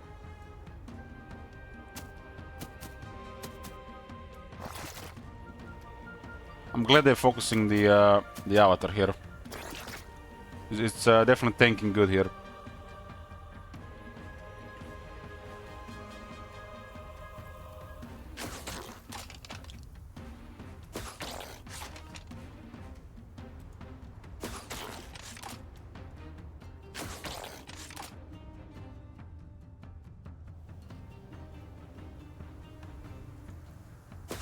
The walls towers are crazy strong.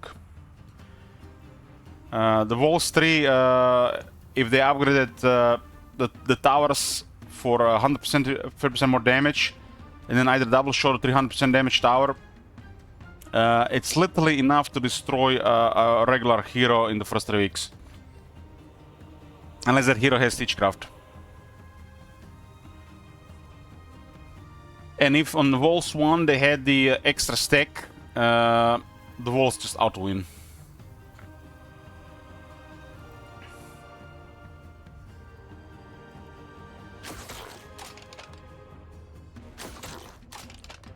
It doesn't help that the AI is struggling to use the ballista. It's constantly random, chooses the random target every time instead of shooting the same part of the walls at the same time. But I think the walls have too much health. And if the city has this amount of buildings, even more health.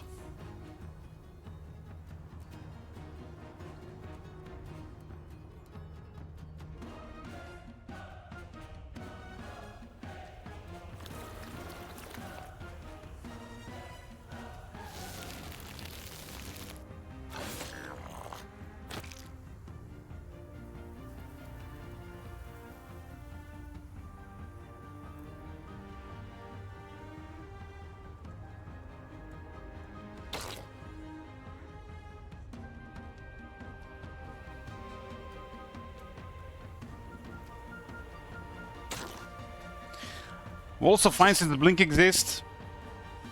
Well, on the enemy hero, an AI on enemy AI hero, that whoever who might get blinked inside might just get killed immediately by the towers.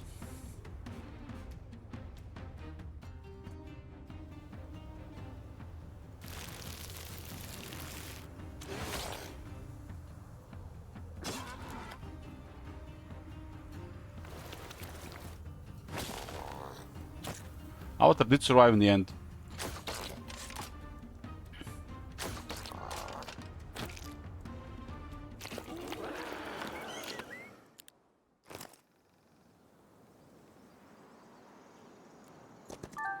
This is nice. We start a fight with 2 focus points. It's a common artifact, but it does okay for our hero right now.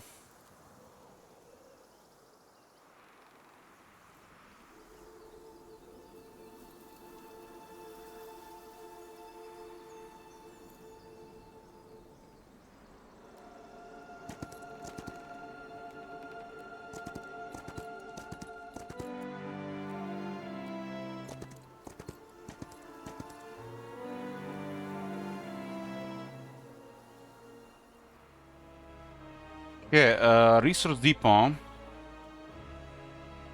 Get that mercury going every day. And this place will be making gems.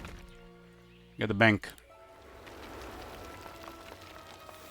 Okay, so end of the day, Tolkien is at 7 mana.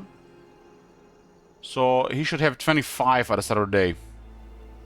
Let's see.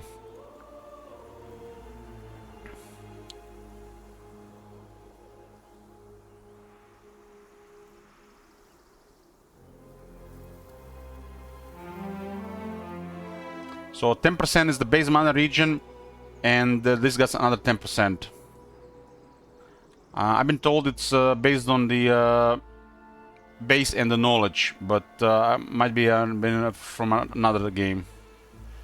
So as of right now, mana region is 10% your total mana, which is increased by your knowledge, and this skill grants you another 10%, which is a strong skill for 1 point.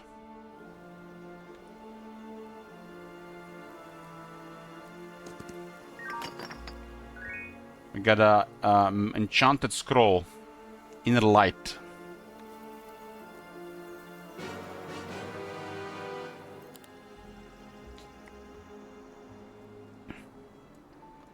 The specialty of this faction is strong spellcasters, but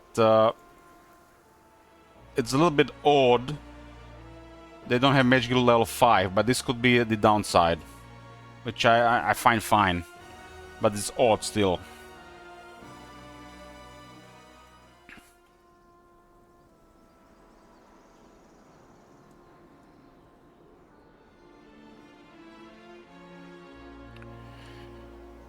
Okay. I'm going to put a skill point here just to see if this is a typo or broken. It still says 10%. That's supposed to be another probably 20%, so it's 10% base, which is powerful. Or maybe this is supposed to be one skill, but there's definitely some kind of bug here.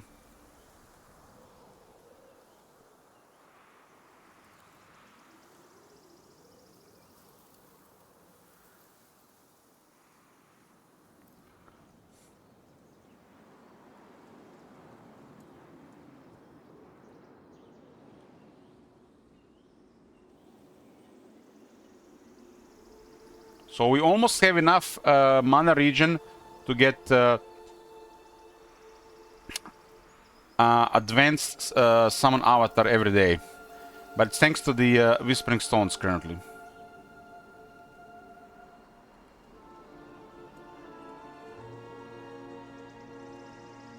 Yeah, I send the suggestions to the devs, the feedback. So I suggested it like this. I'm gonna press C to get a grid.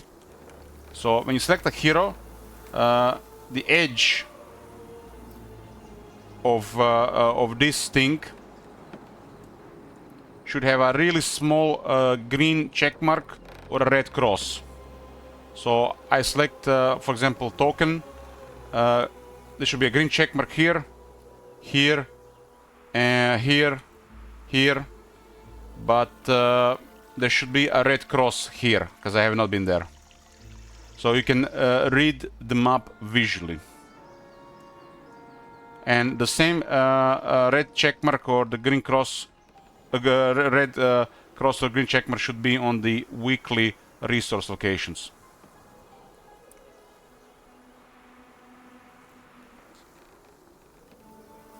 Of course, this should be an optional, same as turning on the grid and the fog war. So Z turns the borders, X turns the zone of control, C turns the grid. I guess V could turn on this indicator if it's been visited or not. Either permanent or weekly.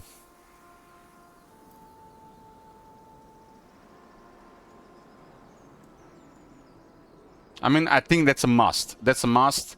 If the devs don't do it, a modder should do it. This is a must. I hate the idea of them just having interface too clean with minimal information and poor tooltips. This is simply where the future is going, especially with the mobile gaming on the rise and developers getting going from back and forth between the PC gaming, console gaming, and the mobile gaming industry.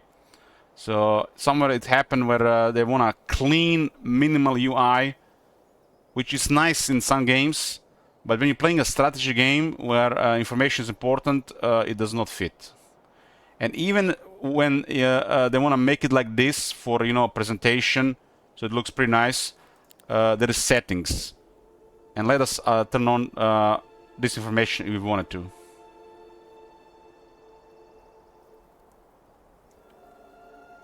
Because, for example, look at this. Borders, zone of control, grid. This is probably a more optimal way to play the game, but it starts to look ugly, right? Especially with the borders and the grid. The borders are basically visible in your head anyways after you play the game a bit, and the grid as well. But I think the zone of control is nice because it represents me how much the area I cleared. Like, for example, here I see that there are 2 encounters left. What I don't see though is how many of the guarded locations have I cleared, because there's no indicator there. This should also be an indicator, a red cross or a green check mark if this location has been cleared or not. So this area, for example, you can see there's a lot of red, which means this area has not been really touched. So this is basically an indicator visually. Like if you look at it like this, you don't see that. You don't see that. Of course, you see all the mobs, but this way tells you that this area needs clearing. It's just like it clearly shows like this. And it might give you a better idea of what path to take when you see the red. Because you can see, where it's available and where it's not.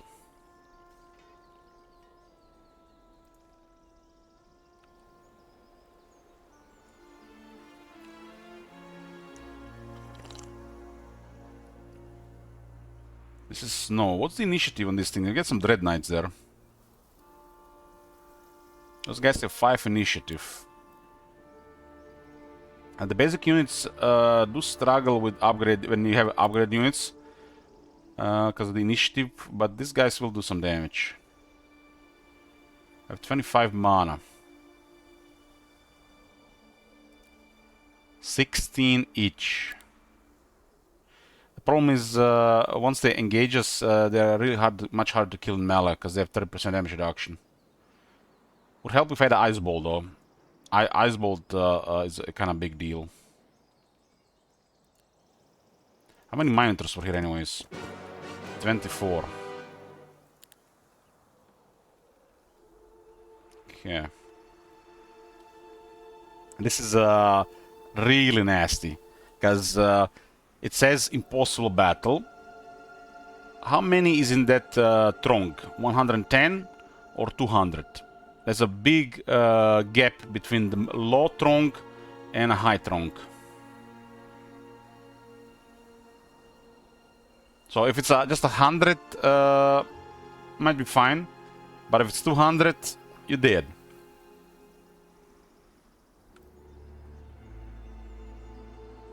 There seems to be a low 100. This artifact is nothing special, but the Trophy Hunter's Den is nice.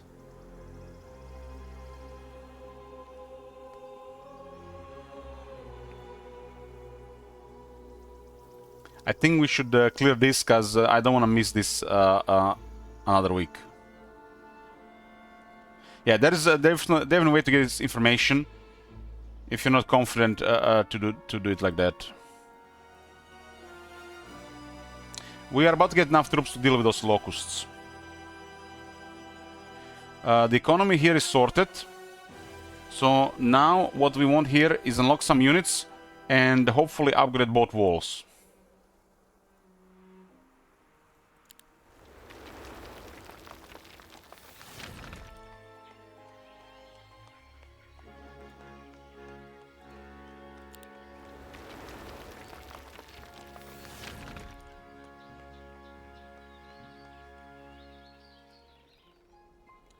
Okay.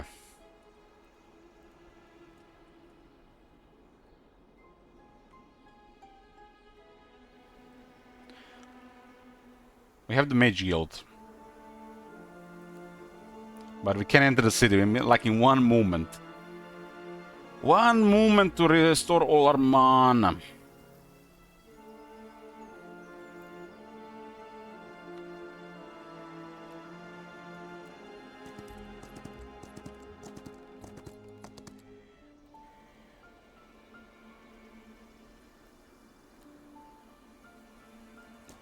I have a house rule. I don't use the Mage Guild neutral magic.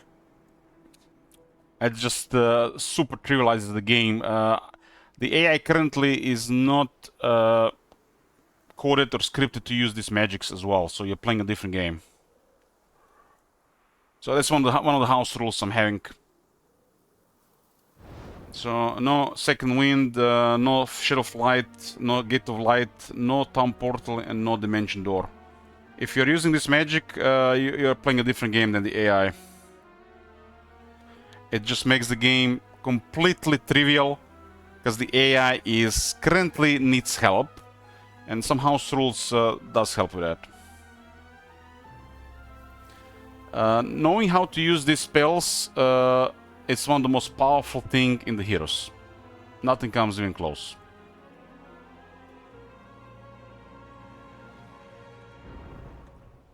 And the fact everybody has this available already from everything by turn 12, rank 12, level 12 hero, make things hella convenient for world map magics. Very, very convenient. I feel like, I mean, this is just my opinion, what I know, but I think all of these spells are unlocked too early. Too early. It could be a couple levels higher for every spell.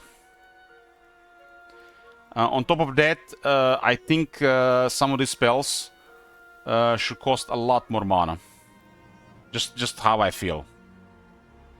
And on even more important top of that, unless the AI uses this and uses this very efficiently, the spells make really just hacks / cheats, crutches for the player.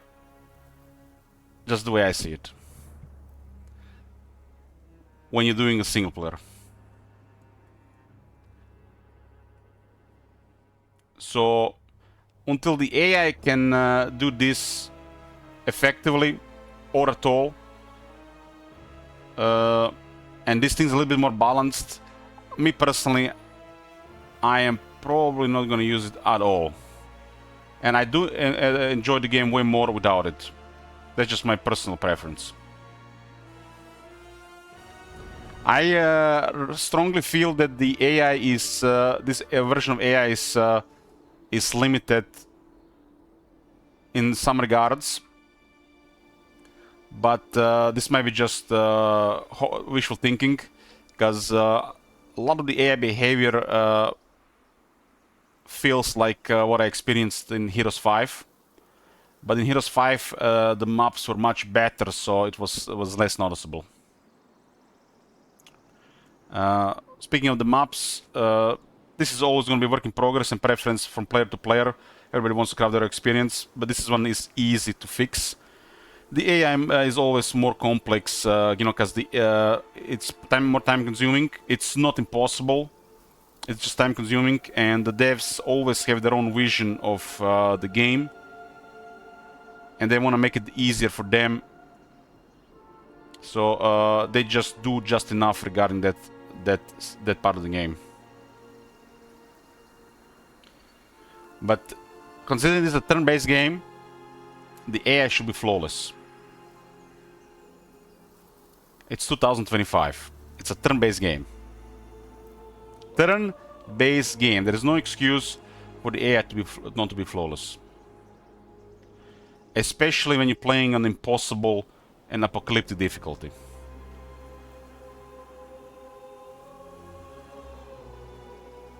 If the AI is flawless, you could be enjoying the same environment already at hard and unfair. Or if you want to break your balls on impossible and apocalyptic. But yeah, turn-based games need to have a flawless AI. The main issue with the difficulty in the demo is the maps the devs have provided are way too generous. But it's probably intentional, just because they wanted everybody to have fun demo experience. The random map generator is giving you too much. The starting areas are too much. And even if you increase higher difficulty, you still get a lot of these resources. It is noticeable that the difficulty spike from unfair to impossible. But I fear, in theory, that already from unfair to impossible, and especially from impossible to apocalyptic, due to having vast resources around the area, it is actually worse for the AI.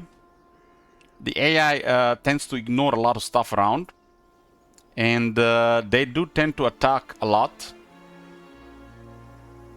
And on impossible and apocalyptic, the neutrals are stronger, which increases the chances of them taking more damage and crippling themselves, in theory.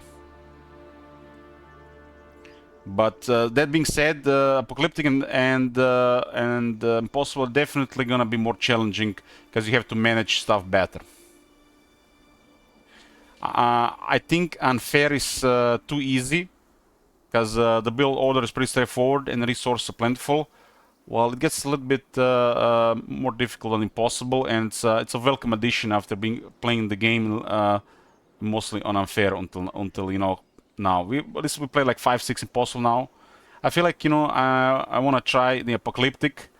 The reason why I didn't want to go higher on it immediately, because the moment you learn the game on a higher difficulty, you kind of lose like a part of the game where you can experience things differently before. So it's kind of like a replay value, because the game is going to be played differently on hard, differently on unfair, differently on impossible. So these step ups are kind of like additional gameplay value and different experiences.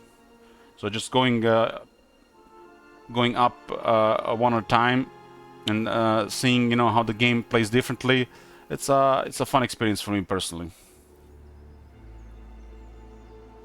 I am not the fan that you get super crippled resource on apocalyptic,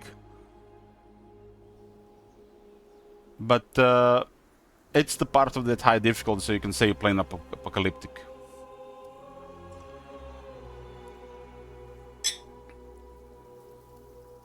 I'd rather have the AI between impossible and apocalyptic use the world map magic efficiently, and hopefully that'll be a thing later. I think the world map magic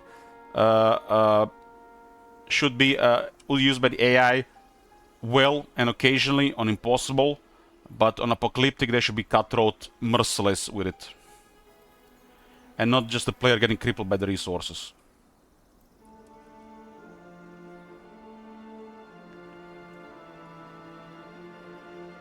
Have you guys remember those earlier Heroes games? You know what I remember so many times? I'm like, this game is going so well. I'm doing so well on this difficulty. And little like victory, high rank, super strong army just flies into your territory and murders you out of nowhere.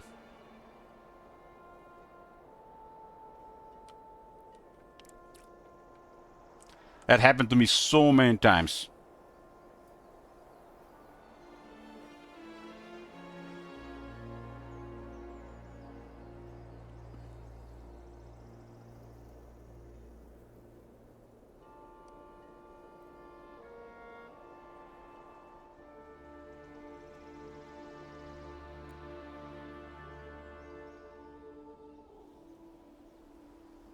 The game is still really a lot of fun because the building up a hero, progressing through the early stages, managing stuff, getting fun artifacts, the fact that this is all random and not guaranteed. Whatever you build with various factions, the factions alone provide so much stuff. So you can literally turn a blind eye to this AI currently in the demo. Because to me the AI comes second. The first thing is that you get the crafted map experience the way you want, or what you prefer. So that's the most important thing to me. The AI comes second. If the maps are well done, they feel satisfying to progress, manage, explore, I can turn a blind AI to the AI. So that's very important to me.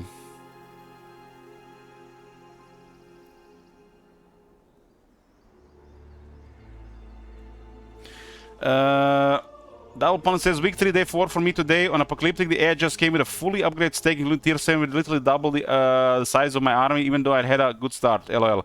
Happy sounds, but it feels a bit ridiculous. Yeah.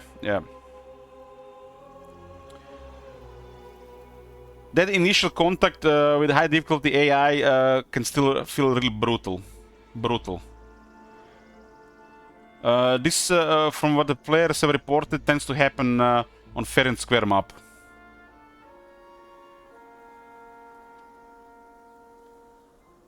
I lost a couple of battles against enemy heroes, but pretty impossible. I don't think it would have. It had a chance to happen.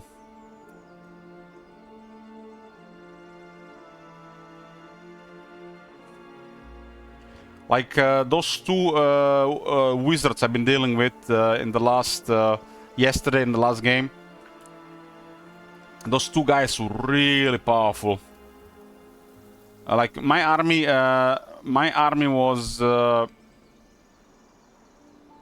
kind of weak to that type of magic. So I was using basically elite guards, the early tier build troops, which were really effective at clearing them up. But the moment I was dealing with a decent hero that had spells, he literally destroyed my army with 2 black holes. And I was literally just murdering everything until that point. Hey, Lycanthrope, you want to start the game but feel overwhelmed? Well, it is a strategy game. It's a learning experience. So the most important thing is to have fun. So if you're being overwhelmed, make sure to play it on easy. Easy until you learn. You learn how the game plays on the world map and then on the battle map. You don't want to get frustrated by failing, so need to learn playing the game. If you're really overwhelmed, take it on the easier difficulty. Although I don't really recommend playing on easy or normal, I would go from hard. Hard is kind of like normal difficulty. It's a strategy game, so you gotta learn. You gotta learn. If you're not really experienced in strategy games, and not really a patient player, it might be a little bit problematic. Any good guys to look for? I myself been playing strategy games for decades, so I don't look stuff on the internet. I don't want to get influenced by others in the way I play the game. So my only influence is you guys that watch here and you comment. I don't go look for anything on the internet. So I don't know, maybe some of the chat knows. I want you to give you my my original impression and experience here, so I don't want to get influenced by the others. That's how I play most of these games. The only exception would be, for example, in a game like I don't know, Magic the Gathering or Gwent. It's the only time where I would get influenced by the others about the strategies, because it saves so much time because those games are so competitive. I don't think you need to look for any guides at all unless you're playing a competitive game. Because by learning things ahead of the time without figuring it yourself or figuring out it gradually, in my opinion, just going to diminish your experience.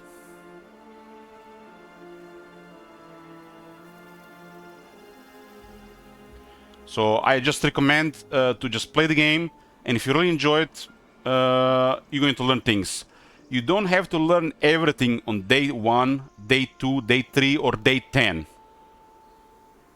Even if you miss something basic like alternative attacks on the dungeon, and you complete the dungeon run without using any of them, which happened to me.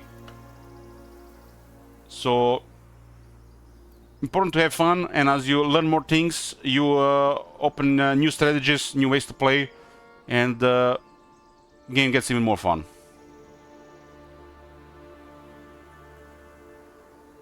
I think most, when it comes to any turn-based games, strategy games in general, the majority of the player base is always single player, and as the time goes on, especially past the height of StarCraft 2, I would say also, the multiplayer is just getting weaker and weaker every year when it comes to strategy games. Everybody just wanna, you know, have a campaign experience type of gameplay.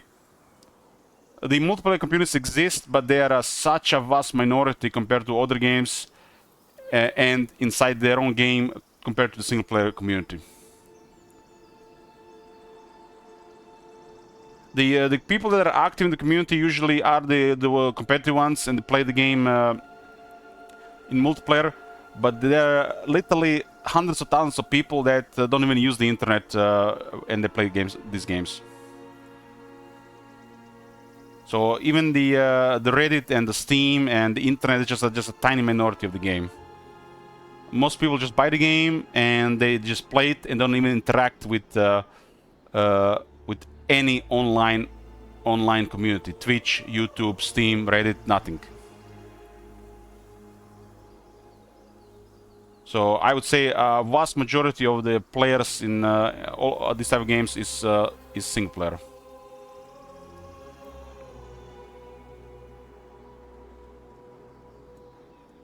Well, Lycanthrope, if you have any questions about the game, like specific ones, you can free to ask here.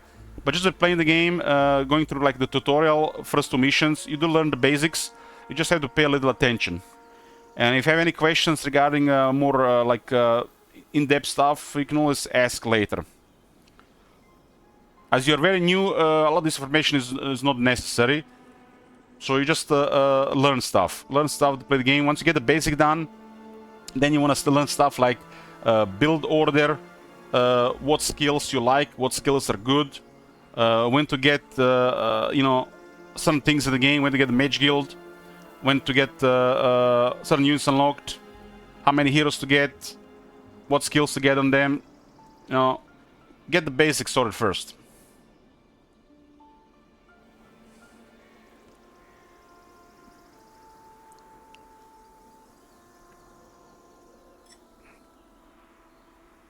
Failing is a part of the process.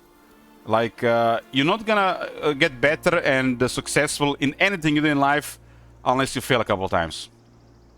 So don't be afraid to fail. Nobody was born with knowledge and skills and the confidence that comes with it. Everybody had to learn. Bio break, boys.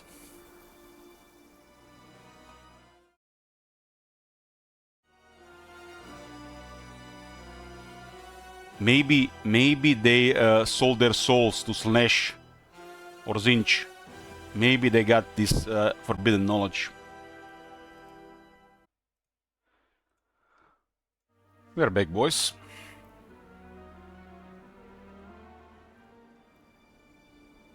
Day 4 in the second week.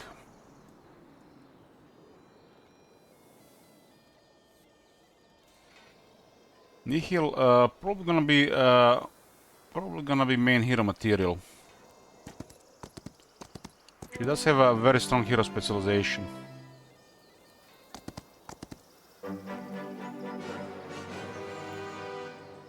Okay, 6 Light Weavers and 3 Inquisitors. Seems to be Definitely a thing to keep an eye on soon. This area has this iridescent abyss and a couple extra tombs.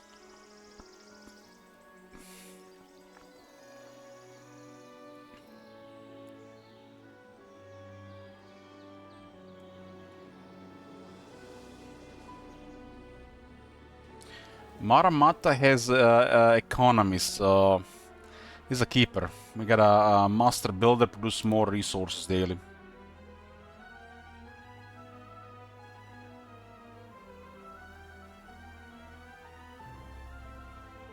Hey Rafs, yes, I have finished the game. Taken a good 18 hours to finish the map.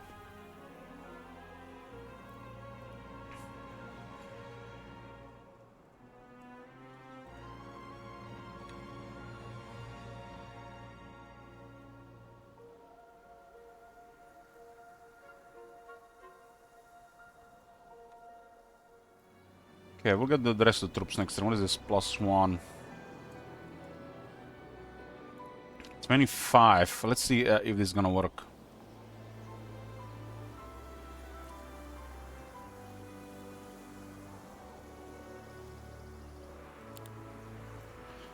This is another 8-player map, Rafs. Supposed to be a much rougher one than the other one.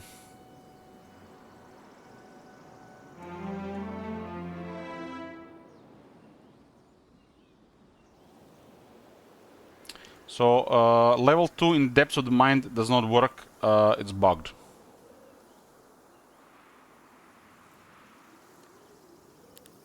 That's what's probably is reported. Let's be crazy if that one was not reported.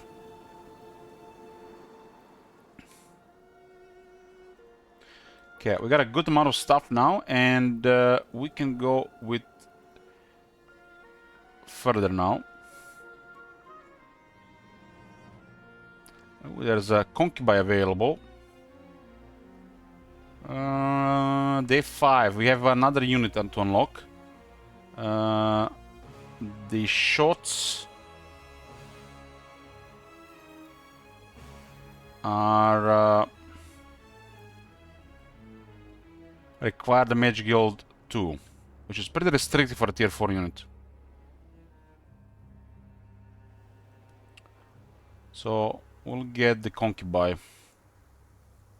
Lots of gold, some ore, and wood. This is a pretty good unit, tier 5 shooter. Okay, this gives us pretty good edge now. Pretty good edge now to clear a lot of stuff.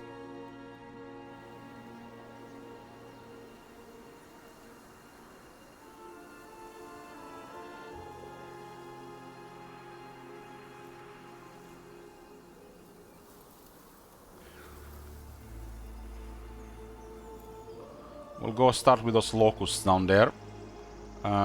They have a weekly location, which is pretty good.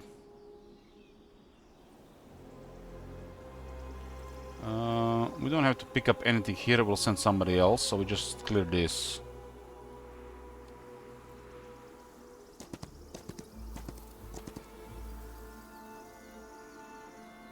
The bells say it will be a defeat.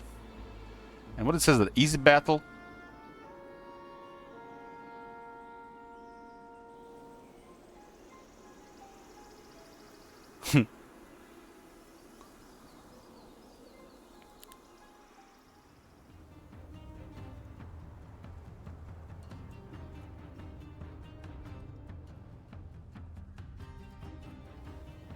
Alto says, I'm sure you're aware, but the able to conquer miss a chance of the digital focus charges when attacking. Yeah, that's great, great one.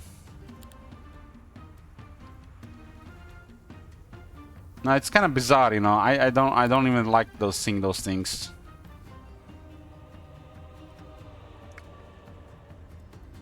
These are basically just basic tier 2s of the Hive. They do have pretty good initiative and speed. The game doesn't know that we have the avatar either.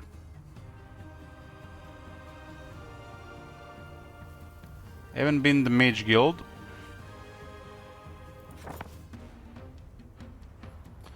Wait, this thing can attack the adjacent to the enemy unit with range, and the enemy hero spells cost more mana. It's a tier 5 shooter, which just makes it good on its own. When unit gets attacked by double strike, does get generate 2 focus? Yeah, I believe so. Every time you get hit, you generate a focus. The only time you don't get focus is when you retaliate, from what I've seen. This is only bad if they get morale, but that is just really bad RNG. They are waiting.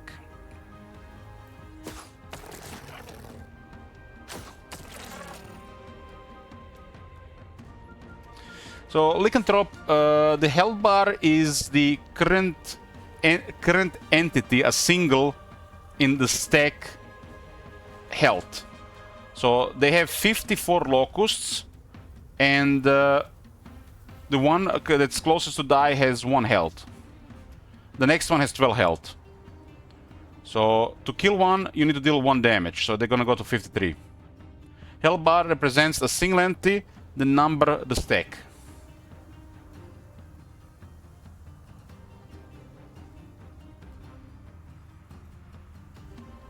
So focus point is just a tick on the bar, and once you reach the end, it's called a focus charge. Focus charges are what is used for the abilities. Like to use heroic strike, you need 1 focus charge. Yeah, it's it took me also a couple of days to figure out there. This is like the first time when I'm starting to paying full attention to everything focus-wise. For example, when a melee unit hits the enemy, you get 2 focus points.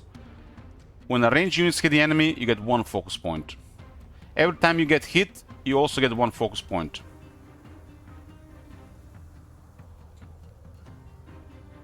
So it's like an army but one picture, yes. Everything in this game is about stacks. Everything is about stacks. So that's pretty much how the game is played. So are you gonna divide stacks or get a big stack? And every stack has a lot of properties, stats, abilities, and every unit is different. So it's basically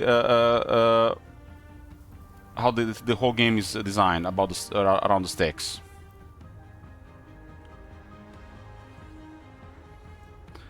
As a new player, I can tell you immediately there are 3 types of units in this game.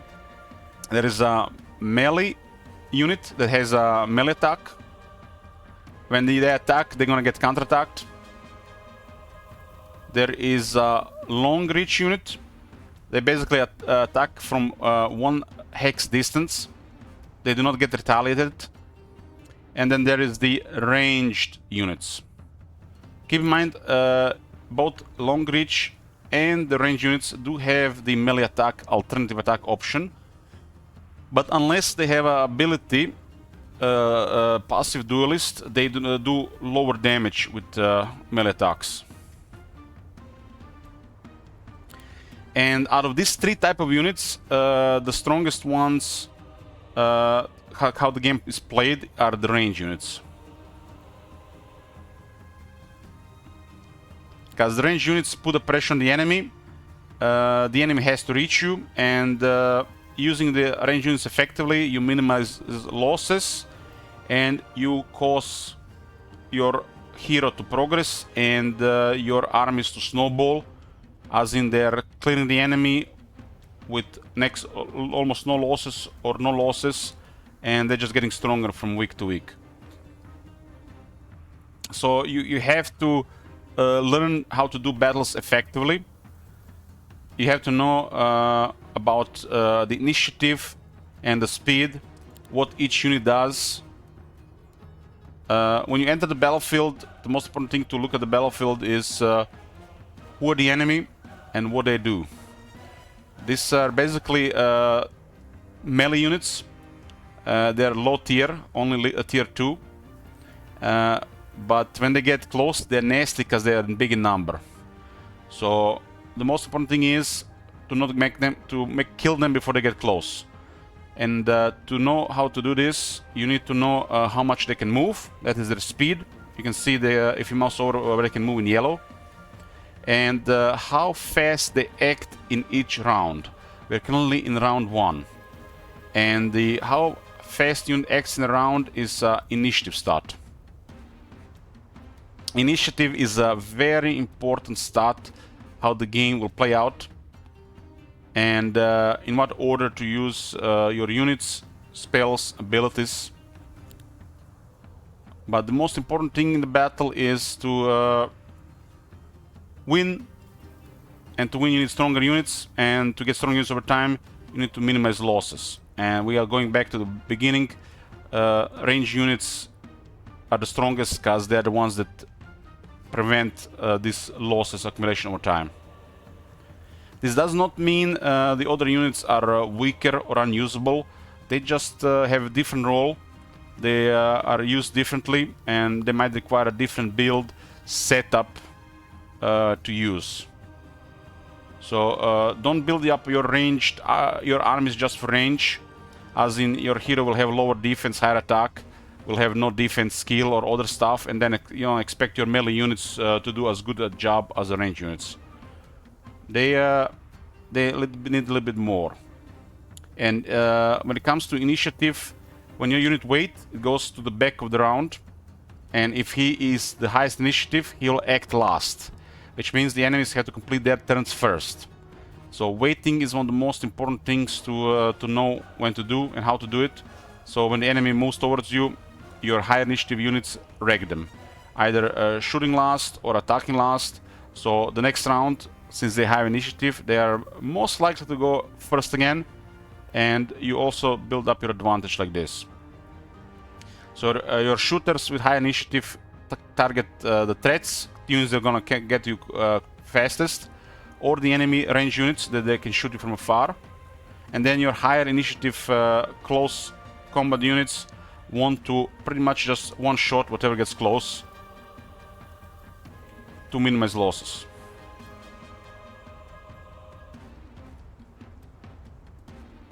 There is a lot of information to learn, and it's through repetition.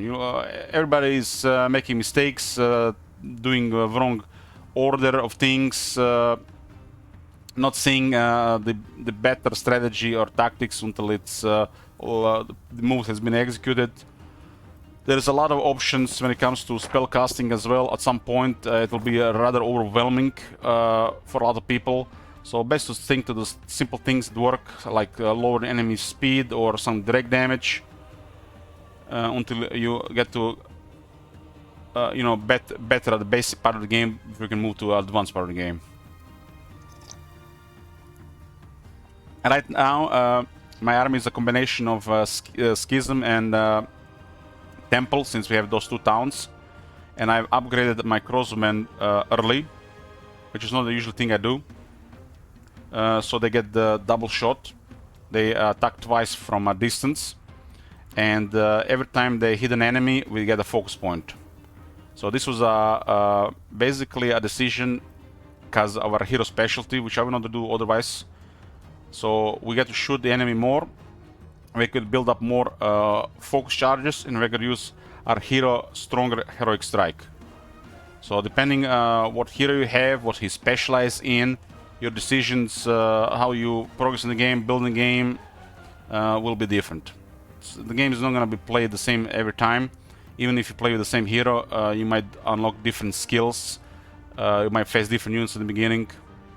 So there's definitely a lot of stuff. But most important thing is in the beginning to get the resources to build right. And once you get a little bit better units, to start doing the fights and clear your area, to progress with the hero level and unlock more units, more resources, and eventually some artifacts, and prepare to fight the enemy heroes.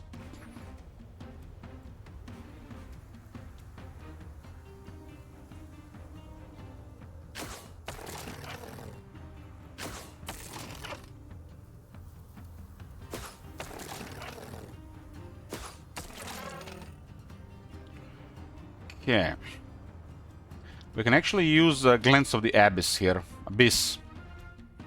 But considering their numbers and our strong heroic strike is probably not worth it here.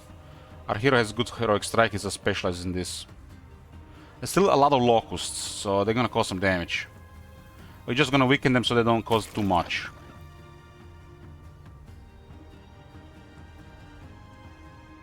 We don't have the communion up right now. If they get morale, it's ugly, but that's just RNG. We have to attack this. But this is the end of the round, and I'm gonna summon my avatar. It's a skill. It's a really fun skill to have at the beginning, and I think it's strong in the beginning as well.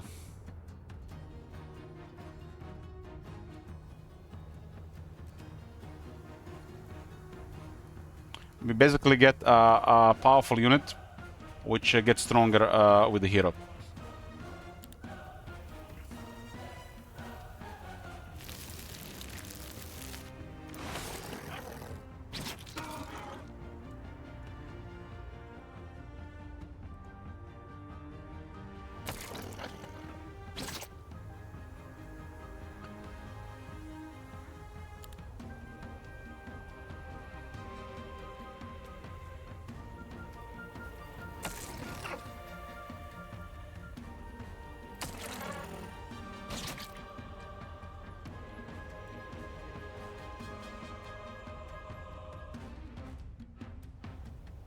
This number is too risky to keep alive.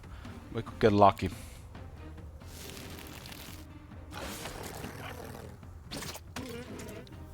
We lose a couple of riders here, but that's acceptable.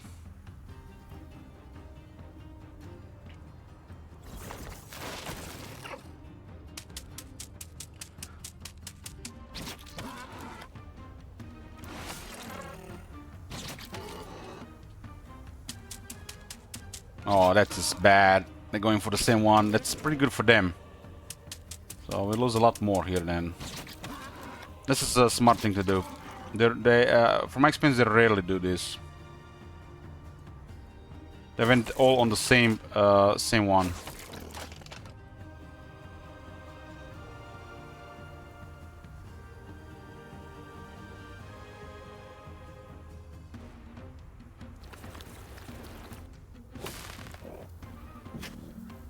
There's definitely losses this fight, but it's a tier 3 unit.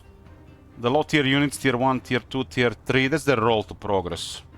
They're not gonna build up over time if you're taking losses all the time, right? So there's that. Sometimes you get an edge if you're not taking losses, but sometimes it's just fine.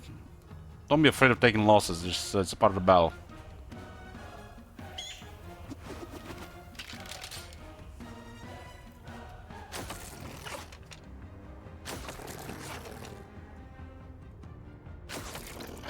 If you're afraid of taking losses and you also want to do battles with no casualties, you're gonna restrict yourself in how these games will be played and can be played.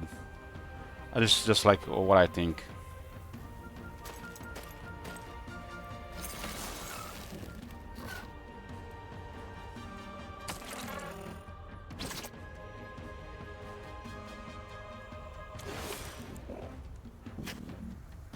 These guys are actually holding a nice location, so this loss is, this loss hurts. I rather lose these guys than these guys, but I think it's still better losing the riders than the Austringers. We're about to get more Austringers, and these things are gonna be important for a bit for our hero. Well, boys, we're gonna have some fun this game. Perfection continues. 4 out of 5. 4 out of 5. Keep in mind, we went all in. I ignored offense. I ignored sorcery. All in or bust. We have unlocked 3 hero specialization skills, and we're about to unlock a 4th one towards the unfathomable. We are gonna try to become unfathomable, so all enemies deal minimum and take maximum damage.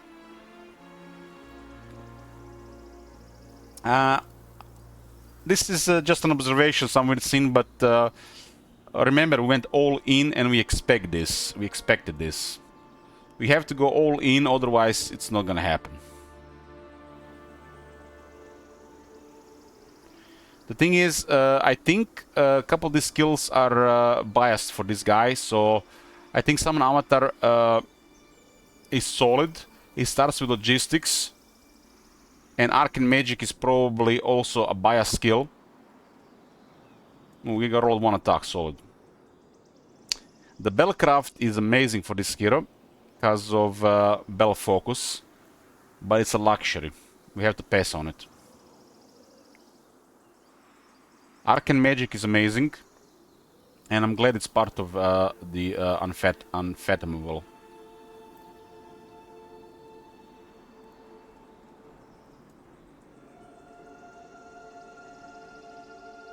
You always see Avatar Logistics and Arcane Magic with every hero Schism. That's amazing, then. Especially if the Avatar Expert skill works with their summoning, right? The skills we have unlocked so far are pretty good. Pretty good. And this is looking like a lot of fun in the making. I just love it how we have all the 11 spell power.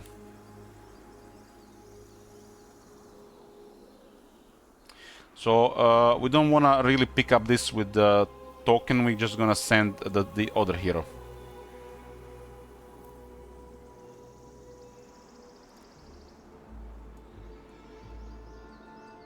Yeah, Communion is strong. Communion is strong.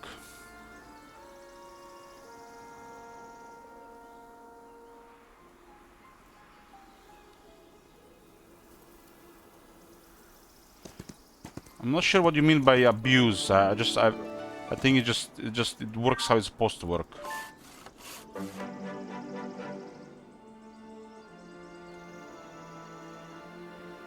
You win battles, you get communion, you have high communion, you have temporary reinforcements, right? Well, it just works. It does feel a little bit too strong.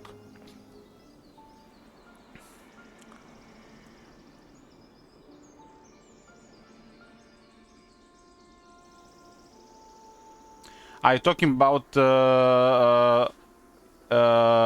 trying to get the summoning right going?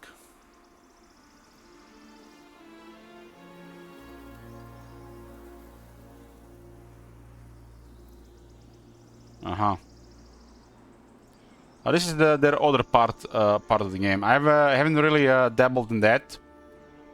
How many tier 1s have to get killed to get a tier 7?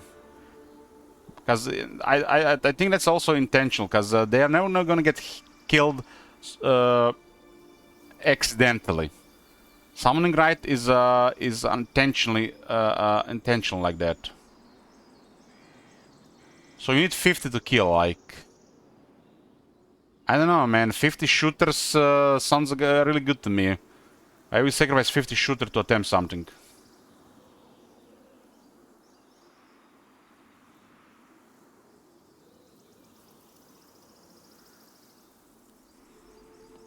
The problem that I can see with the summoning right is the AI has different logics regarding targeting units. So, in some battles, I guess you want to do something, but it's not gonna go your way, and you're just gonna be taking unnecessary losses for nothing. This is was my thinking when I saw it the first time, and the reason why I didn't even attempt it.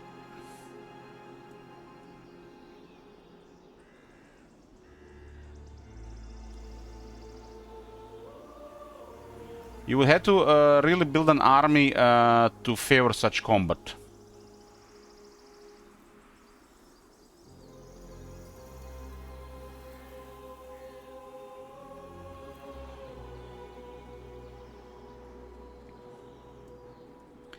But if this is the main way to do this, how is also that abusable? It looks like just a different way to play with this. It's just a strategy. It's like I don't understand when people say abuse necromancy. Like, what? Just necromancy just works. You just get it.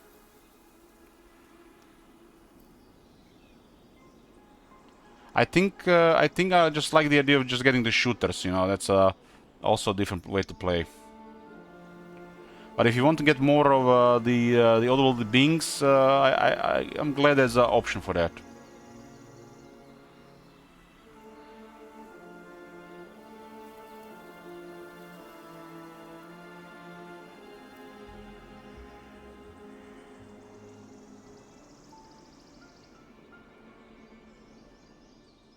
There are ways to buff that ability to summon more, so you probably need to lose less.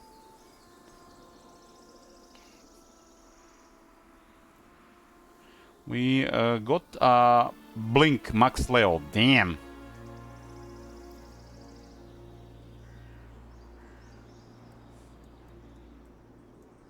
Max level Blink.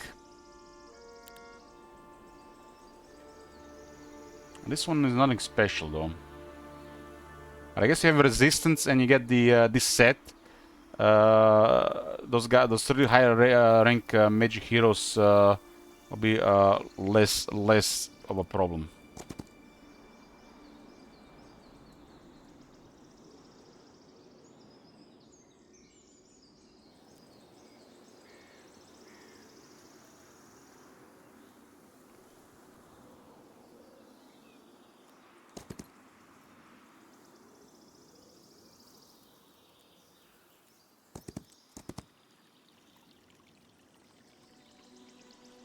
So this the full green ones are phones, and the other ones that have a little bit more color to them are phone archers.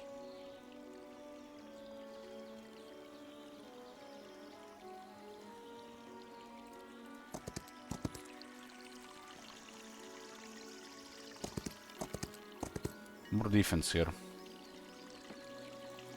Looks like we can get some phoenixes. Good unit for initiative for the shooters.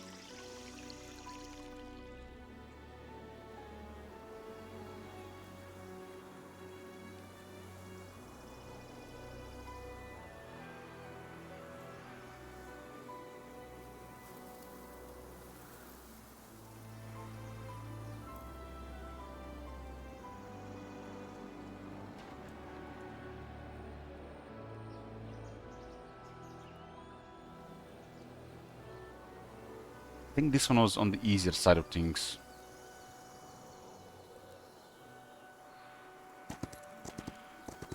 Once we unlock the like early stuff like Medusa or Concubus, we have to be careful not to lose any, because already the next week we got a good number which starts to threaten all the neutrals.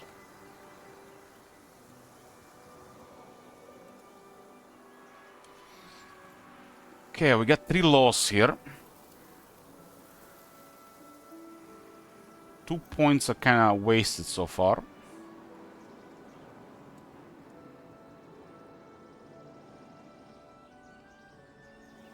Elite Agashot Riders. And if they're upgraded to the Matma or the purple one, they got 35 health. So might be a pretty good one for the summon. Summoning, right?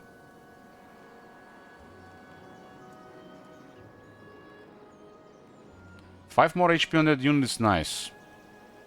This is worth 3 points though.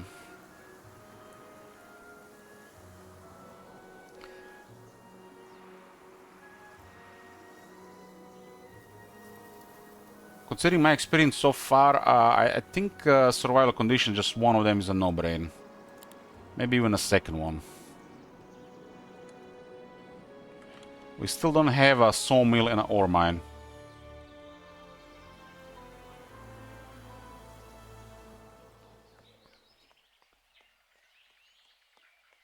Need 1 crystal and almost 4,000 gold for this. Get a tower, we'll get next turn.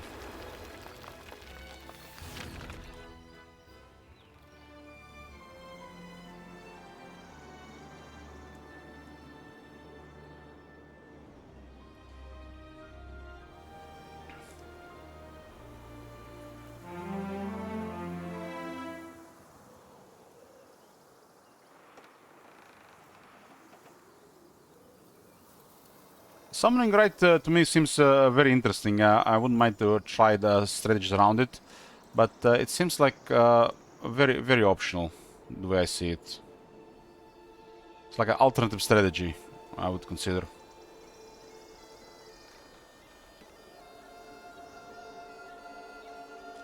And going for tier 7 is strange. I wouldn't better go for tier 4, it's already pretty good. And tier 4 seems to be more reliable according to the numbers. And it kind of makes sense now that this building requires Mage Guild too. The devs know it. And it's the mid-tier summoning right unit. So kind of makes sense it requires a Mage Guild too, considering its summoning right ability. So you need a Mage Guild 2 to get this unit, which is really unusual for a tier 4 unit. Really, really unusual. Not a Mage Guild, but a Mage Guild level 2.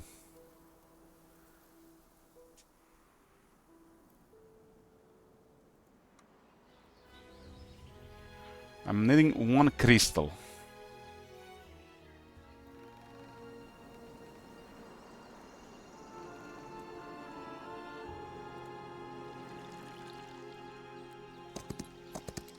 I know there's several things that look like, you know, cheeky balancing on the nose, but it shows that the devs know what they're doing. For the most part.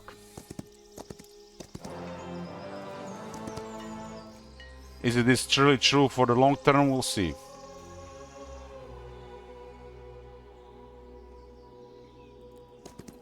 Nothing more. I'm not more.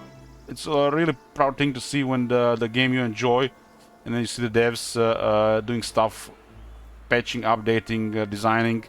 They're actually doing, you know, stuff from the perspective of a knowledgeable meta player, and not just like, you know, what looks cool. It makes me impressed.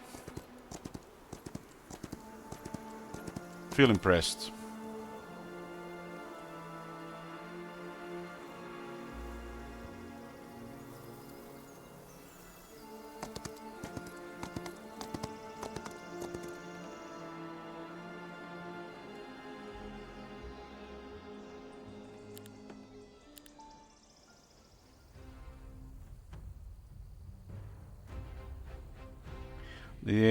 The Inquisitors are over on that other side. Damn, they act before us. Bam! 3 dead. Well, looks like the Riders don't have much future in this run. But we need stuff to progress.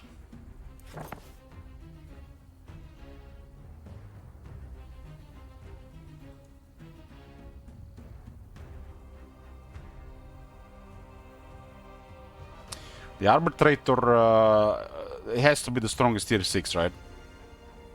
Unlocking that thing early just makes you just start clearing everything so much faster.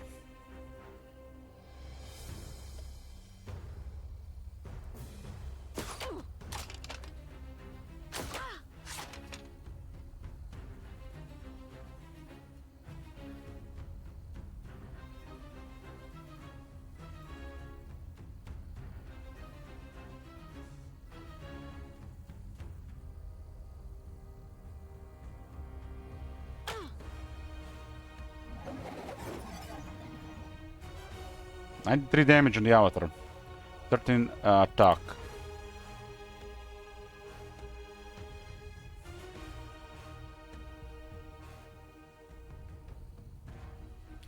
Heroic Strike doing pretty good damage. Happy with it right now.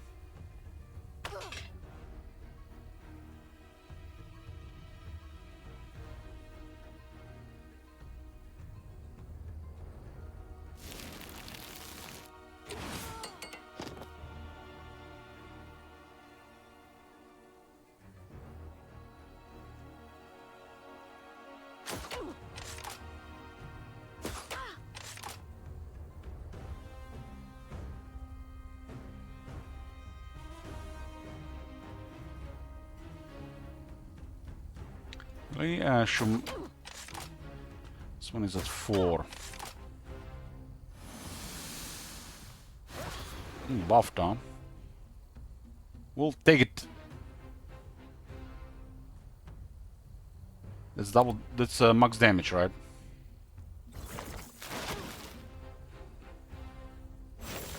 Shooting the shots. Okay, that's pretty good damage.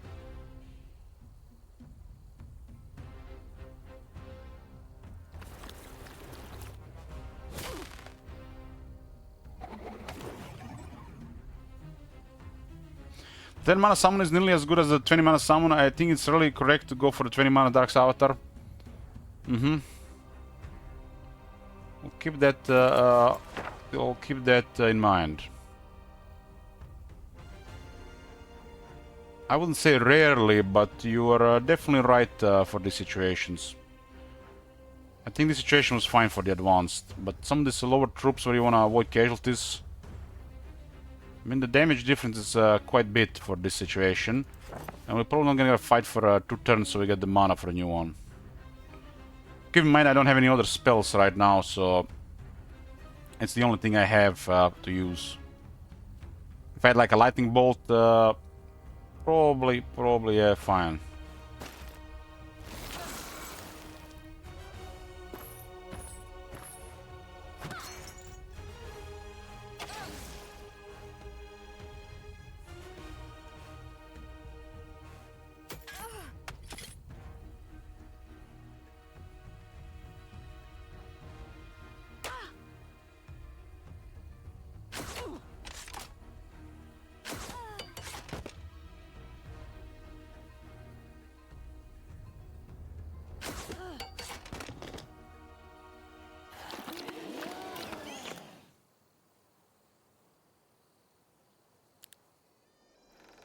Gems and 1500. Not the greatest reward.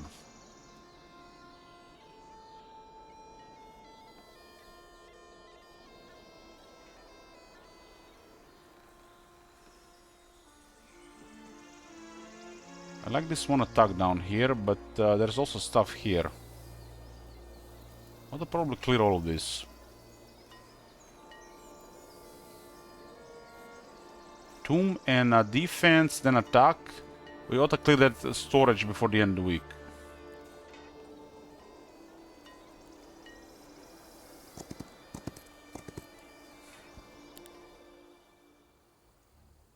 They got the tanky locusts.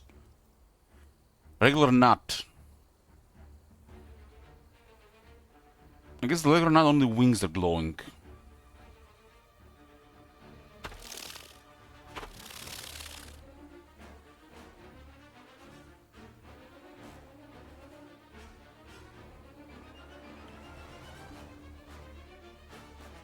What was the spell we have the scroll on? We have an inner light max level. Reduces duration of all negative effects applied to all friendly creatures by 6 turns.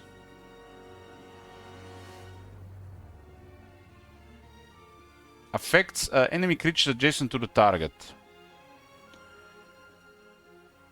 Affects all enemy creatures. What?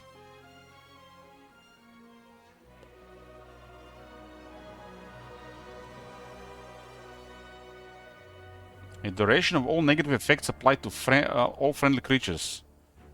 And then it mentions enemy creatures.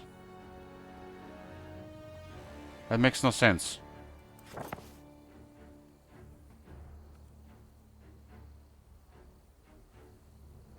Some wrong text is there probably.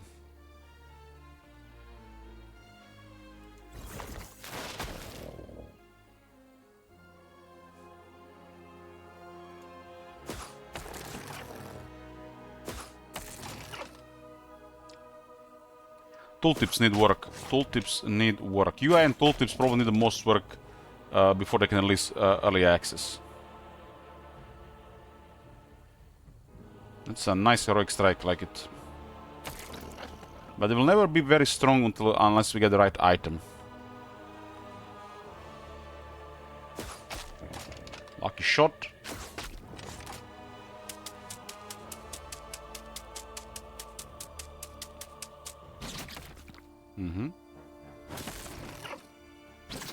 Went right for the 2 crosses, pretty good.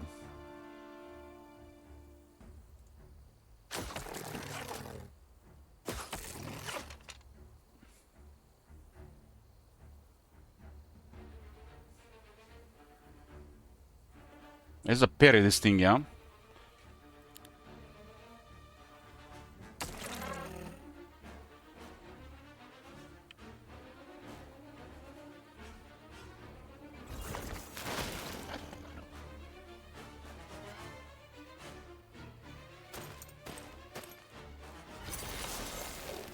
Parry this.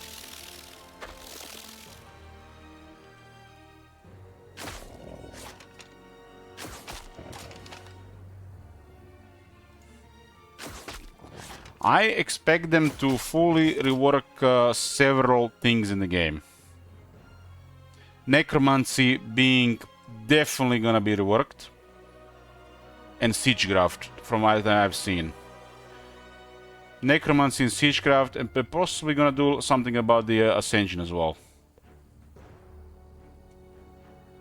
Those are gonna be no brain, expect that 100%.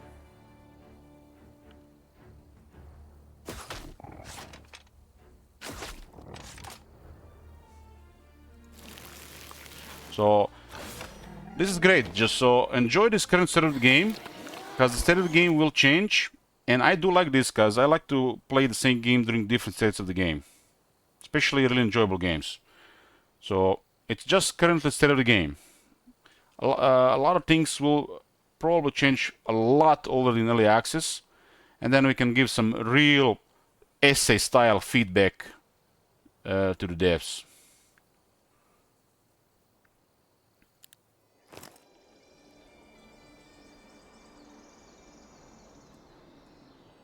I think, in my opinion, the better way to do necromancy, let me explain to you how I would do it. Mousing over an army, based on your necromancy power, the tooltip should say how much estimate necromancy is power will be available from this army. Let's say defeating this army will grant you 2,000. Let's say 2,000. And then, when the fight is done, with those 2,000, you can choose to raise any of the undead units. Each unit have a separate cost. You wanna raise all skeletons? Skeletons in the value of 2,000. You wanna raise one vampire? Vampire might cost more than 2,000, but you know what I'm saying? So basically, depending on your necromancy power and the opponent you defeated, you get a currency that is used after the battle to raise the undead units of your choice. That would be the way I would do the necromancy. Nature calls, boys. Be back. I'm back, boys. Oh man, we're talking about Necropolis. Oh, Dubel Pandan. Let me tell you my opinion about this. It's not like you know, anybody will ask for it, but since we are talking about this thing, I can talk about this for a while. There is no top manager here to bitch about his stuff and emotes, so listen to me, okay? Vampires are probably the worst tier 7 out of the playable factions. We got Temple Angels, we got Dungeon, we got Dragons, we got the Schism with the Abyssal Envoys, and then we have the Necropolis and the Vampires. They are the most numerous. They're the most numerous, meaning the base growth is 2, every other one is 1. That aside, the Vampires have a gimmick. Gimmick of being undead, meaning unaffected by the morale, and the gimmick of the vampirism. So, this being said, no morale already makes them potentially the worst. And the fact they're relying on a gimmick of the vampirism, which does not even work on most enemies, is really weak compared to other tier 7s. let's go further. Let's go further. The vampires will get destroyed by magic. Destroyed. Magic damage will murder them. Murder them. On one hand, their health is balanced around necromancy. Literally, the vampires have similar health to a tier 6 of the temple, yet the necromancy on them does not really work. They are the weakest unique stack in the army for the necromancy. The weakest. Which means, comes to beg the question, why even put the vampires in the army? Because the necromancy doesn't really work on them. So they are the worst necromancy unique stack. There is an upside to the vampires to early game where they're very easy to unlock, but having the vampire in the army over the other unique stacks for the necromancy is bad long term. Dread Knights already are bad for necromancy, but the vampires just don't work with necromancy. In the big picture, they don't really work. And if you are trying to, use necromancy on the unique stacks, you will get murdered by magic. Murdered. Which means the effect on the necromancy on tier 6 and tier 7s, which are somewhat lacking for the necropolis, it doesn't work. Which begs you to use other unique stacks to get more necromancy going, and hope you will not get destroyed by black holes or worse. So, as of right now, the vampire is... yeah. This is the vampires and the Dread Knights is literally the reason why I think the necromancy will be completely reworked. It just does not work for those units. I have shown yesterday on stream, I have taken a Merchant of Death, good necromancy unique stack, and I taken Avatar of War, upgrade Dread Knight in the army. I left the Vampire Lords in the city, by the way, and I went outside and I got over 20 Merchants of Death, while I only got one Avatar of War. That is just... I don't use word broken lightly, but necromancy on tier 6 and tier 7 right now does not work. It's not broken, it's just... It's not worth it, it doesn't really work. To make things worse, the only reason why the necromancy seems like it's doing something right now, it's almost a third of your enemies are undead embodiments. So you get inflated necromancy, which giving you like a feeling, a really cheap feeling. On one hand, it does not work on your strong units. And on the other hand, you use additional unique stacks to make your army weaker to magic, just to get numbers ahead. And it's not supposed to even work on almost a quarter of the enemies, I would say. And this is the reason why I believe already in early access we'll get a completely different necromancy.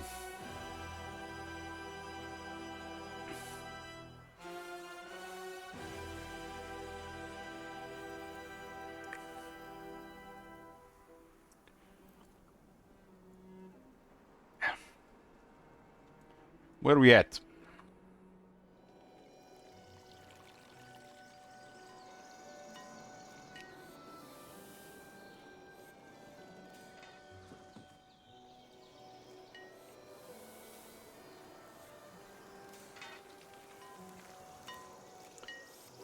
Tolkien.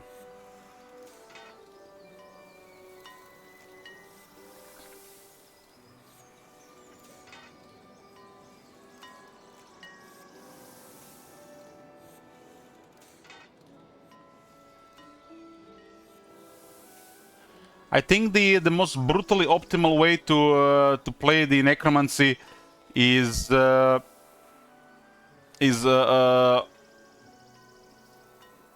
mean, let's say not the most.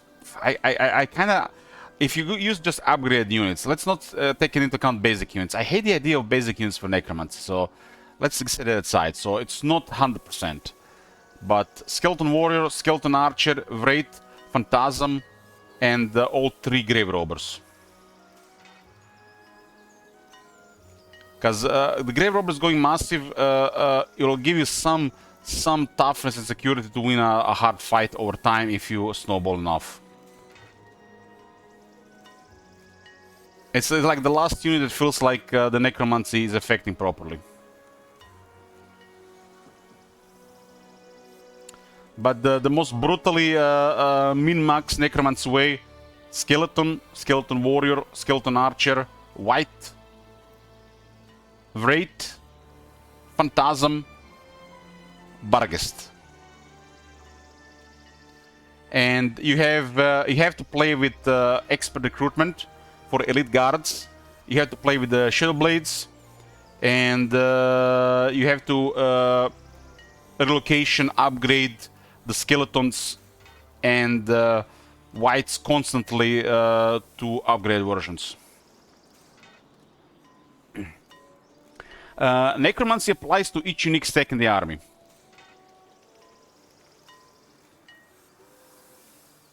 We learned this several days ago.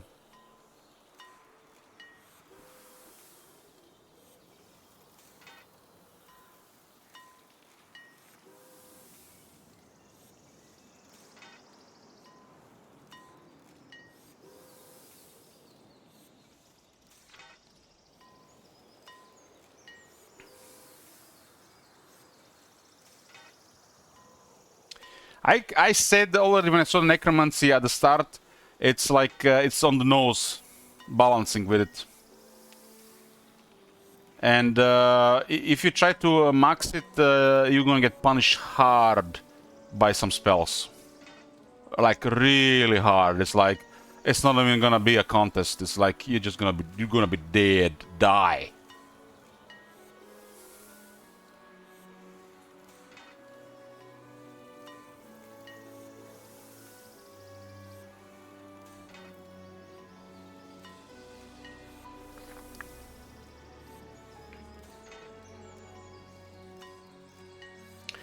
Like I had a elite guards type army in my last run.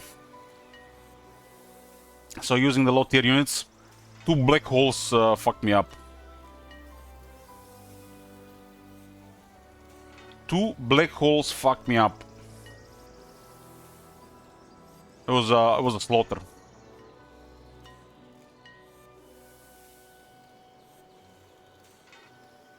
Black hole is not even the highest damage spell, it has utility with the damage. It doesn't say what a common curse is.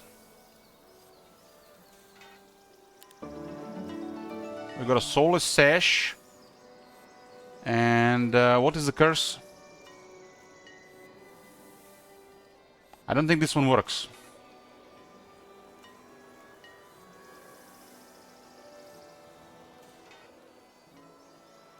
-1 morale to enemy creatures. That's good though. No bad RNG against the neutrals. This basically prevents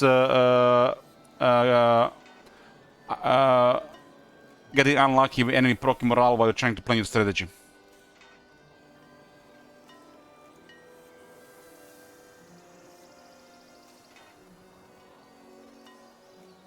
So the curses are temporary. There's nothing permanent. That's what I'm wondering.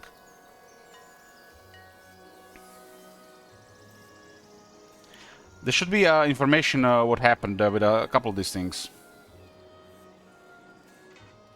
I don't see anything being penalized here. Maybe it's penalty to experience.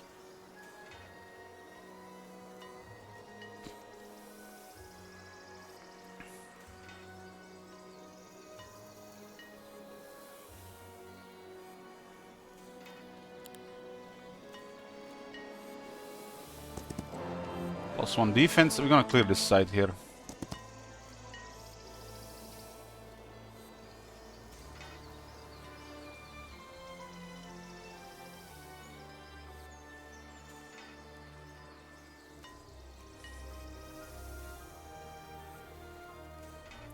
I really like the survival conditions.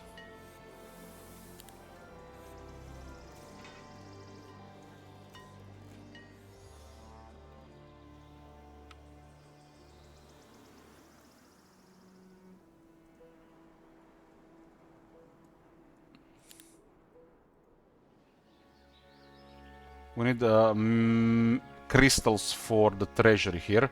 Now that we have extra ore and wood coming in, it can be used for trade as well.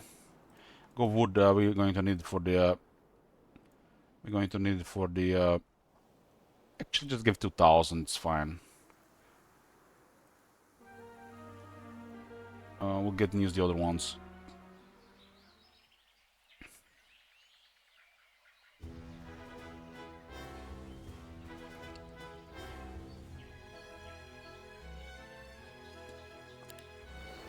Income pretty good at this point. We're almost at the end of the week.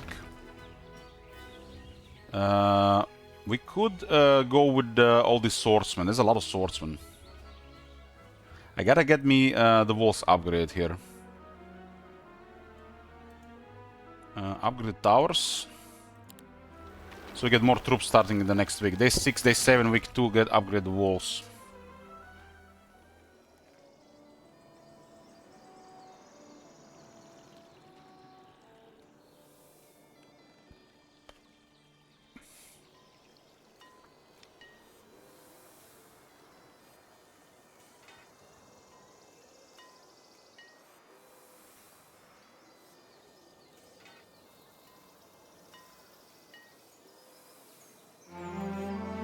Yeah, I think we got a good spot here. We might have more downtime here before we encounter somebody compared to the last game. I like this map way more than we got in that previous map. The Unfair and Square. This one is the Wasteland of Doom, I think it's called.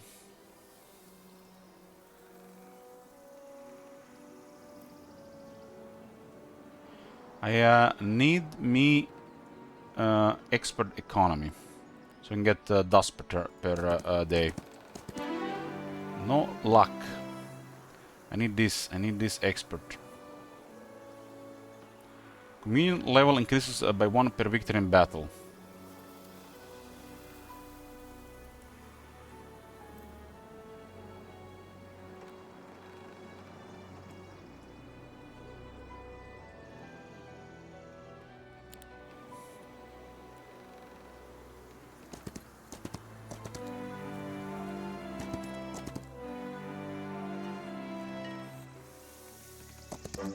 For wood. +1 spell power. This is the end of the week, huh?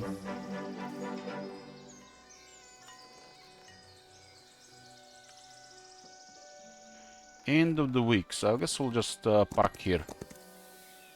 So we get the windmill and the magic garden started next week. Let's clear this area here. We need to get a gold storage before the end of the week.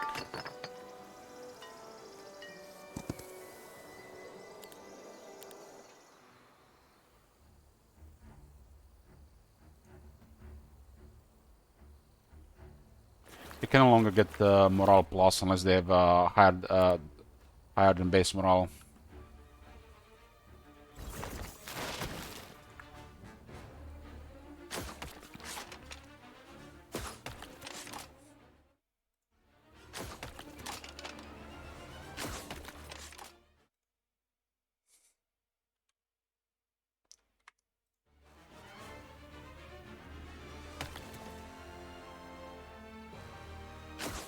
We got the belt that drops their morale by 1.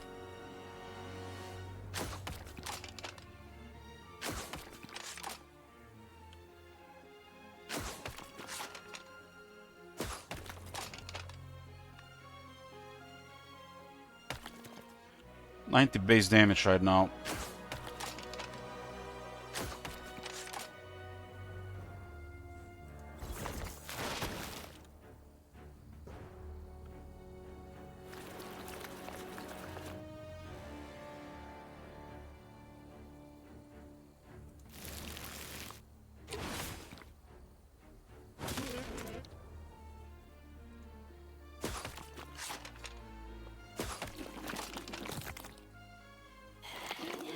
That's a level 9. We go with advanced luck. And we are going to increase the chance for luck proccing lucky strikes. How much is damage on the lucky strike anyways?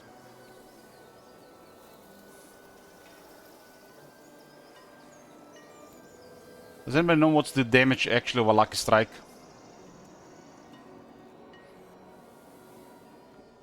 If I had to guess, it's 150%, so 50% extra.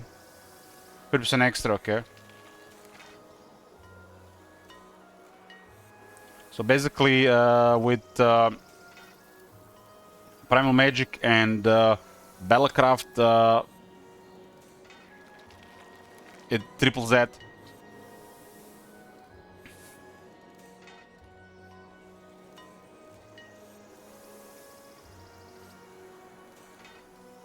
Attack to 3.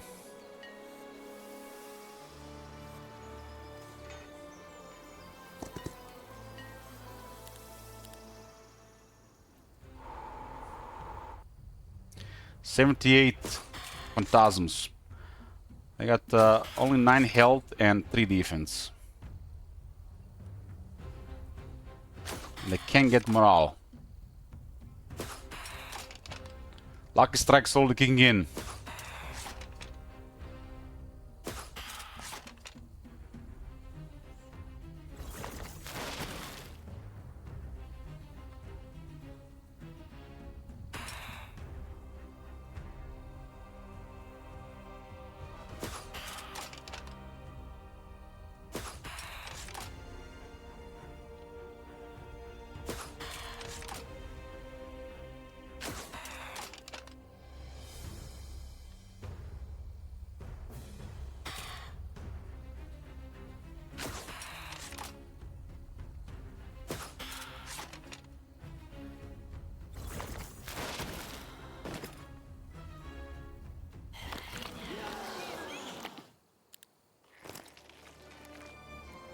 $2,500. That's a lot of locusts. They beat us on the initiative. We are surrounded here, right? Not right now.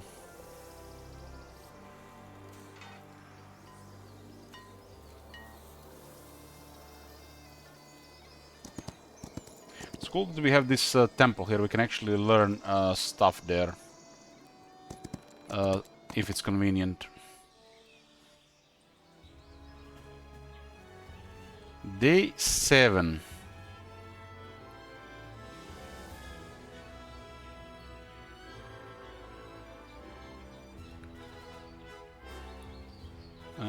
Get me walls too.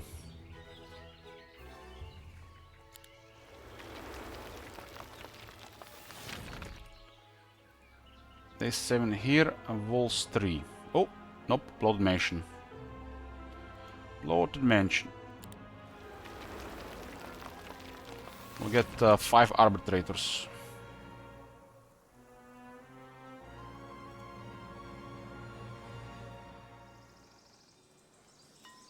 We gotta deliver them also down there as well.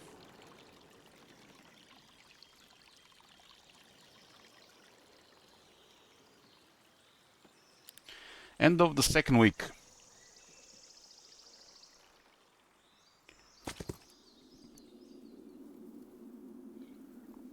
The green is Necropolis. Week of what? During this week, all heroes find more resources on the globe map. That's plus 50% more. Cool, cool, cool. Had that week once with Necropolis.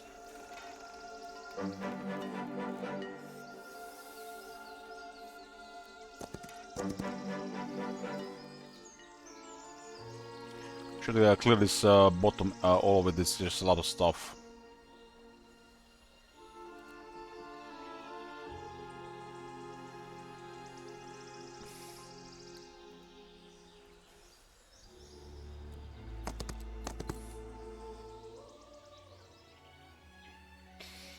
Okay, I'm gonna get me I'm gonna get me garrison too.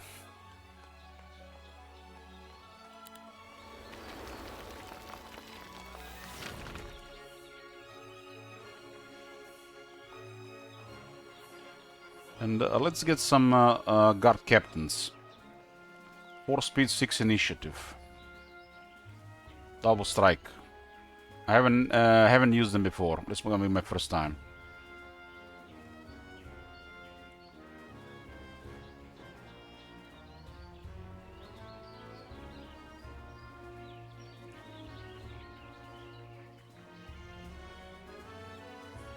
I always went for the other ones because of toughness. I always seem to have needed toughness more than anything else. We can get the unfrozen strength for the tier 2s. It's good for both the cultists and the crossbows.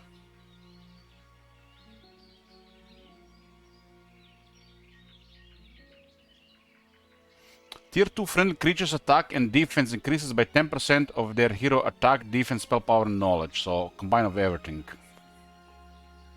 So everything gets combined in an additional 10%. Cultists do have to get closer.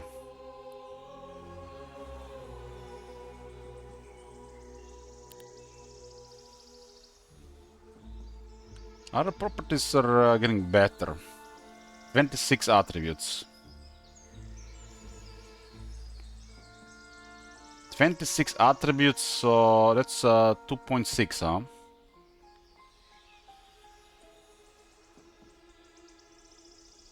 The unfrozen strength is such a strong law.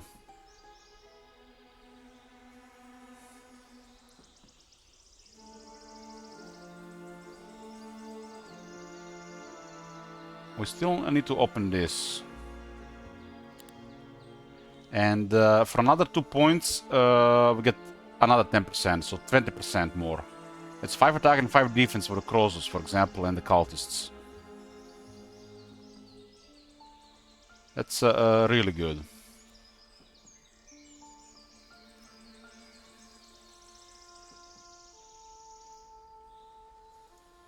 Hope those guys flee. 7 wood. 6 wood.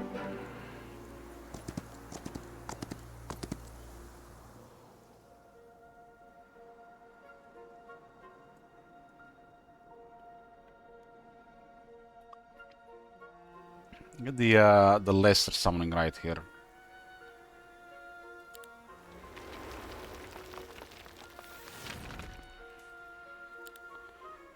We'll go with the shooters.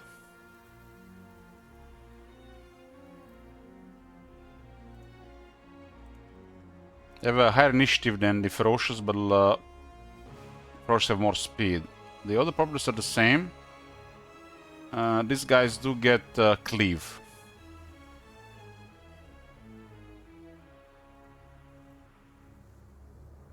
This unit being upgraded puts them a little bit back, but it's not critical.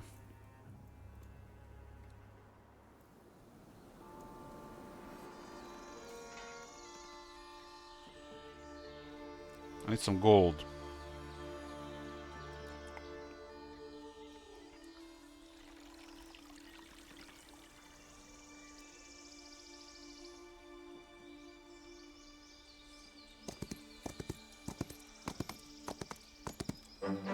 Mercury, would have given me gold. Gold.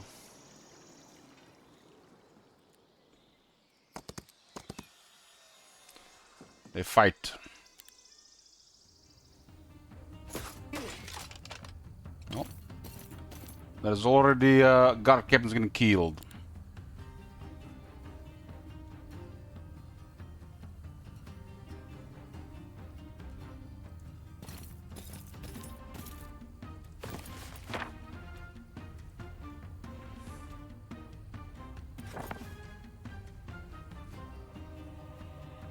Got 2 shooters here.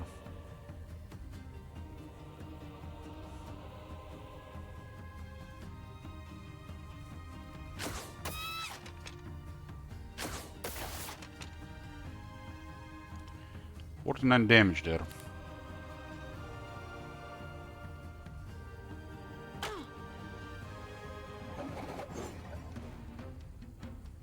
I think we disabled that unit pretty well there.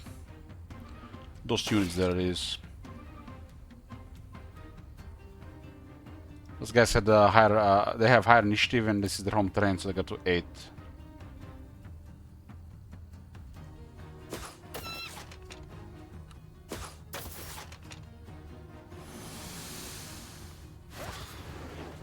We can get morale here. We got to give them -2, -1, so the rest of the fight is pretty straightforward.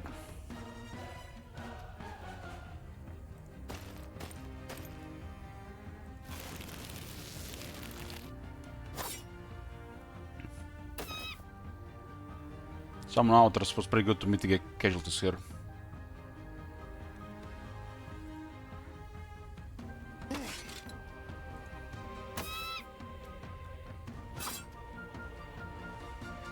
This thing is now at 14 attack, 12 defense, and 49 damage.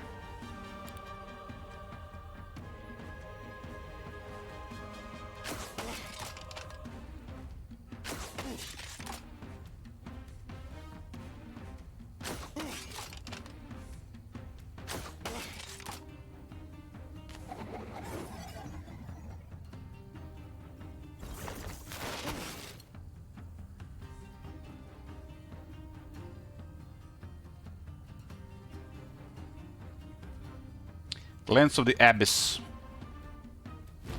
Give them a dot. They take 74 pure damage each round for 2 rounds.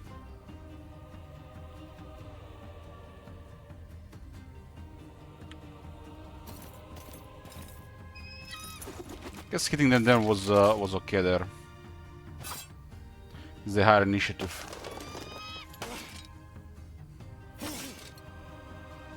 Might have lost 1 instead of 2.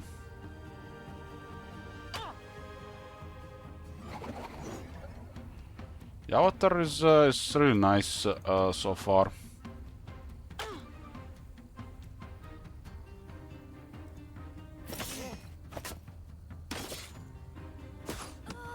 This guy is guarding the sawmill, by the way. 10 guard captains dead.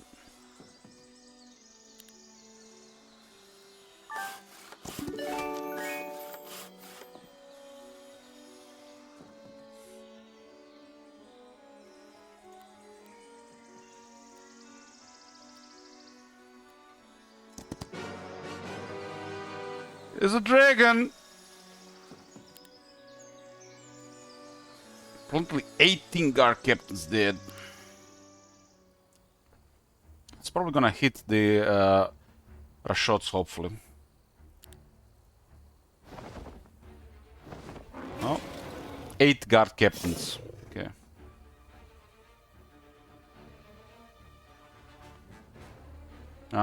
From my experience, they always go for tier 1.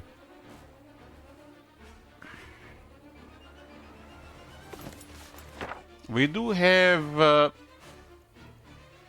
haven't visited the city, actually. We did visit the city.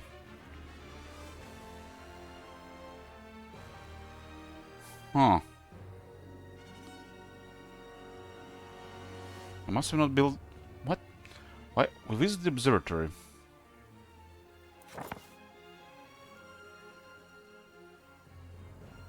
Wait. We gotta get rid of his bread attack. His what they call the retaliation. Heroic strike fitting. So we didn't need to use the 10 mana there. 8 dead instead of 18. Scores Tiara.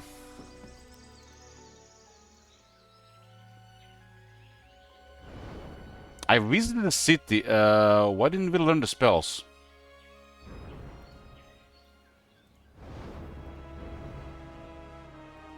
Strange. This guy was in the city, right? We got these units. And hasn't learned the spells.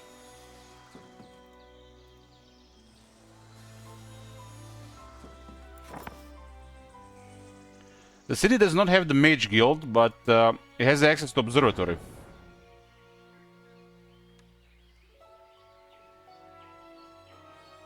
The Mage Guild unlocks the spells, but the city gives access to the Observatory. I've tested this.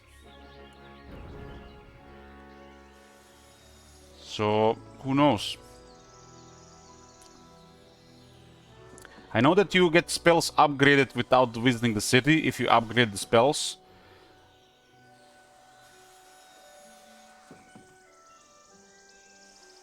So this time it did not give him the spells.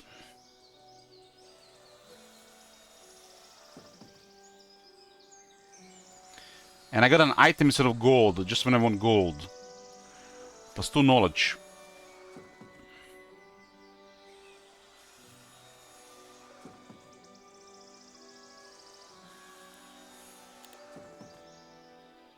We have lost the mana buff.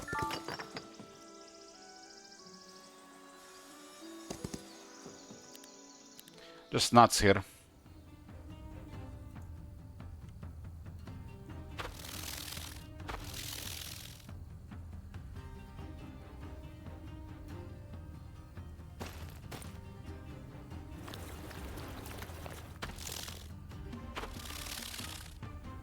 Guard captains do tend to... This is why I use the Sun's Aegis, because this unit just always gets focused, so these guys just get killed much faster than the Guard's captain.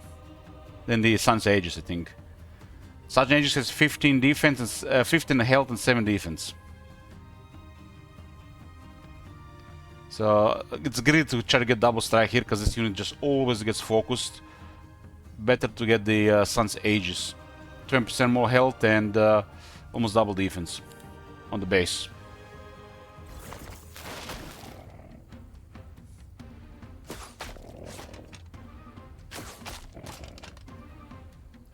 I'm curious to using this now if their double strike actually going to be ever useful. So there's that.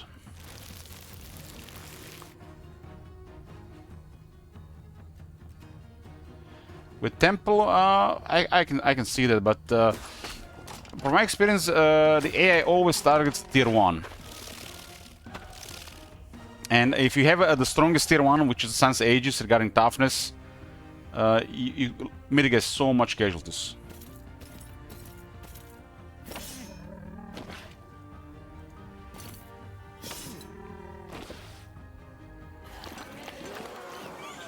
Level up. Well. Would you look at that? So I do need to get Thaumaturgy later for practical incantations. This is one of the 2 remaining skills. I got 5 out of 5, boys.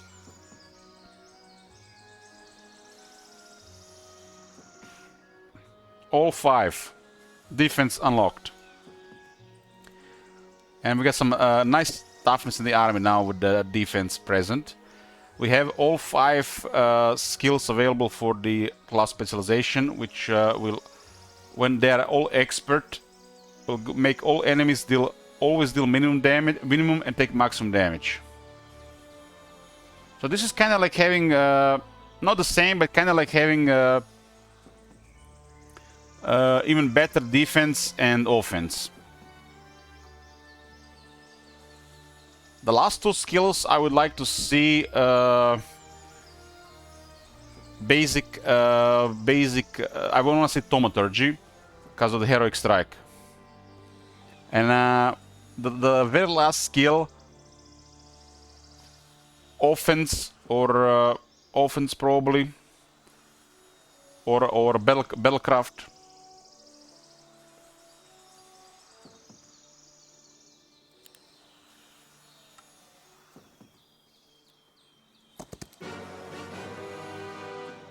I'm gonna get shot here again.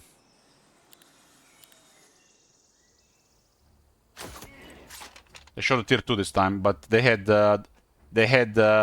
max. I think they had max communion.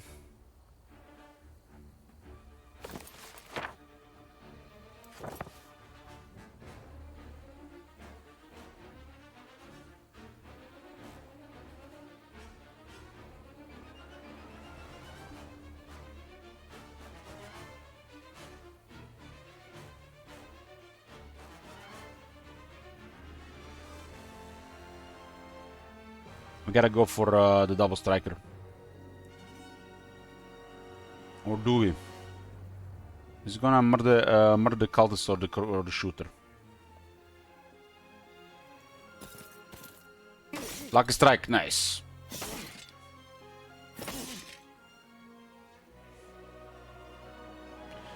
Okay. The reason why I got for the captain instead of the Sun's Aegis, which I prefer, because of this hero and the double strike. I want to try the guard captain for the first time.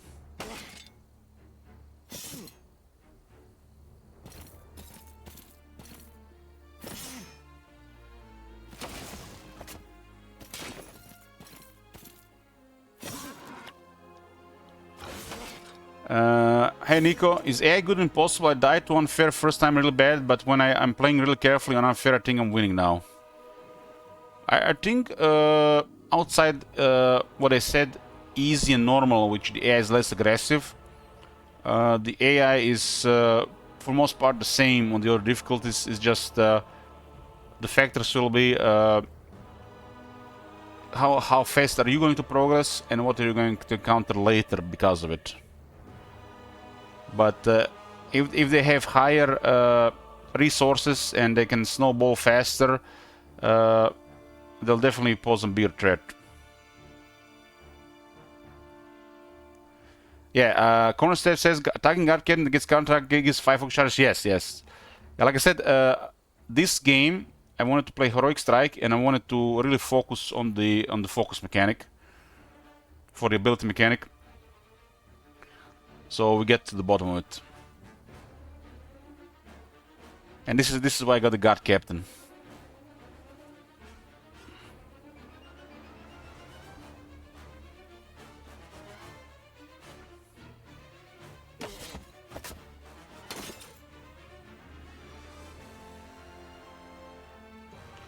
Give me one lucky shot. Well, Communion saves the day here.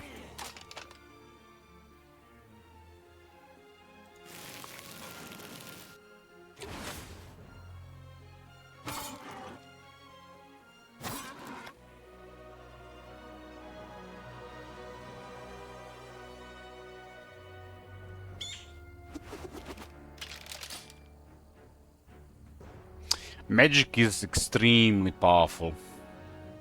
I can see from the newer player perspective that these things are like this, but it's only because you haven't seen the magic side of things.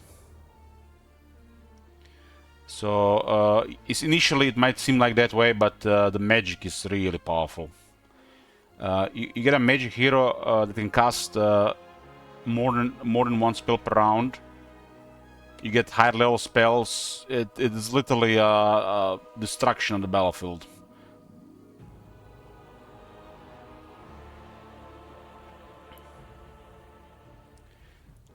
Also, you might be reluctant to use magic more with when fighting against the neutrals, so you tend to favor the units. But when it comes to duels with the other heroes, magic is king.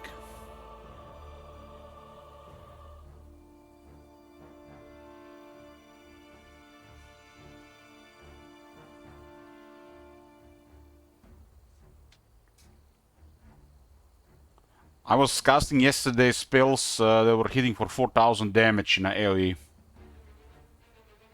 And I could cast 2 spells a turn from 2 different lores. 2 different schools of magic.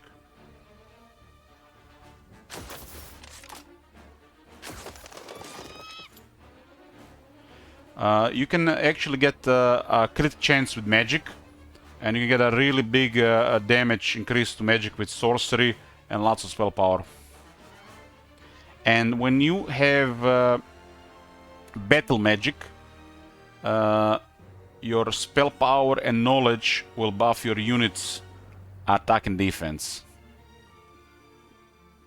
Passively, and when you cast spells, which you can cast 2 per turn with a build, then you'll buff them even more.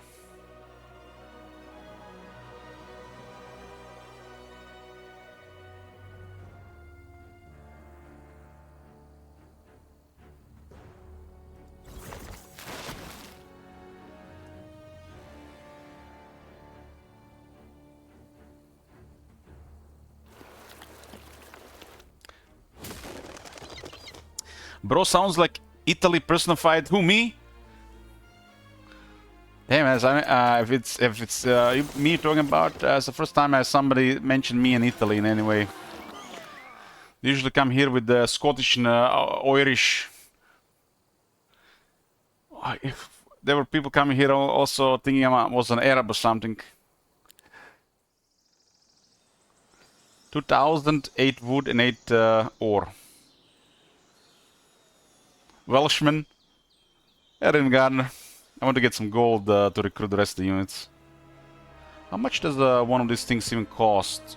1100?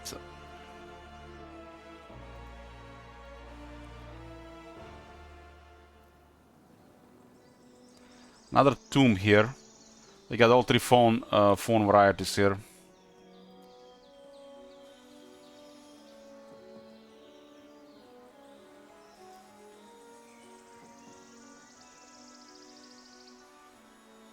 Mine is down to 21.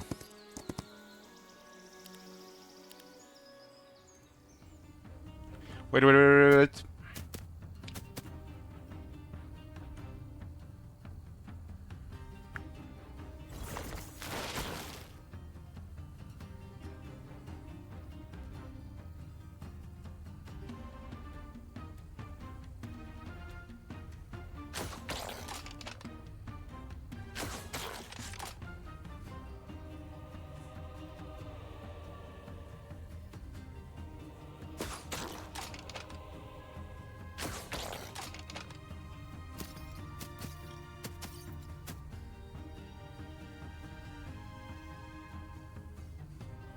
I'm gonna weaken them before we engage melee. Spitting there for 3.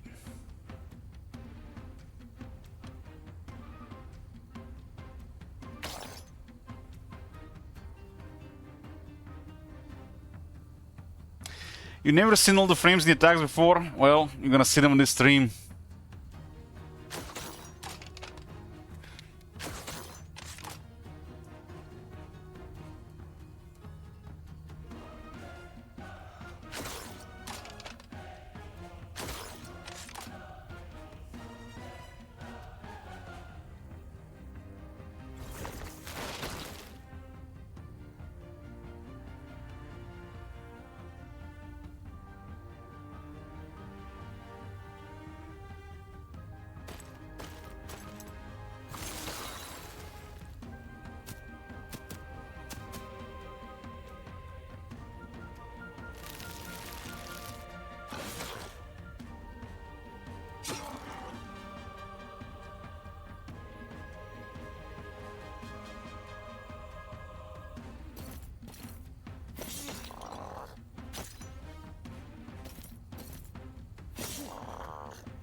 What is this tomb gonna give me? Omen Collar. So Solace Sash and now Omen Collar. Can lower their luck as well.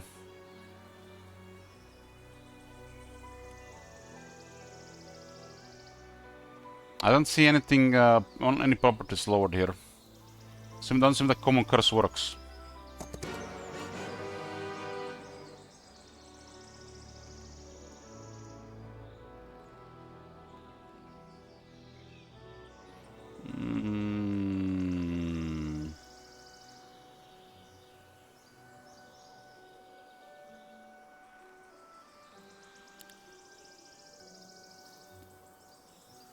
This is like next to no losses for some reason. I'm loving all the factions for Galena. Me personally, I think Schism is very, very strong.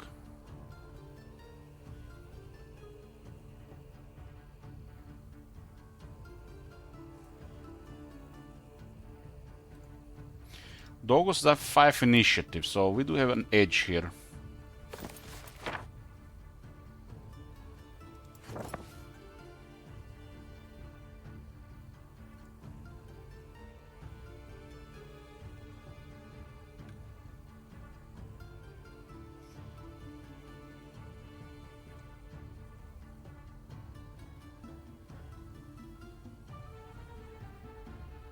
Have you seen the laws, Vagalina? The laws have a really strong buffs for their units, and they have some of the best shooters.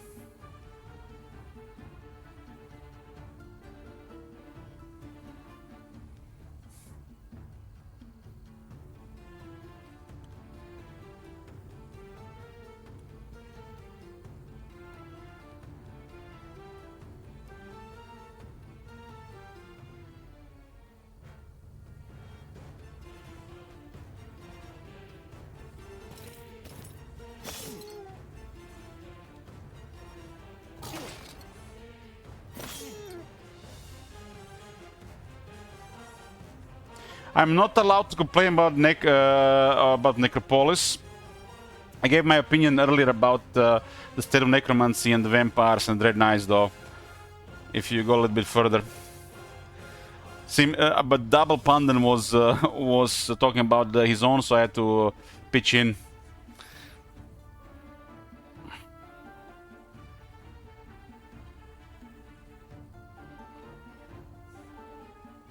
But I am 100% certain the necromancy will get reworked for the early access.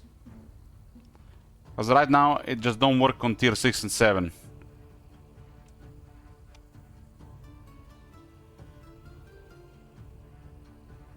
And if those units, necromancy don't work on those units need to be stronger.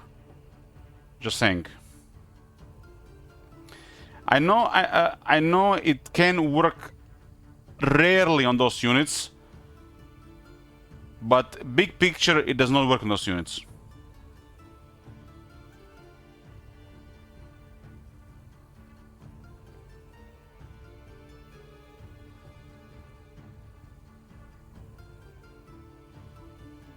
You can literally get 20 tier 4s before you get a second tier 6. So I can get 40 tier 4s instead of having a tier 6 in the army.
I'm gonna get Dread Knights here, but what am I gonna do with them? Just put them in the army with the undead pets.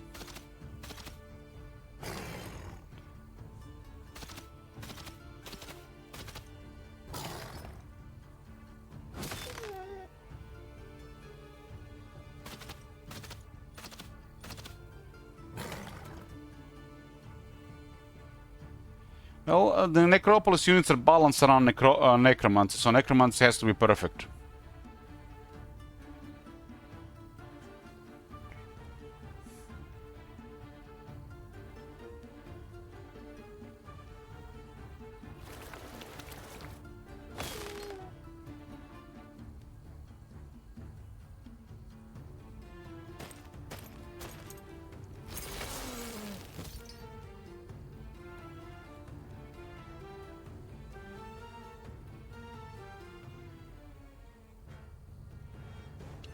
Still at 95, so 3 buffs so far.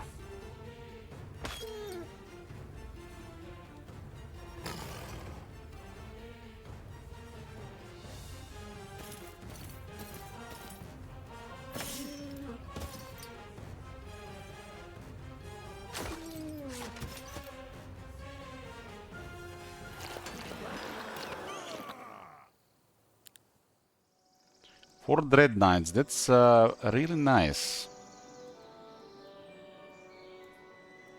Not in this army though.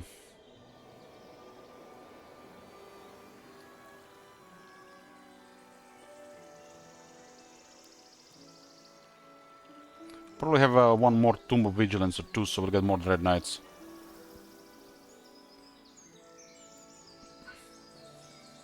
Temple is strong, they're just strong all around. Strong all around.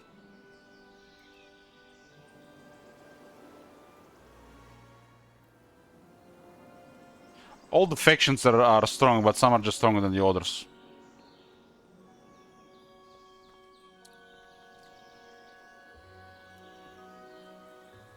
We're gonna be getting wrecked by the morale here like this.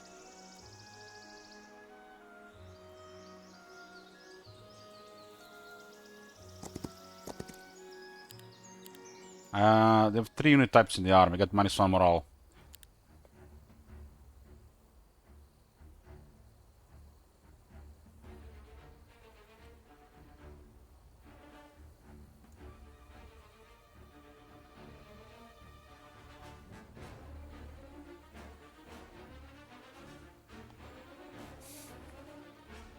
That's pretty extreme things to say, Rito. Temple is hot garbage. What the hell, man? I say some nonsense here, but that's like just...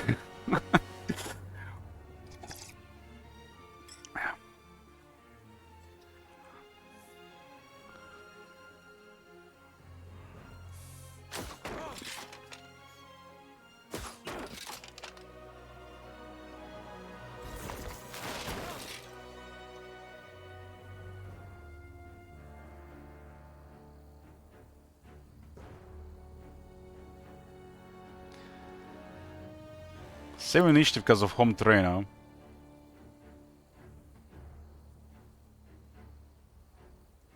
This guy is 7 as well.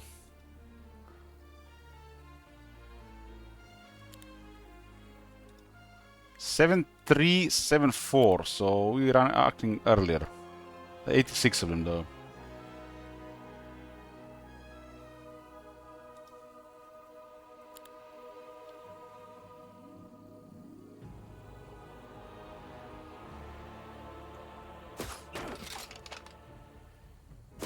Already not getting heroic strikes with just one shooter. Crossbows.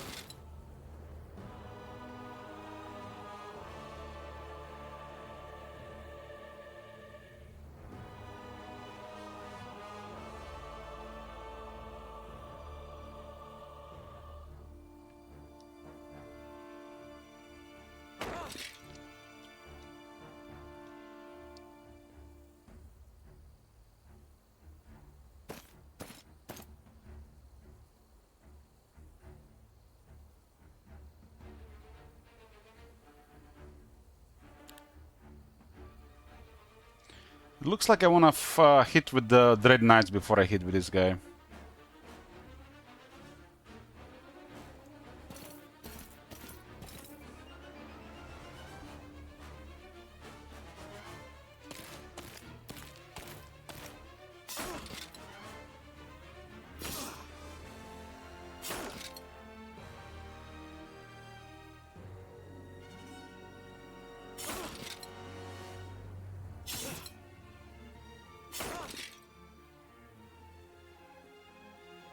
That was close, almost lost a Dread Knight there.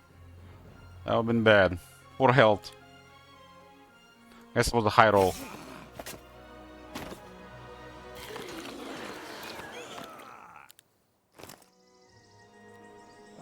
+1 attack. 4 attack now. I need gold. Out of movement though here.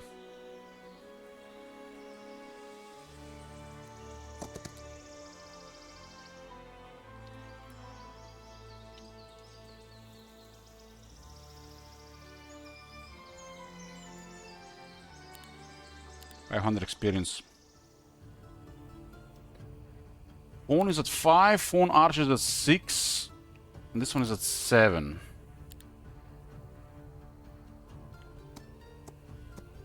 The Austringer has higher.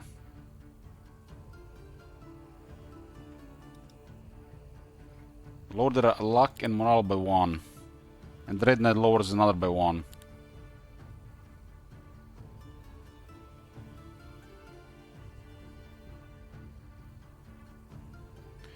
So we want to shoot a phone archer here. They're a sharpshooter.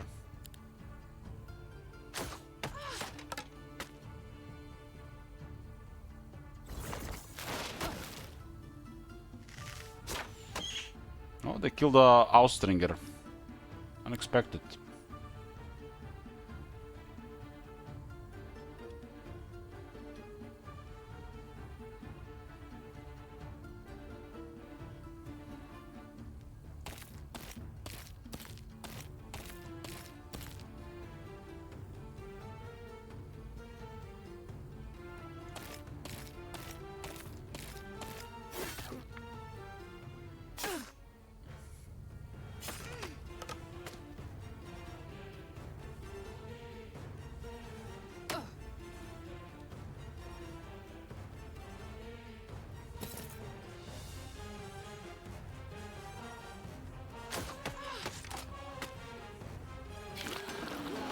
I don't think we're gonna get early access before February.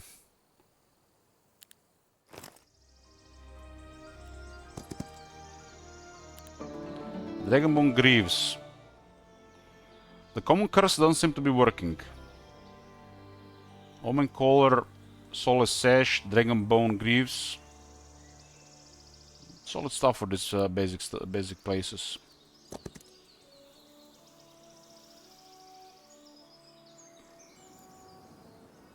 I want to leave this place. I want to leave this place with those extra 3.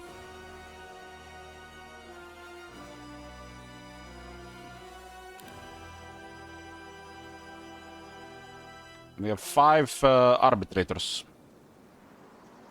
And 4 additional concubus.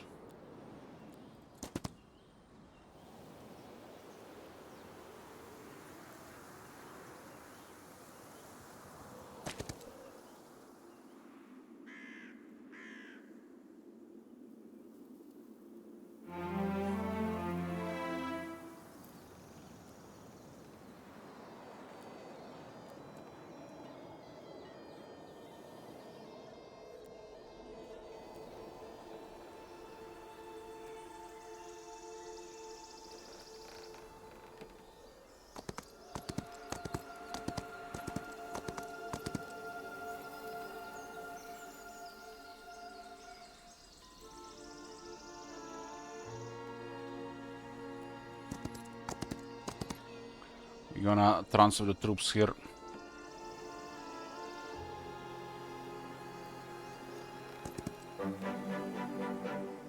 So let's save an entire turn by moving like this.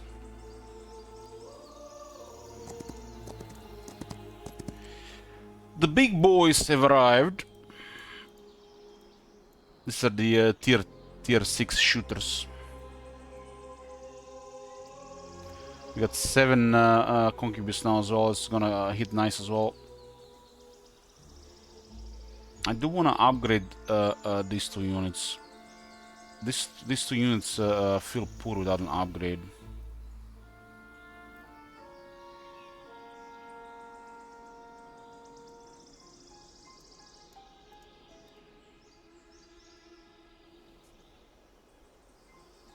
The furthest away on the battlefield might be the middle, right? How do you get highlight the box? I know neutrals X. Z, X, and C are additional things you can turn on the map. Any opinion about the arbitrator's positioning in the army? Is this position the furthest away from everything?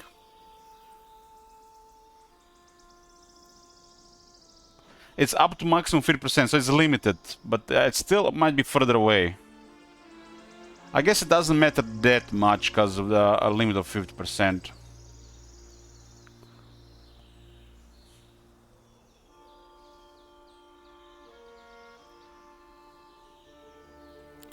Our army will go for this stuff, huh? We have probably one too many units for this. This unit is also been getting a little bit wrecked as well. They have a 6 initiative. We just arrived with a 5 initiative unit. At 20, they're not gonna be doing much here. I need to upgrade them as well. Upgrade units tend to have higher initiative and their speed. So they're important, having a very much easier time with neutrals. I'm gonna try to upgrade this.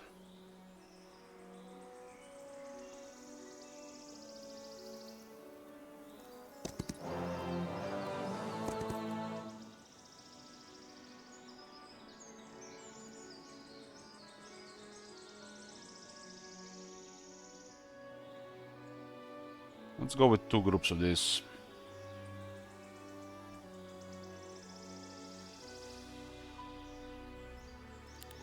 My knowledge is still a little bit lacking. Possibly because this skill is bugged, so you don't get extra 10%. Or might have been 5% each, who knows. Maybe when they patch it. Yeah, Ashen Dragons have a really amazing speed and high initiative. Not besides the Black Dragons, but yeah. Get knowledge here.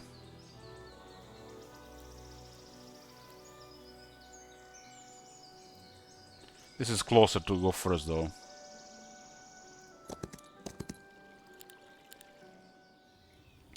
This is a tier 6 shooter. They get the paradoxical shots. Basically what it does is they do more damage the further the enemy is away, so up to additional 50% more damage. And in melee they do 50% more damage with attack. So basically there's no melee penalty, right? Or close. They also give the hero 20 more mana, so it helps with the mana and mana regen. The abilities can be hell of a nasty.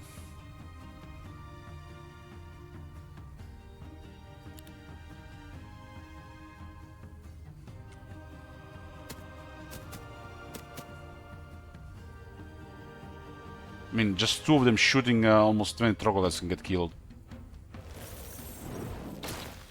And that's a lucky shot.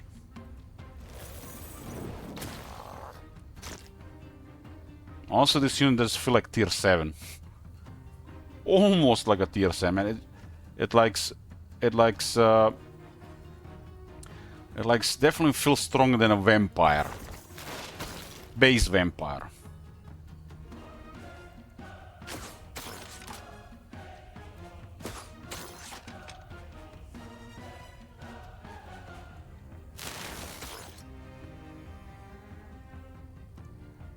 Splitting does hurt sometimes the communion.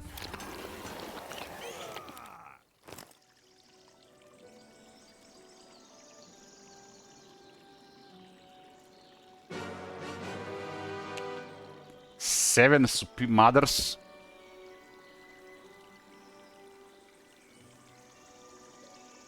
They have us beaten initiative as well. Not mothers, inquisitors.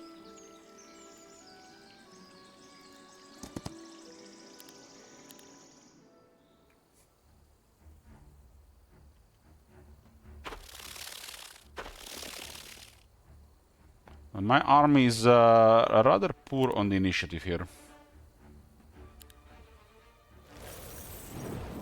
I mean, it's we do have what's our highest initiative, 7. The guard captain, just because it's his home terrain. So 6 is kind of our highest right now.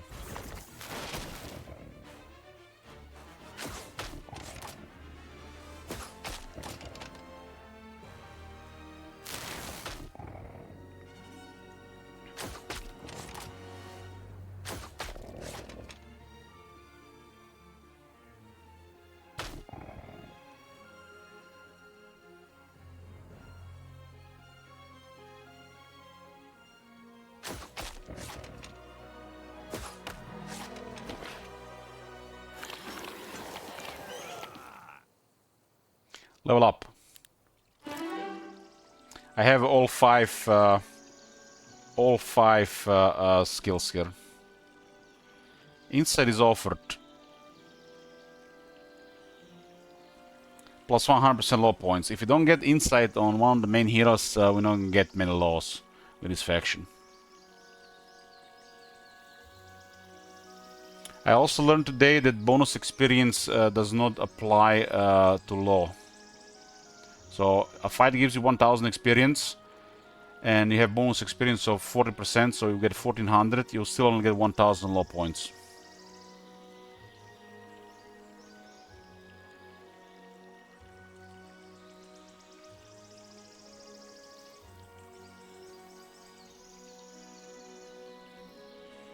The hero will level much faster. The expert one is kinda crappy here. Double the law points, huh? I think one of the main heroes to grant more law is pretty good here.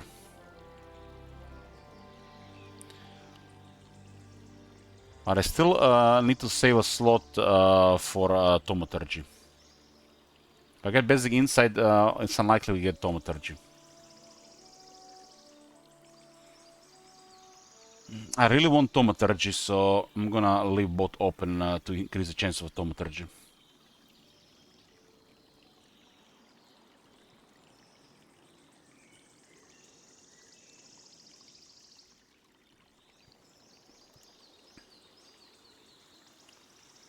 Just go for cover here.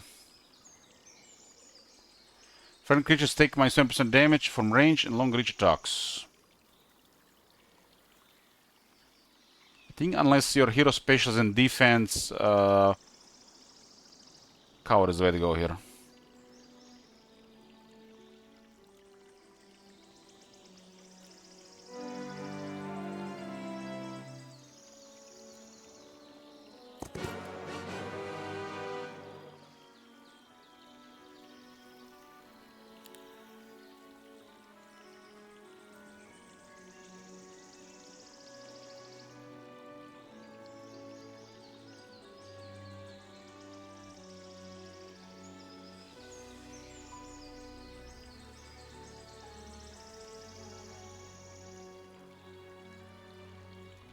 Somebody gonna get hit harder here. I guess it's gonna be the captain. I'm just gonna leave these two places for later. I'm not gonna clear this one anyways yet.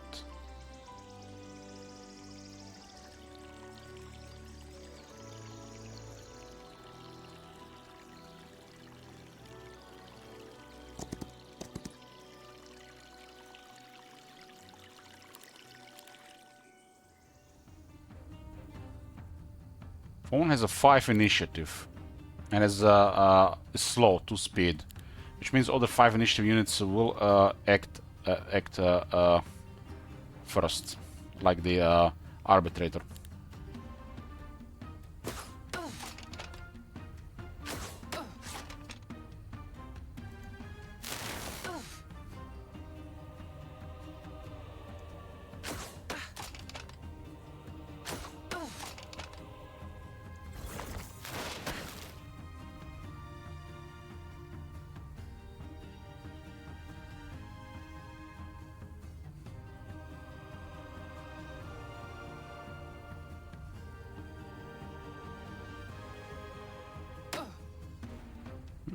Almost 95%. Lucky strike.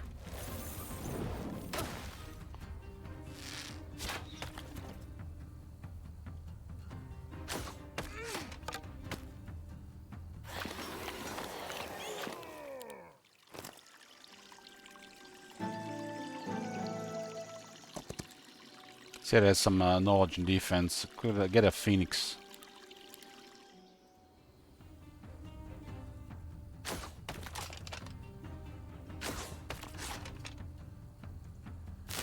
My attack is only 4, so it's not that high of a damage on these troops. Even with luck.